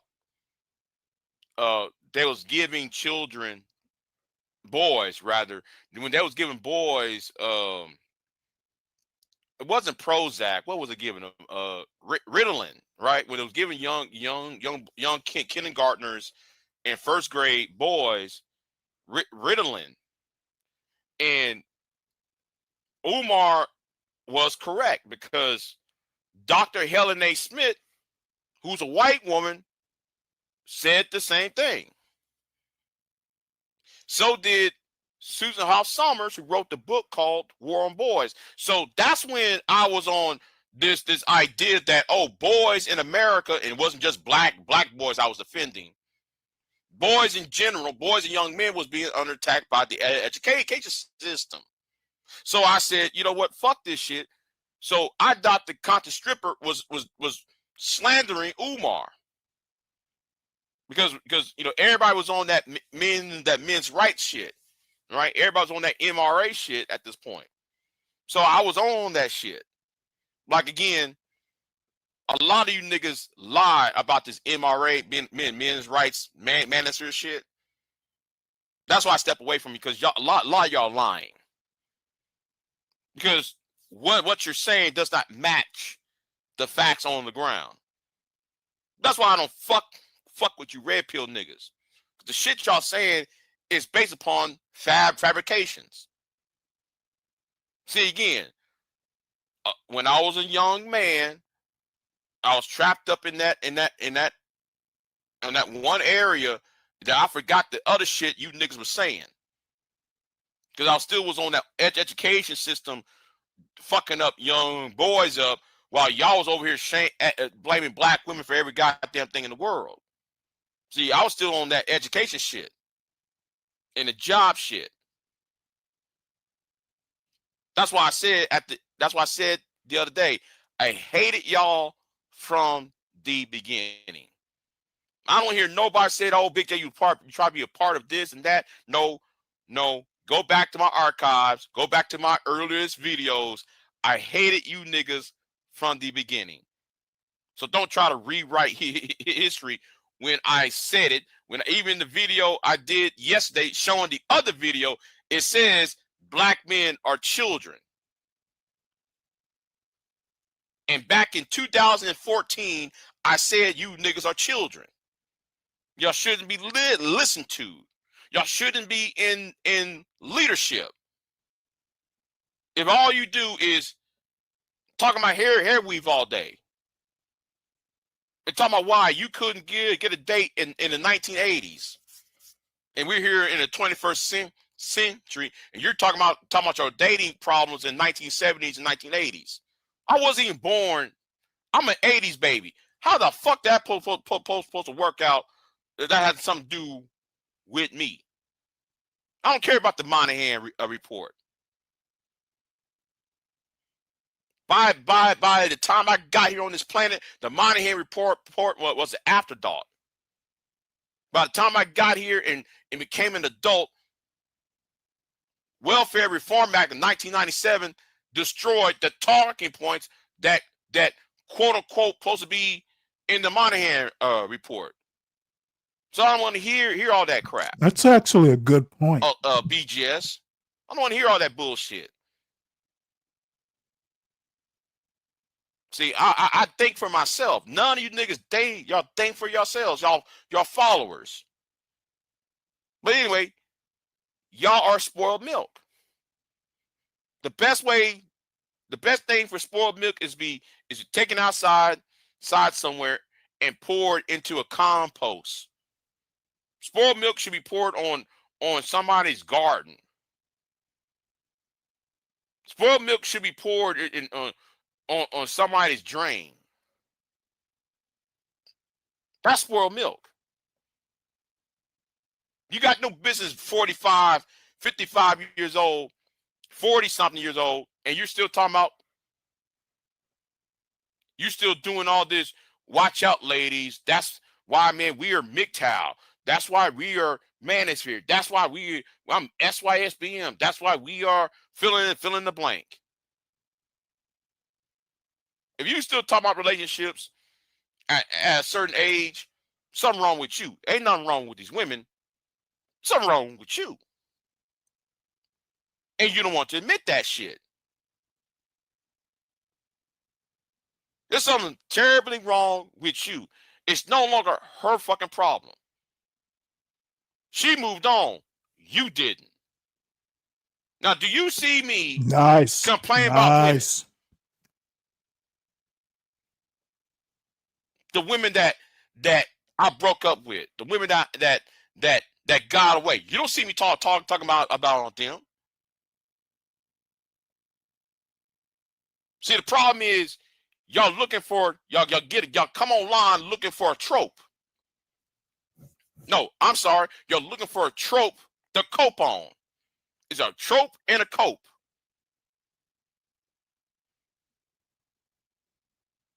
Y'all never moved on. BJS did not move on. Obsidian did not move on. Anger Man did not move on from his first baby mama and them child support payments. A trope which y'all's coping is fucking dope. You're looking for dopamines. A digital dopamines that like you niggas are looking for.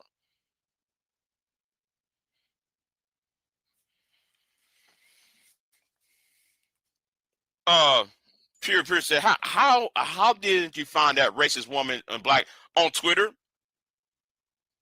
Like the other video is on Twitter, Pure, and yeah, like she's all over.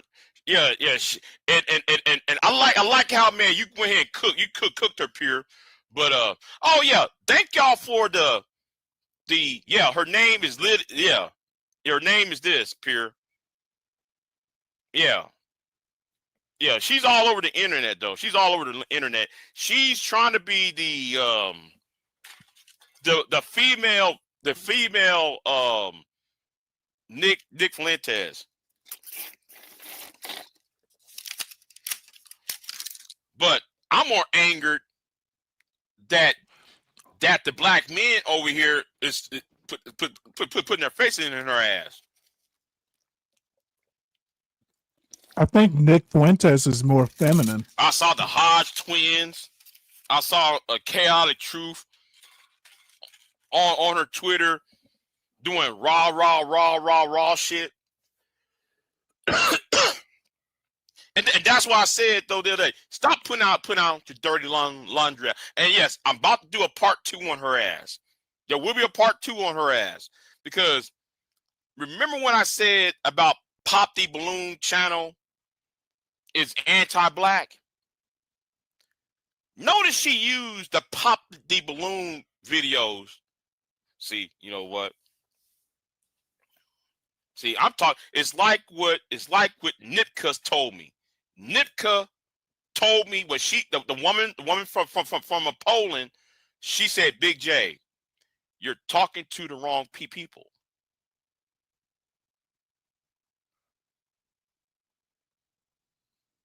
You're talking to the wrong people. You want, and you're right. Because these stupid idiots in this part of YouTube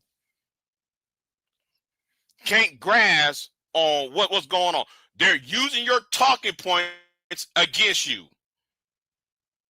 And I want to say this to Soul Provider.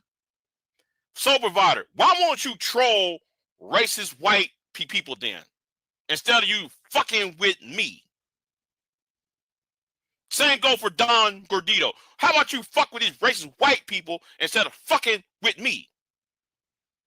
Since y'all want to do these story time shit.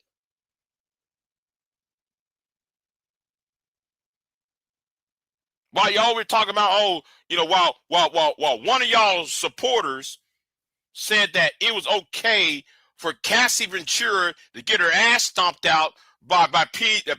Diddy.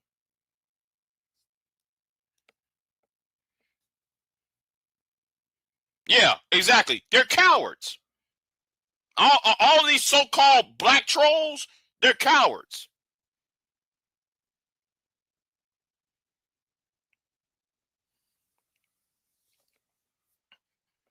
And then remember when I made the video about Fox News and Glenn Beck flagging my channel? Remember that video I put up a couple weeks ago? Because I was going back in time about me being demonetized. I was demonetized the first time because Glenn Beck and Megyn Kelly did not want me to cook them about the racist shit that came out of their mouths. So what happened was Don Gordito decided to go on some other platform and misrepresent what I said, to say, well, you need to stop blaming other people, and you need to stop. That's why I don't fuck with that nigger, because he's making a lie. He purposely mischaracterized what I said. You purposely mischaracterized what the fuck I said, because I wasn't just talking about myself. I'm talking about DGamer83. There was a YouTuber called DGamer83 who I used to collab with. So why are you trying to make the shit all about me when I mentioned DGamer83 and I was having a conversation about us being demonetized and us being flagged in 2015?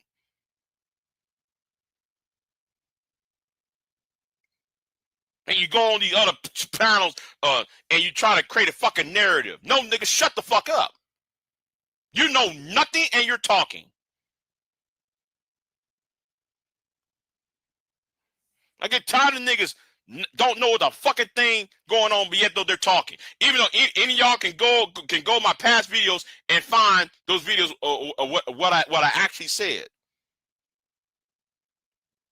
And this is the problem. A lot of you niggas cannot comprehend. Y'all can't. Y'all can't comprehend shit. Oh, Big J, you hate black men. No, what I said, in this space. I keep saying in this space. Your comprehension's bad. If I say in this space, doesn't mean all black men are the problem. I said niggas in this space are the fucking problem. That tells me 2 things not going. That tells me 2 things. You either dishonest or no, half of y'all. No, fuck that. One half of y'all are dishonest. The other half of you niggas don't know, should not even pass language class. If someone putting out an adjective, a verb, an adverb, a subject-verb agreement, if you can't comprehend a sentence structure, why do you keep on? I like this guy. Right. I never said that. Now the black women over here said I hate. Oh, you hate black women. I remember the women that you used to say that stupid shit. I remember when they used to say that dumb shit.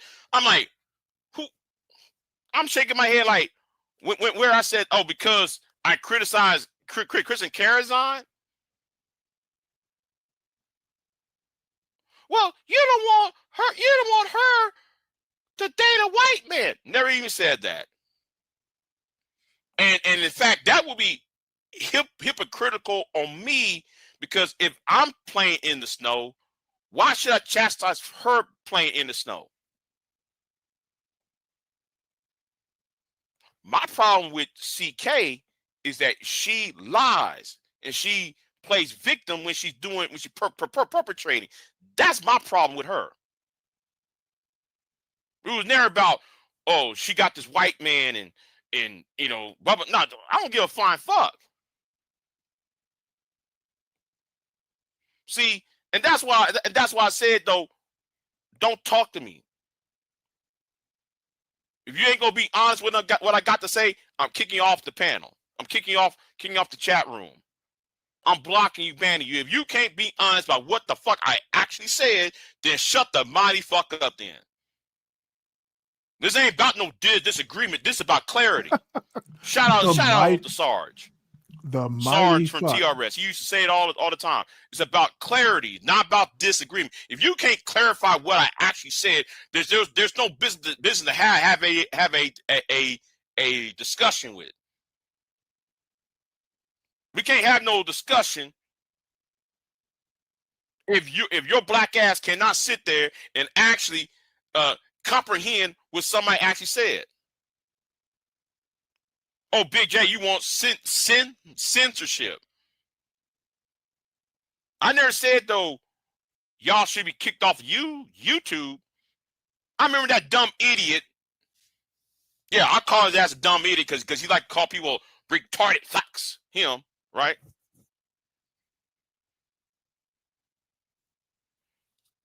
Oof, oof, oof, oof, oof. See, we you know, that's why I'm hated, because I'm being honest about this shit. Y'all won't be honest about what the shit that come out y'all's mouths. It's like y'all celebrate stupidity.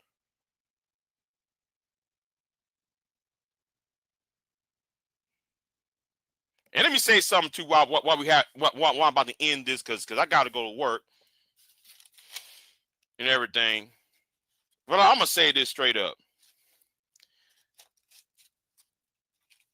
Some of you should mind your business. Don't talk about that Big J's a fraud when I do not harass homeless people.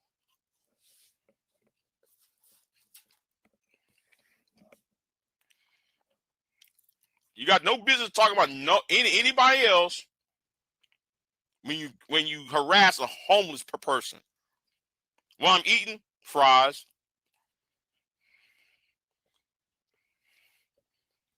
and chicken wings. Man, why are you so worried about what I'm eating? Why worried about what I'm eating? I ain't eat from that store, from that place no more. It gives me never mind. I'm gonna leave that. I won't say it on here. I won't say on here what it does to me. What's up, Candy King? Damn right. You should be more focused about graduating school. You should be more focused about graduating school than worrying about what the fuck I'm doing or what anybody else doing.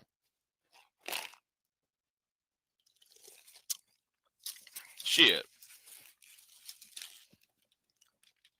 Notice I ain't saying her name because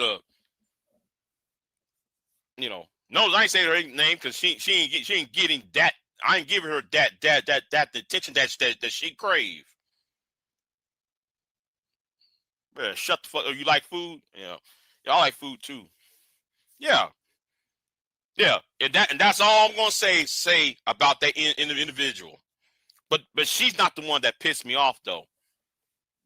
She ain't the one I'm really pissed off about. It's the other bitch ass nigga over there, right? Who don't know shit, but want to speak. But yeah, a lot of y'all are spoiled milk. You got no business talking about relationships because every time with somebody like right.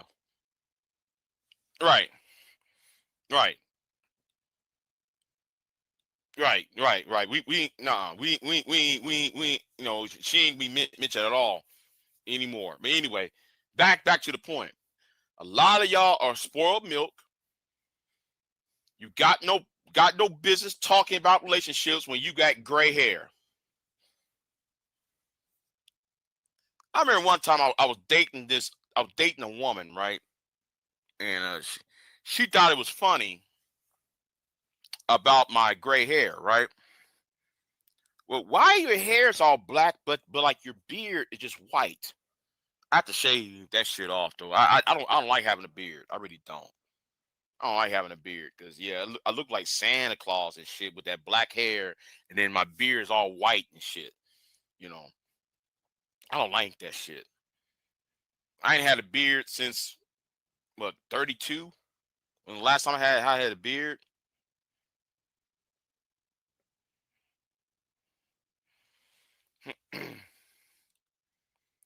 How do you get too old to date, Big J? I don't agree. Listen. I'm gonna say it like this, and it's gonna sound bad. I was being hypocritical, Candy Cane. I was being hypocritical because you know what? I'm not gonna go into that. Because I ain't getting myself in trouble, right? I ain't trying to get myself in trouble.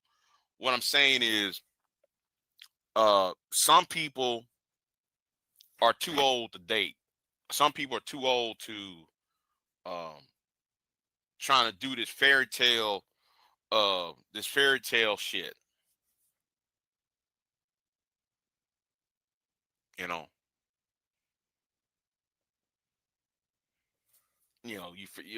fairy tale ideal love,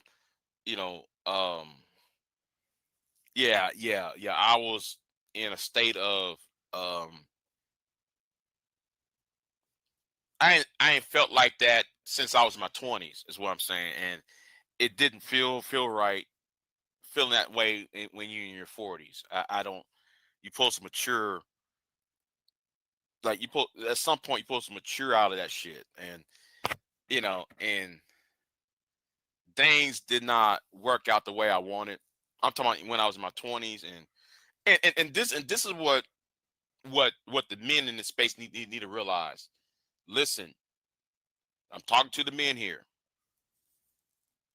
Y'all got to give up on some of these ideas that's in y'all's heads.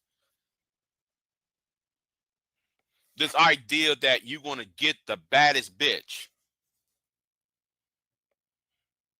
Oh, she got to be the finest bitch of them all. Negro, some of you are bald headed. Some of y'all got diabetes. Some of y'all need some Viagra. Oh, this is hilarious. Hey Roz, how you doing? To get your dick to work. here's you talking about you want the baddest bitch. You over here talking about you talking about, man, you want the baddest, you want the dime piece. You talking about women who hit age 40 has hit the wall. Some of us hit the wall at age 35 years old. Some of us are already hit the wall. My black ass went into the hospital. So I already hit the fucking wall. And I was 30. How old was I when I went to the hospital? I wasn't even 30 years old. I just turned 30 and then I ended up in the hospital. The first time. So and no, I know what y'all gonna say. You was a fat ass nigga and nigga, I was an athlete, motherfucker.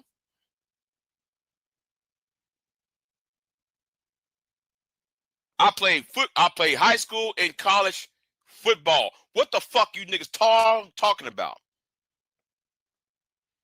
That's why I said, though, if any of you niggas come up to me, I'll lay you niggas ass out. And yes, I'm a fat nigga now, but I still will lay some of you niggas smooth the fuck out.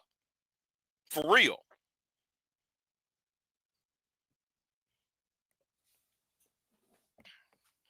You know what? I forgot that the time has changed. Let me hurry up and take my ass to work. I forgot the sun is going down. Hold on. Let me go ahead and end this real quick. I forgot the time change, and I see the sun going down because it's going to get spooky around here in a minute. Because it's spooky in these woods, though.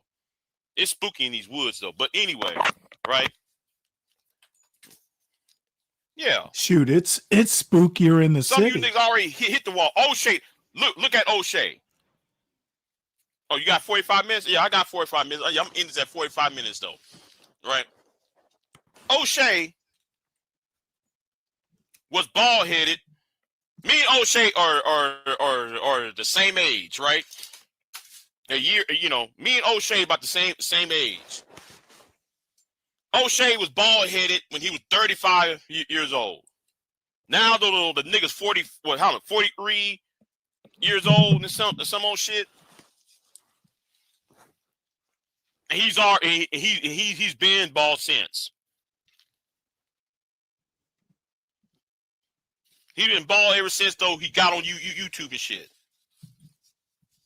So I don't want to hear none of you niggas talking about women hit the wall and all that shit. Already hit the wall. But I'll tell you one damn thing that I got that you niggas don't got: a head full of hair that is black, and it can be confirmed by two women on YouTube. My hair is black as fuck, and it can be confirmed because there's 2-3 women who met my black ass.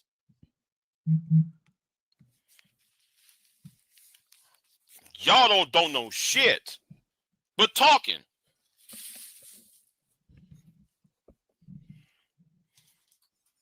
I want to say about the whole. No. I'm not growing my beard out. I'm not growing my beard out.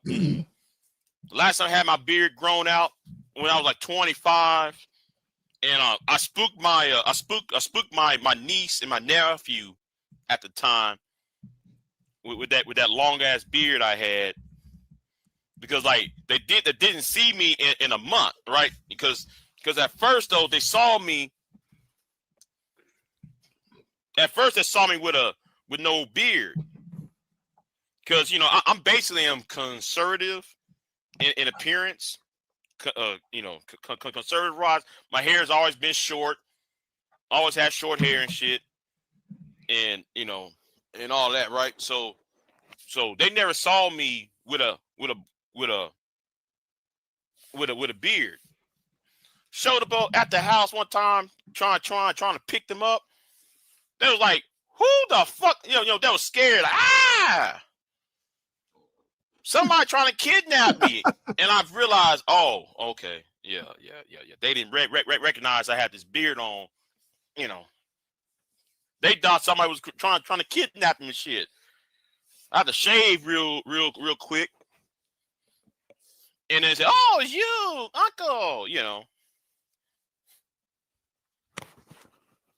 You trying to be like Santa Claus. You look like a black Santa Claus and shit with that beard. Yeah. But I was in my 20s during that. I miss those days though. I really do. I miss those days. So anyway,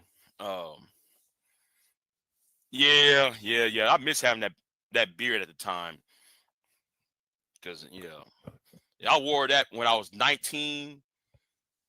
No, I grew it out right when this is when Aaliyah and 9/11 happened.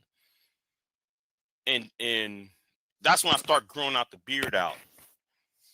And I cut it off actually I cut it off twice. When I was 21, I cut it off, then I grew it back, and then when I was in my late 20s, I decided to go smooth face. Hey, Roz, have you been doing your show? I haven't been getting any pop-ups in like a month or two. I miss your show if you're not doing it. And everybody, let's see, we're coming up on 5 hours. I actually do have one more thing I wanted to show, but I think I'm going to save it for tomorrow. And just so everyone knows, we looked at a good portion of Lily Gaddis's whatever her show is called on X. And we watched a little bit of it. It was really just kindergarten shit. It's like, if a 14-year-old girl decided to do one of those shows on her school's closed circuit TV, it's like real cliche to do blackface on Halloween. That shit was done like 40 years ago. Why she thought, well, apparently it did make a big sensation. To me, it was just silly. So apparently CT and some other people decided to talk about it. I'm glad I talked about it this weekend when it was still relevant and kind of fresh. As far as I'm concerned, that's just old news. And yeah, Palomino, of course you thought it was funny. Why? Anything that's mildly cliche but racist, you probably still fucking have a box of Aunt Jemima pancakes somewhere with the old Aunt Jemima on it. Based off that video I did on that white girl, I got 10 subs off of that. So yeah, I'm gonna roast that white bitch again. And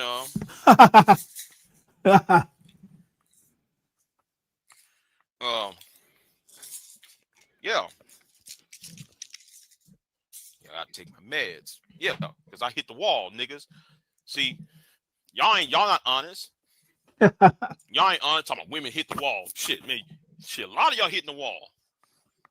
Shit, some of us are dead. Some of us content creators are dead already. Yet y'all got the nerve talking about black women or women in general hit the wall and some of us over here, David Carroll, Syphila P. Who else in here died? Oh boy. There are a few of us over here who are already dead. How the hell you talking about women hit the wall? And some of us in this sector had died already. You niggas are dumb.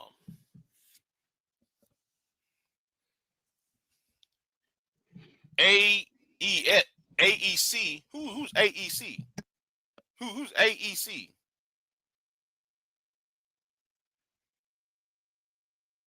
All right. Well, probably enough of that. Alexander, I was actually gonna watch this. I haven't watched Black Liberation Media. Used to be Black Power Media in maybe 2, maybe even 3 years. And the title of this was White Supremacy Equals White Unity. It's the myth, white supremacy equals white unity. We'll watch a couple minutes of this. If it's not interesting, then I'm going to wrap this up.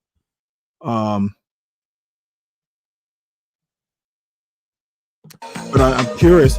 These are this is a group of kind of like black radicals in the old 70s style tradition. And I'm curious to know what they're myth busters. I kind of want to know what they have to say. Rasul makes most of the argument. But the problem with that primarily, and this really came out of our discussion, and I'll explain a little bit later, is people tend to flatten white supremacy as this broad continuum throughout history, and don't really read or listen enough to what the white supremacists themselves say, and how there's different types of white supremacy that are not always in lock and step with each other, and sometimes are actually at war with each other.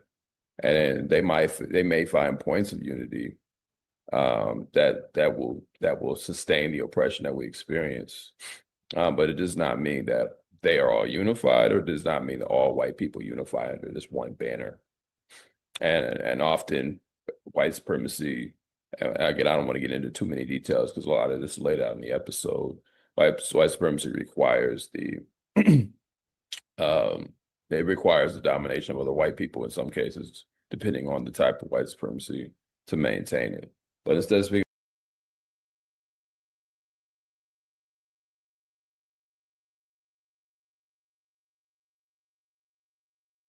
I'm sorry, I was muted. Yeah, he's absolutely right. Yeah, we're gonna watch this tomorrow. I may even watch it overnight just so I can take notes on it.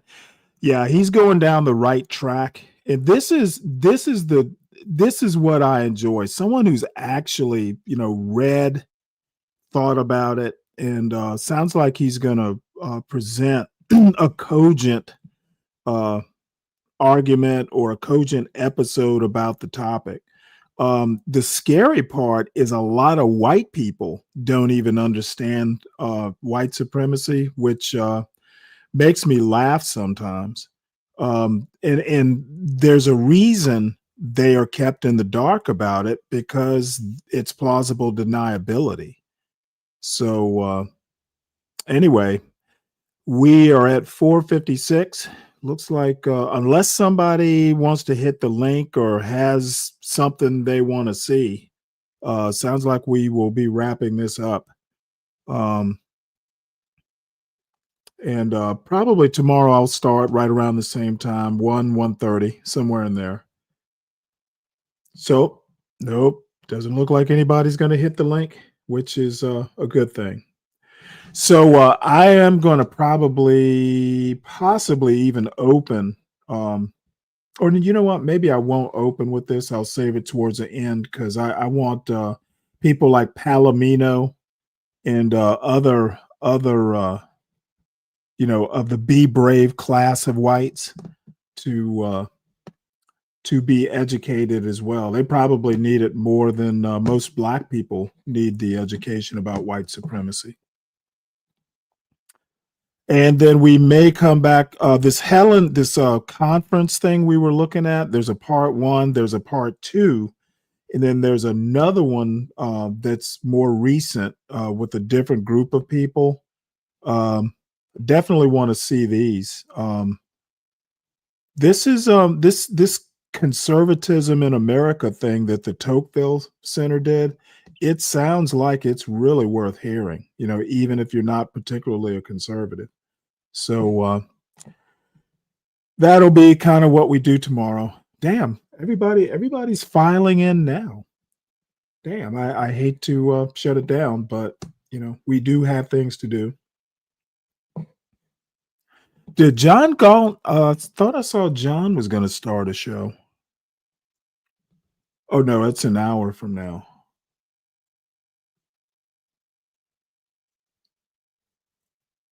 Yeah, it sounds real original.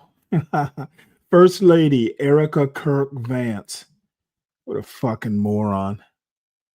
I think I like John better drunk. You can quote me on that, by the way.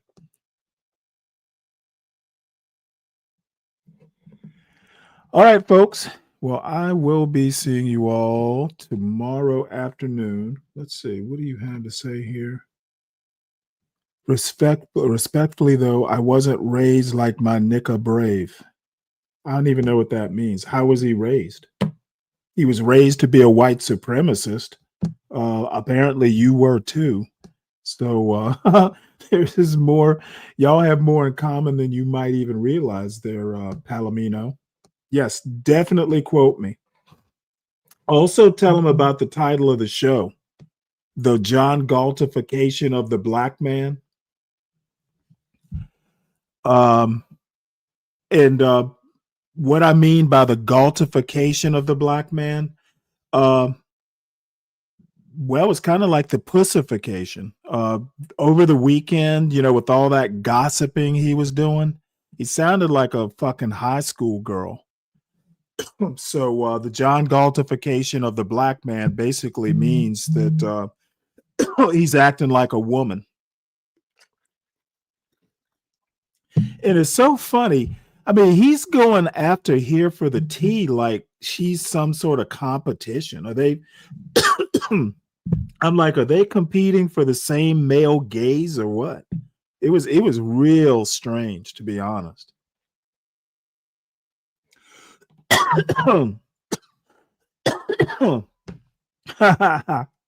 He was gonna have to go back to drinking. Look, you know what? That motherfucker doesn't have any self-discipline. He doesn't need my help to go back to it. He's gonna do it all on his own. He's he and 12th Man are fucking he and 12th Man are gonna be the last ones drinking at the party. Oh, am I gossiping? Am I gossiping about him now, Palomino Ricky Z? Well, gallop your dumb ass over there and tattle, you snitch. Oh, John, guess what Stanley said about you?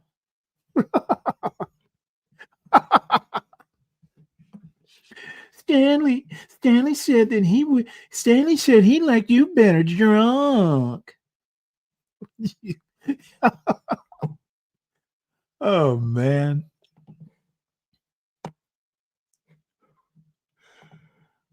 Well, if he knows you like him better drunk than that, he might make him stay sober.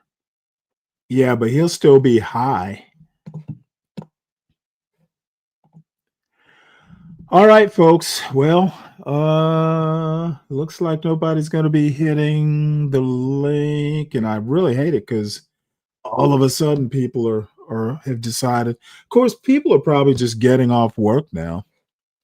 Yeah, maybe we'll listen. I mean, to be honest, once I hang this up, I pretty much just going to go read and go to sleep, I guess.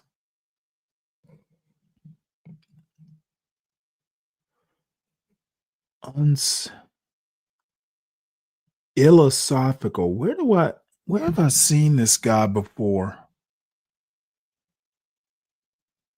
Philosophical. Seems like I've seen him on a panel somewhere.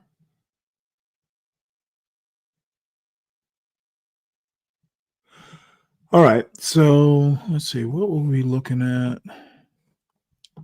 We'll watch a little bit more of this. Thinking about white supremacy as a kind of generic, just vibe.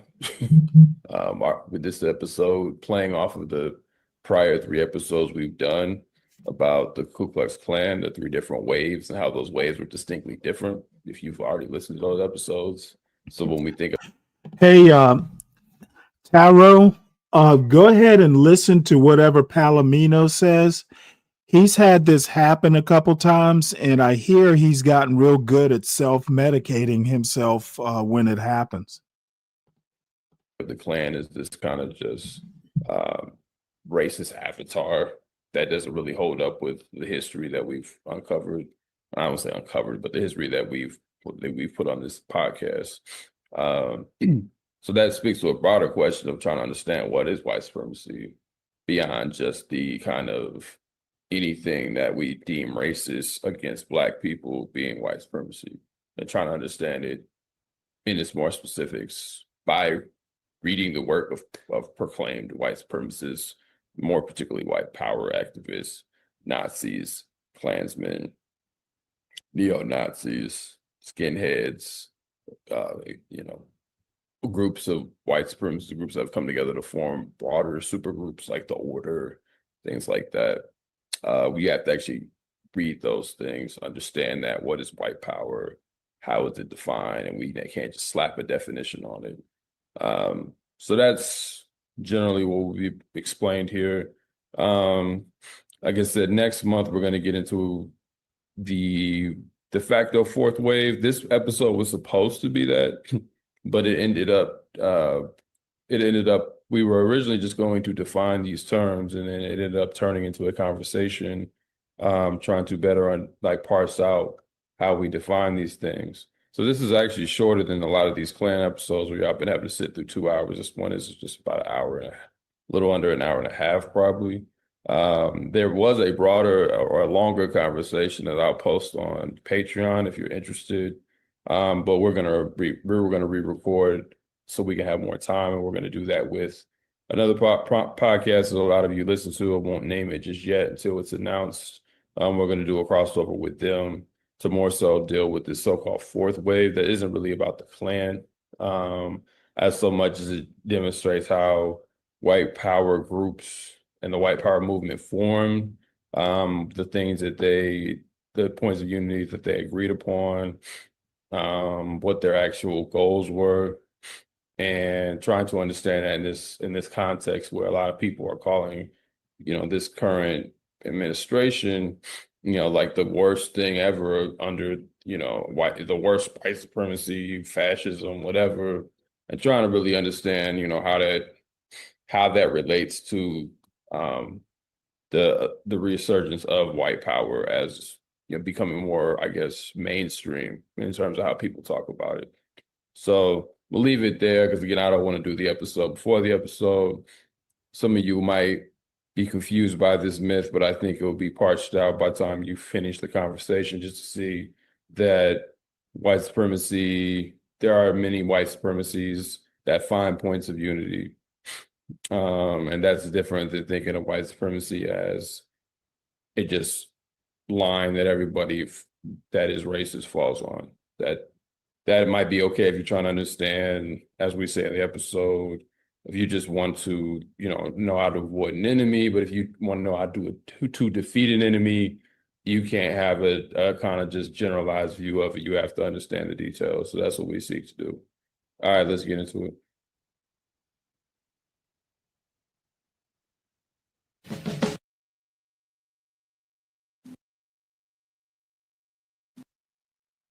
Yeah, where to begin, especially since it's been, I don't know, 8 hours so far in terms of recorded material on this. But I think a way to preface what we're getting into maybe just with some front loading of certain terms and concepts, like eliminating the term racist and white supremacist as an example, right? Why? Well, for some of us, we've come to find Ruth Wilson Gilmore, the noted geographer, her definition of racism being I know who she is, and or extra legal production and exploitation of group differentiated vulnerability to premature death.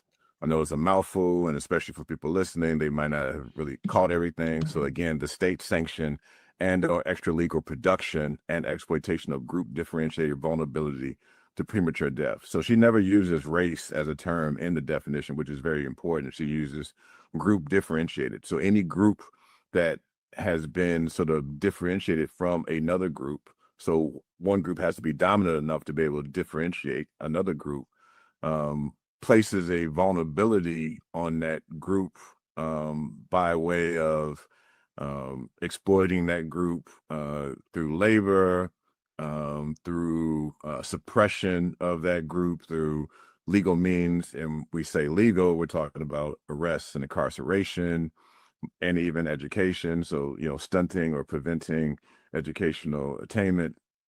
And it's state sanctioned because it's, in this regards, I think this term, the state is just referencing the government, and so state sanction as a term to sort of encompass both government activity as well as other authority that's not government, such as news media and private interests and so forth. And so her definition is so profound because, of course, it means that the presence of racism is the premature death that any group sort of experiences. So one, it broadens our understanding of, when racism at play. So any group, in this case, we could see it in the United States, of course, amongst Black people, but historically we could see it amongst different Asian populations, Latinx populations, indigenous populations. There have been short bursts that have been tied to Irish and Italian. If we go to another particular country, her definition. I want to make a point, and you rarely, well, I don't know, maybe you don't, maybe it's not as rare as I think, but I think recently the most gerrymandering, especially here in the South, basically a government activity that basically limits political power for Blacks in the South. Perfect example of racism and in the service of white supremacy. It always amazes me that people like a Glenn Lowry, for instance, they will challenge people. Well, give me one instance of white supremacy. Dude, it's all around you if you stop and actually think about it.